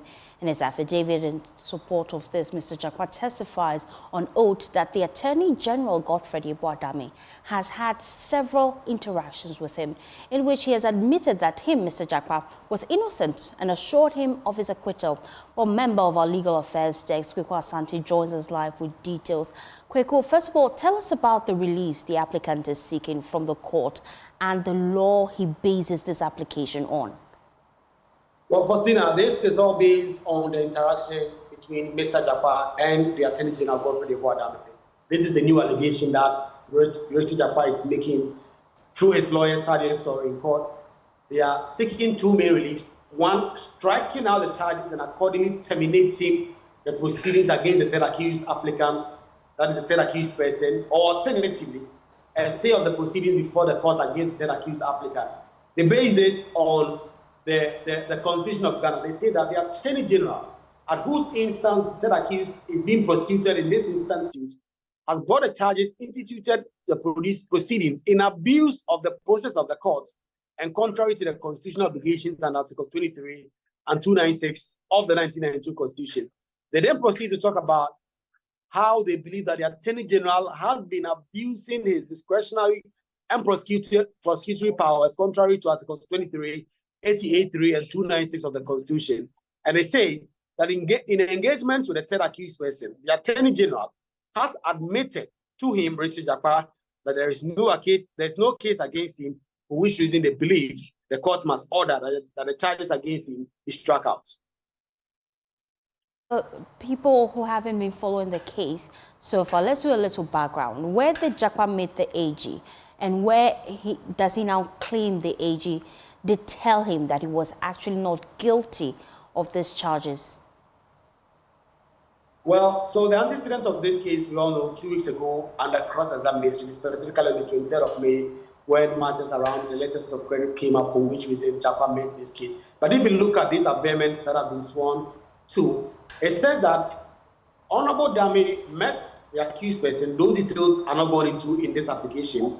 We assume that it will come up under cross-examination should this application be granted for a mini trial. So, and it says under paragraph 16 that Honorable Dame explained to me, that is Richard Japa, that this case had to be undertaken because of pressure from the former finance minister, Kenneth Fuyata, and the president, and assured him repeatedly that he was not the target of the prosecution. It is based on this interaction that Japa had with Richard Godfrey Dame, that he says a relationship of trust developed between them, because he believed that since Dame is a lawyer and the person who initiated the prosecution, he assured him that as an agent, he was not in law liable for the principal's action, that is Big C's conduct in the entire contract. I was very well aware that I now trusted him. Honorable Dame told me that he was informed that during the investigations, I have some documents I could share with him and I share with Yoko. My first hunch was that Mr. Dame was abusing the trust I hold with him. And also that he came assuring me that as an agent, I was not liable for the acts of this principal, that he, the Attorney General, had filed a submission contesting my submission of no case. Indeed, he says that the Attorney General had an agreement with him that if he indeed filed a submission of no case by the court, he would not oppose it for him to be acquitted ultimately. But the Attorney General went against this promise and challenged the statement of no case that was filed in court. Again, he said the Attorney General explained to him that if he were also to be acquitted, just like Amanima, the second accused person has been acquitted, it will expose the strategy of the Attorney General that he was indeed only going after the minority leader, Dr. Keselato Fosi, for which reason he believed he still must be in this suit. Well, Japa says in his affidavits that the AG told him again that he was under pressure from the president and a minister to bring those charges against him and the minority leader. Tell us more about that. Yes, in fact, we know that this case was filed just around the time that the e-levy debate was hot in Parliament. In 2021, the 2022 budget was presented, and the minority leader now then was the ranking member of the Finance Committee, and he was leading the minorities charge against this. The claim by Richard Japa is that because of the minority leader's opposition to the 2022 budget and also the e-levy that was in the budget, the finance minister then, Ken Ofuriatta, and President Akufo-Addo impressed on him, the AG, to file these charges as though the idea was to muzzle Keselato Fosi so that he could drop his insistence. And it seemed that he was not going to drop the insistence. They were willing to see this through. So this application has been filed. They are demanding a mini trial of a sort within the bigger trial so that he wants to be under oath. The Attorney General can cross-examine him. Lawyers for the minority leader can also cross-examine him. His lawyers can also lead it also for the evidence in chief. He says he will prove this case and the charges against him must be dropped. Thank you so much, Coco Asante, member of our Legal Affairs Desk here at Joy News. But let's bring in lawyer Lamting Apanga to get a better understanding about the legal proceedings. Now, thank you for your time here on News Desk. First off, is there precedence for this new application to present the evidence from Jakpa to the court? Well, good morning to you and good morning to your listeners. I'm speaking to you from the court premises in Bolga, so in case the internet is not sustainable, you should bear with me. Sure.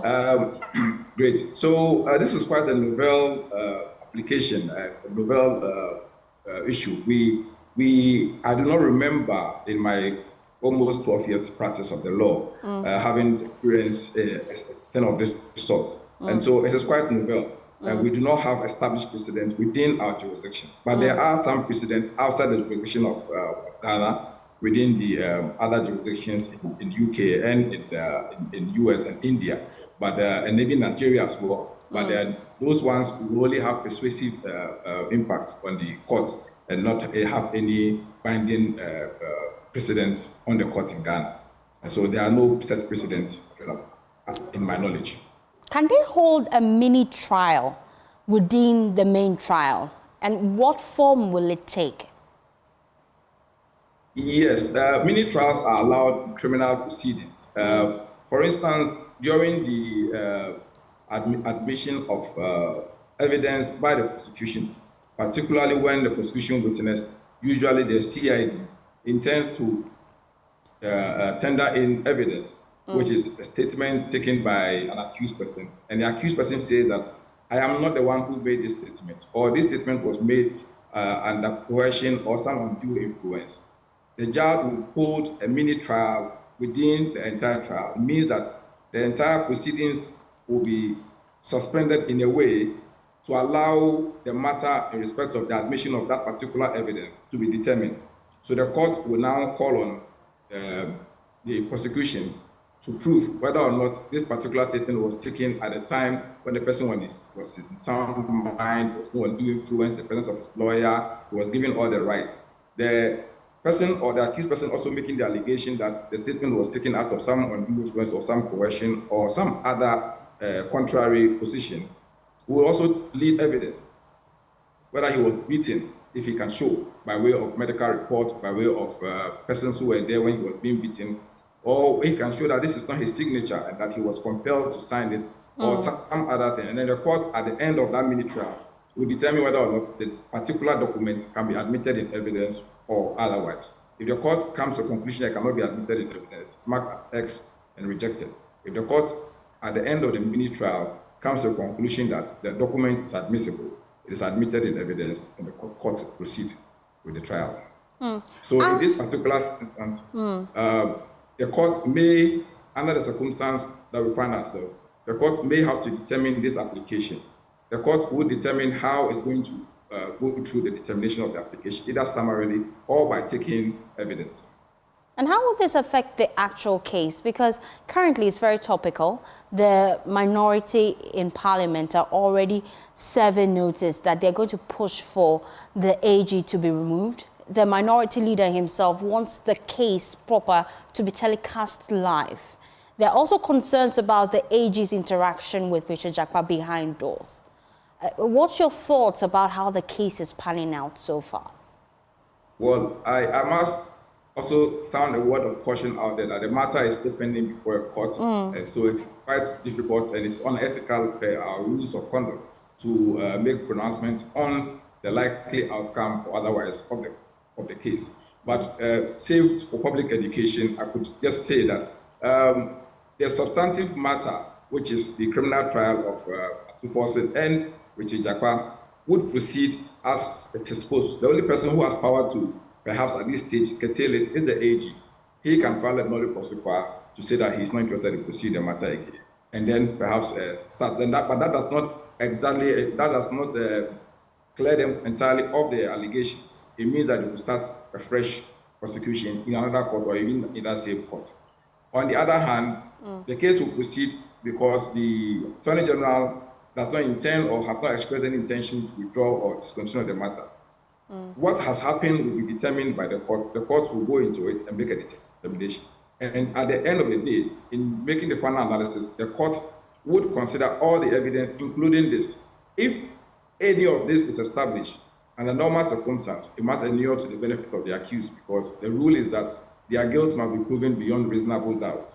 And where there is doubt, reasonable doubt, it must inure to the benefit of the accused person. And so it is likely that if the court would make a determination and continue the matter, the substantive matter, at the end of the day, the court will consider all the evidence, including this evidence, and see whether or not this evidence has any bearing on the entire allegation. And if this evidence has any bearing on the entire allegation, then it should inure under normal circumstances to the benefit of the court, of the accused person. But I'm not a judge, and I'm not here to say how the outcome will be. It is for the court to determine. So let's leave the merits out at this stage. Lawyer Lapteng Apanga, thank you for your time here on Newsdesk. Meanwhile, the minority leader, Dr. Keselato Forsen, is impressing on the Chief Justice, Gertrude Tukono, to allow a live broadcast of his ongoing trial because of the public interest in the case has generated a lot of conversations. Now, there has been heightened public interest on the case after the other accused person, businessman Richard Jakpa, alleged in open court that the AG has been impressing on him to incriminate the minority leader. Well, the Office of the Attorney General says it's not opposed to this, and the request by the minority leader to allow a live broadcast in his trial is actually going to help the interest of justice in the country. Listen to Deputy Attorney General Godfred Yeboah. We have no objection to that request, but of course, subject to the discretion of the Chief Justice, because we believe in transparency, we believe in accountability, and we abhor misreporting. And so, if the Chief Justice, in her wisdom, decides that this matter should be live, we have no objection to say. In fact, the AG at different fora had indicated that when it comes to public interest matters, or matters where the public has that kind of interest, it will be the interest of justice that such proceedings are broadcast live on tele and on radio. So we have no objection to it. But as I said, the CJ has the final say. Not only the broadcast, we're also looking at a situation where we have day-to-day hearing so that we can get to the end of this matter as soon as possible. So the broadcast, if possible, may have to go with day-to-day hearing so that we can get to the end of this particular matter. Just give me a bit of education here. If you look at Article 296, exercise of discretionary power, it says, where in this Constitution or in any other law discretionary power is vested in any person or authority, A, that discretionary power should be deemed to imply a duty to be fair and candid. B, the exercise of the discretionary power shall not be arbitrary, capricious or biased either by resentment, prejudice or personal dislike, and shall be in accordance with the due process of the law.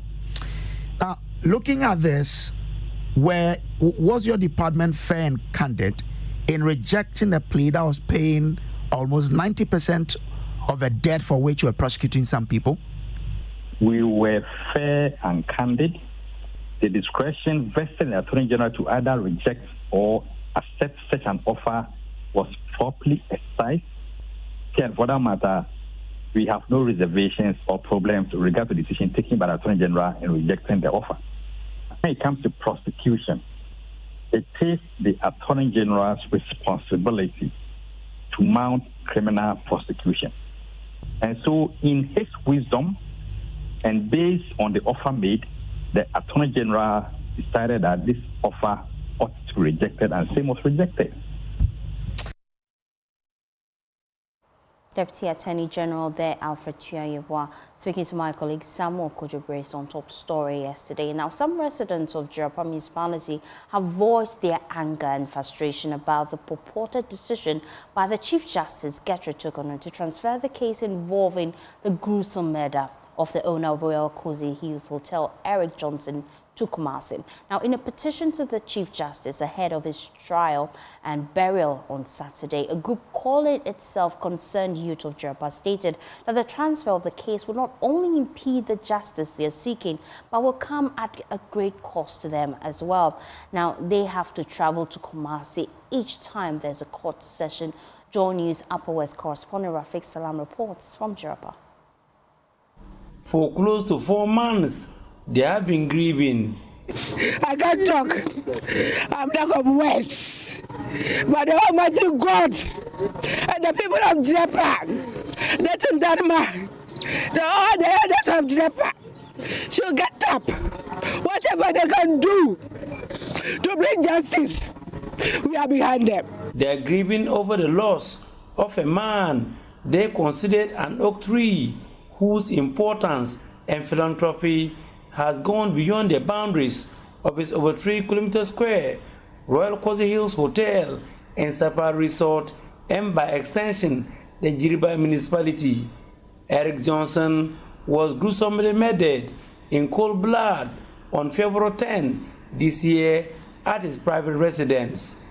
3 persons, including former human resource manager of his hotel, Ilyasa Afanyiche Mahama, and Belinda Miller, have been arrested in connection with his murder and were billed to appear at the Wahai Court last week for the commencement of the trial.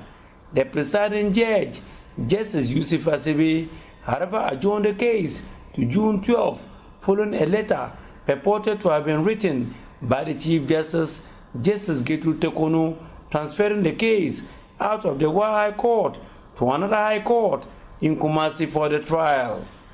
Ahead of his burial slated for this weekend, close family members, landlords, market women, persons with disabilities, and tricycle operators under the banner of Concerned Youth of Jiriba Municipality are incensed about the decision of the Chief Justice. They have therefore petitioned the Chief Justice to rescind her decision, urging her not to look only at the interests of the first accused murder, but the interests of the sea of people whose interest is hinged on the case, and allow the status quo to remain. John Apolong is the public relations officer of the Jiriba Municipal Youth Association, and he read a petition on their behalf.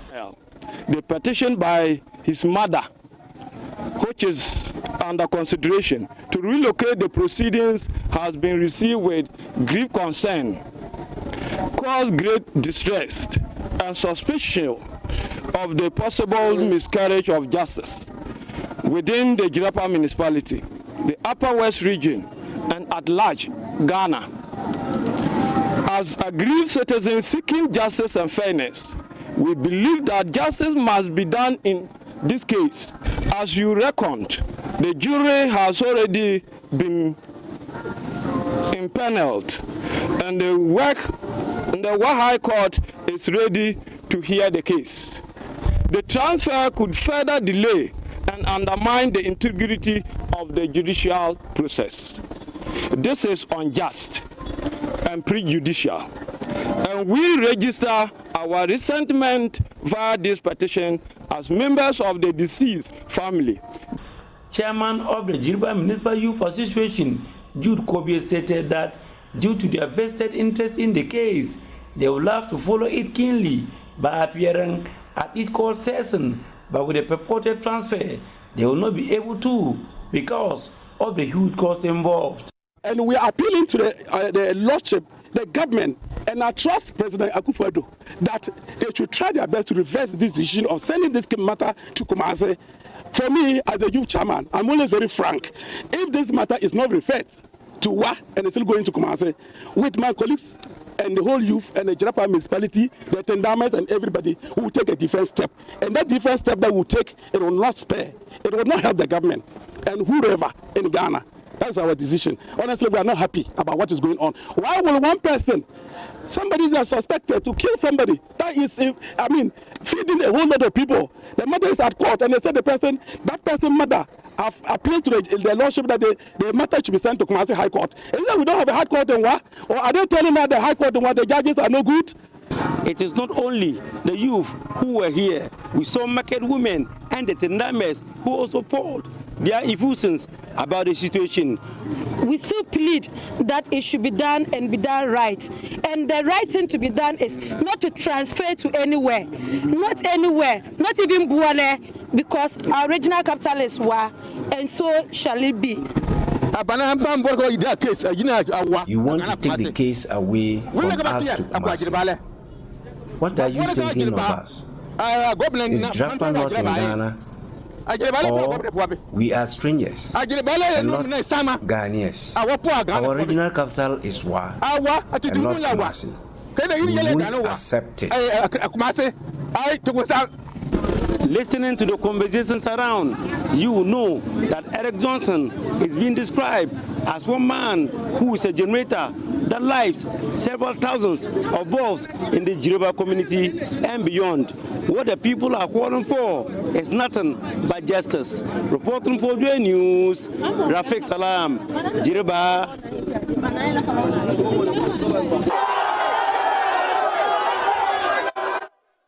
Away from the courts now, fresh data contained in the Ghana Statistical Service 2022, 2023, 2024 first quarter trade vulnerability report has revealed that Ghana's total import bill went up by $100 million between the first quarter of this year and that of last year. Now, this comes at a time when the country is battling continuous exchange rate fluctuations as the cedi sheds more than 20% of its value against the American greenback in the retail market. Well, the reports indicate that significant decline in cocoa export inflows, which have been a reliable source of shelter for the cedi. Listen to government statistician Professor Samuel Kobna-Anim, who announced these statistics yesterday. So between 2022 and 2023, we are recording about a 42.2 billion Ghana cedis from an exports point of view, representing 30% increase in our total exports between 2022 and 2023. From an import perspective, in 2023, the total value of our imports stood at 180.7 billion Ghana cedis relative to 148.6 billion Ghana cedis. Keep in mind the rate of growth for exports relative to the rate of growth for imports. I did indicate that the rate of growth for exports between 2022 and 2023 was 42.2 billion Ghana cedis, and in the case of imports, we were recording 32.1 billion Ghana cedis. So while we are seeing an increase in exports of 42.2 billion Ghana cedis between 2022 and 2023, in the case of imports, we saw a 32.1 billion Ghana cedis. So clearly, between 2022 and 2023, we're doing more on the side of exports than imports. The storyline slightly changes if you look at it from the US-denominated point of view. That is where we begin to think about the exchange rate implications on our external trade, both from an export perspective and from an import perspective.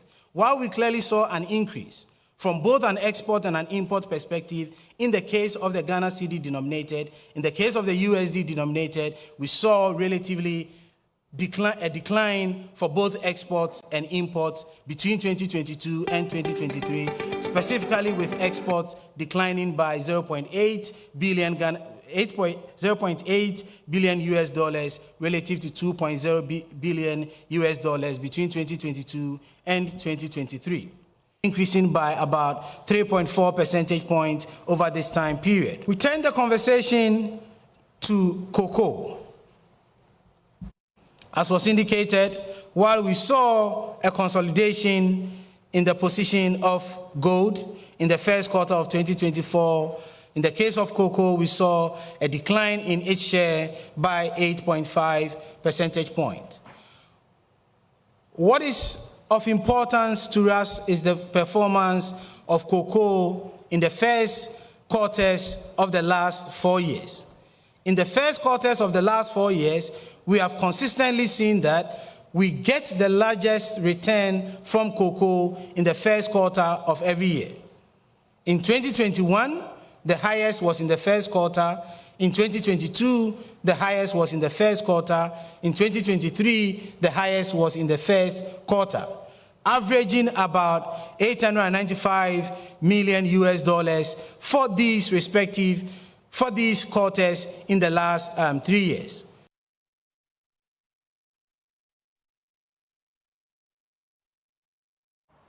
Let me bring in data analyst here at JoyNews, Isaac Ofeje, to get us more details about this. Let's start with Ghana's input bill for the quarter of this year. How did we jump to $100 million? The most important aspect of the trade statistics that was released yesterday was the import bill. Because we always say that we don't print dollars in this country, so inflows are very important, so as to also track the amount of dollars even in source of Ghana. And it's usually the import side that puts a lot of pressure on the available dollars. So we decided to compare the first quarter of last year to the first quarter of this year. And in nominal terms, the figure increased from an import bill of $3 billion to $100 million. Kofi, you have to position rightly for me because I seem to be losing you there. And I know that we're doing a lot of focus on the topic, and what we are treating now is Ghana's import bill. We've jumped to $100 million between the first quarter of this year. Now, it comes at a time when the country is battling with inflation and the continuous depreciation of the cedi. And this is raising questions about how we're going to sustain our gains moving forward, because we have lost about 20% of our value against the dollar in the retail market. Kofi, whilst you position rightly for me, I would like to find out, this report focuses more on Ghana and our exports, especially with the cocoa industry, and why we are failing to export as much as we used to. Tell us more about that.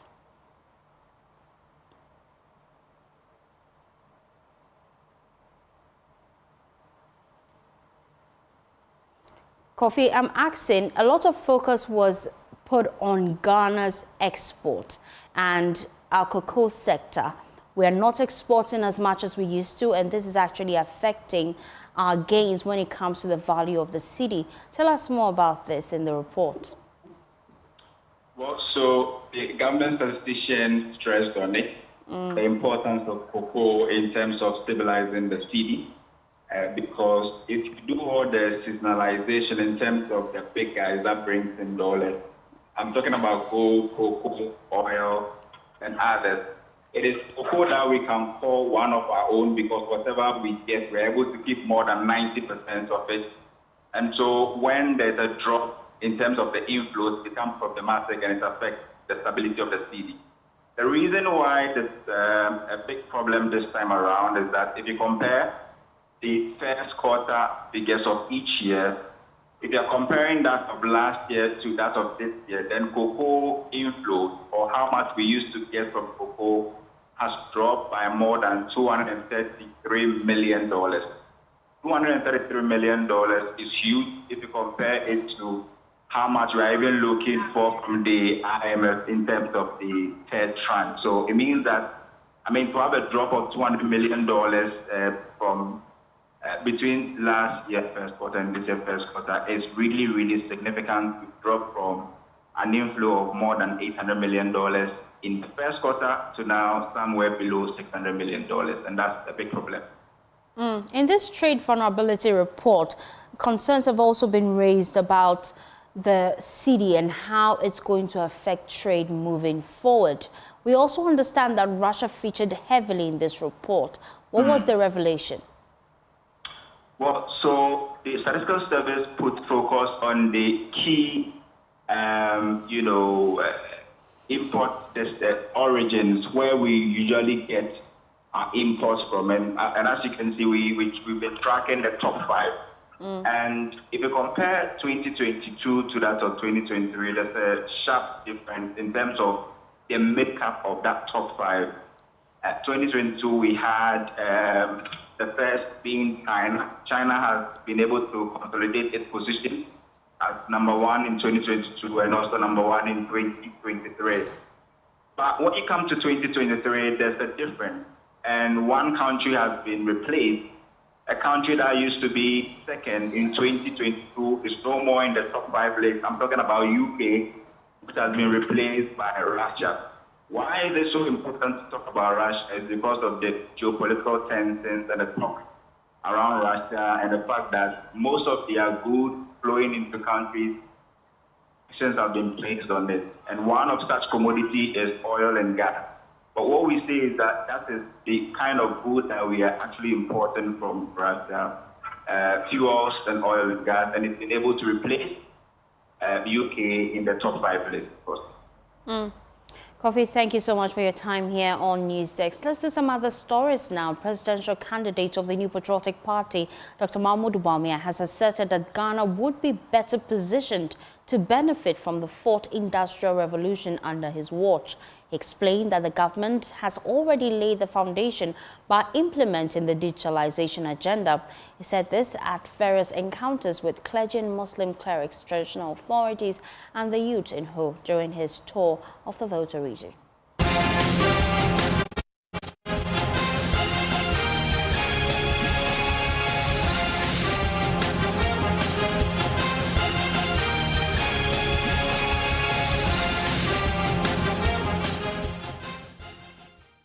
Dr. Bawumia and his team began his tour with separate meetings with clergymen and Muslim clerics, where he shared his vision to transform Ghana.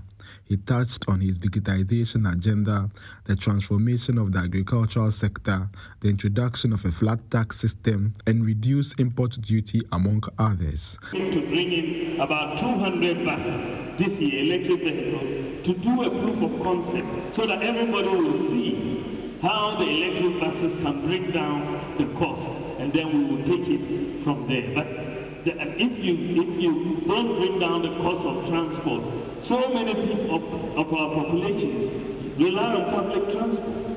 Most of our population, maybe 80–90%, rely on public transport. So bringing down the public transport cost will bring down the cost of living. Addressing the traditional authorities at the Volta Region House of Chiefs, he stressed his commitment to positioning Ghana to reap from the 4th Industrial Revolution through digitization. And I believe that we can do even better in the 4th Industrial Revolution than many of the advanced countries that we see.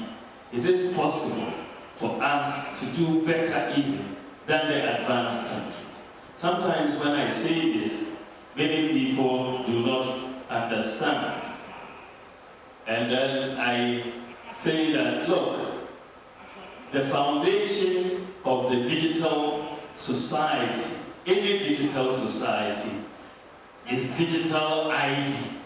Everybody must be digitally identified, must have a unique identity. The president of the Volta Region House of Chiefs, Togbe Teprehudu, implored Dr. Bawumia to use his influence to resolve chieftaincy disputes in the country. I was telling some of my colleague chiefs that I was counsel to one of the factions in the Abudu Adani conflict so many years ago. Your Excellency, the cost aspect of that alone is mind-boggling. I therefore want to make a special plea to you that it is an issue which is dear to the heart of the institution. And I'll urge you to do all you can to assist judicial committees, right from the Traditional Council to the National House of Chiefs, to nip this canker in the bud. The team made their way to the whole central market, where Dr. Bawumia was mobbed by the traders. He sang NPP-affiliated songs and swamped Dr. Bawumia as he made his way through the market to familiarize himself with the traders. He wrapped his store with the Youth Connect, where he addressed students, artisans, and the youth, urging them to elect him as the next president of Ghana. Fred Kwame Asari, JoyNews.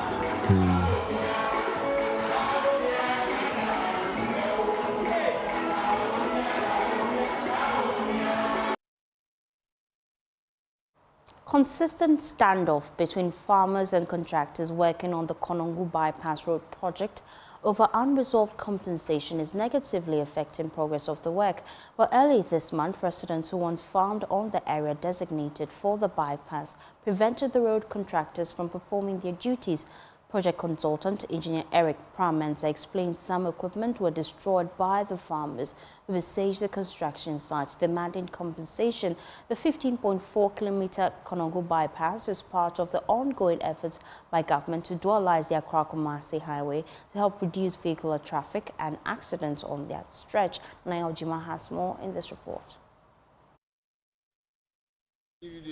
In the early part of May, the farmers who are yet to be fully compensated by government took to the construction site to register their displeasure.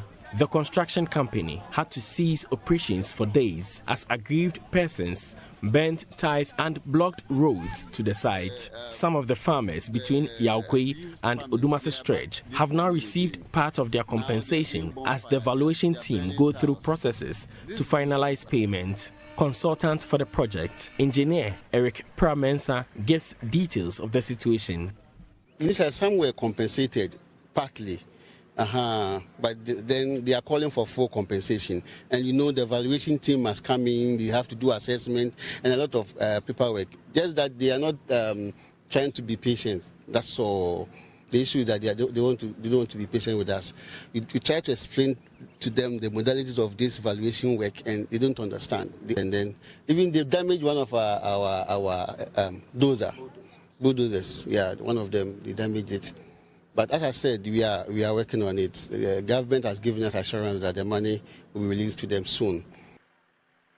The 15.4-kilometer Konongo bypass is part of the ongoing efforts by government to dualize the Accra-Kumasi highway to reduce vehicular traffic and accidents. Over 7 kilometers of swampy areas have been excavated and filled with boulders.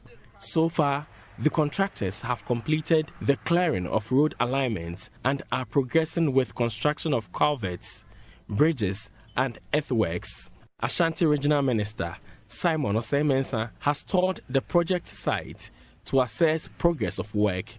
Construction is about 46% complete, 2 months ahead of project period. There are two contractors, Mr. Kofi Job Construction Limited and Judicial Company Limited. They are all doing very well, and unfortunately, a greater portion of the road is swampy. So they've done a lot of work for about 7 kilometers. They've done excavation of the bad material and filled it with boulders. As you can witness, this is the end of the 7-kilometer portion. For JoyNews, Nana Ojima, Kumasi.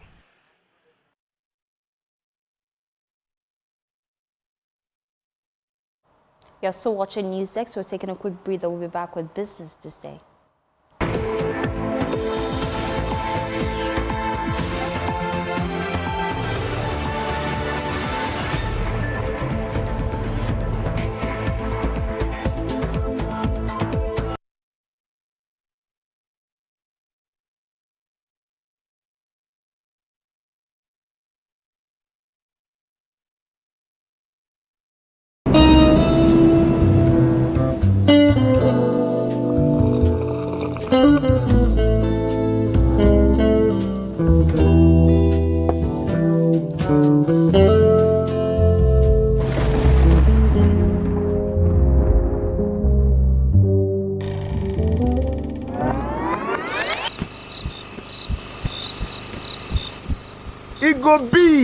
Deposit and maintain a minimum balance of 500 Ghana cedis or multiples of it to qualify to win your share of 1.2 million Ghana cedis in cash and prizes. EMG. Join the EcoBank Million Gang. A better way to enjoy life. Deposit today. A better way. A better Africa. EcoBank. The Pan-African. Is Go TV, and right here is where you can catch the Euro 2024 live. That's right, I'm talking about all the heavyweights like Spain, Italy, Germany, England, Portugal, and many more in one place. It's going to be epic. You said it.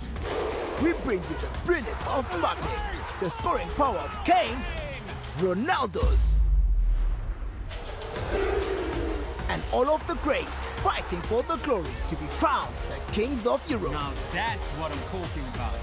Don't miss the unbeatable action of all 51 games of Europe's biggest football event, live on SuperSport on GoTV and GoTV Stream. The Euro 2024 live. That's GoTV for you. Love it.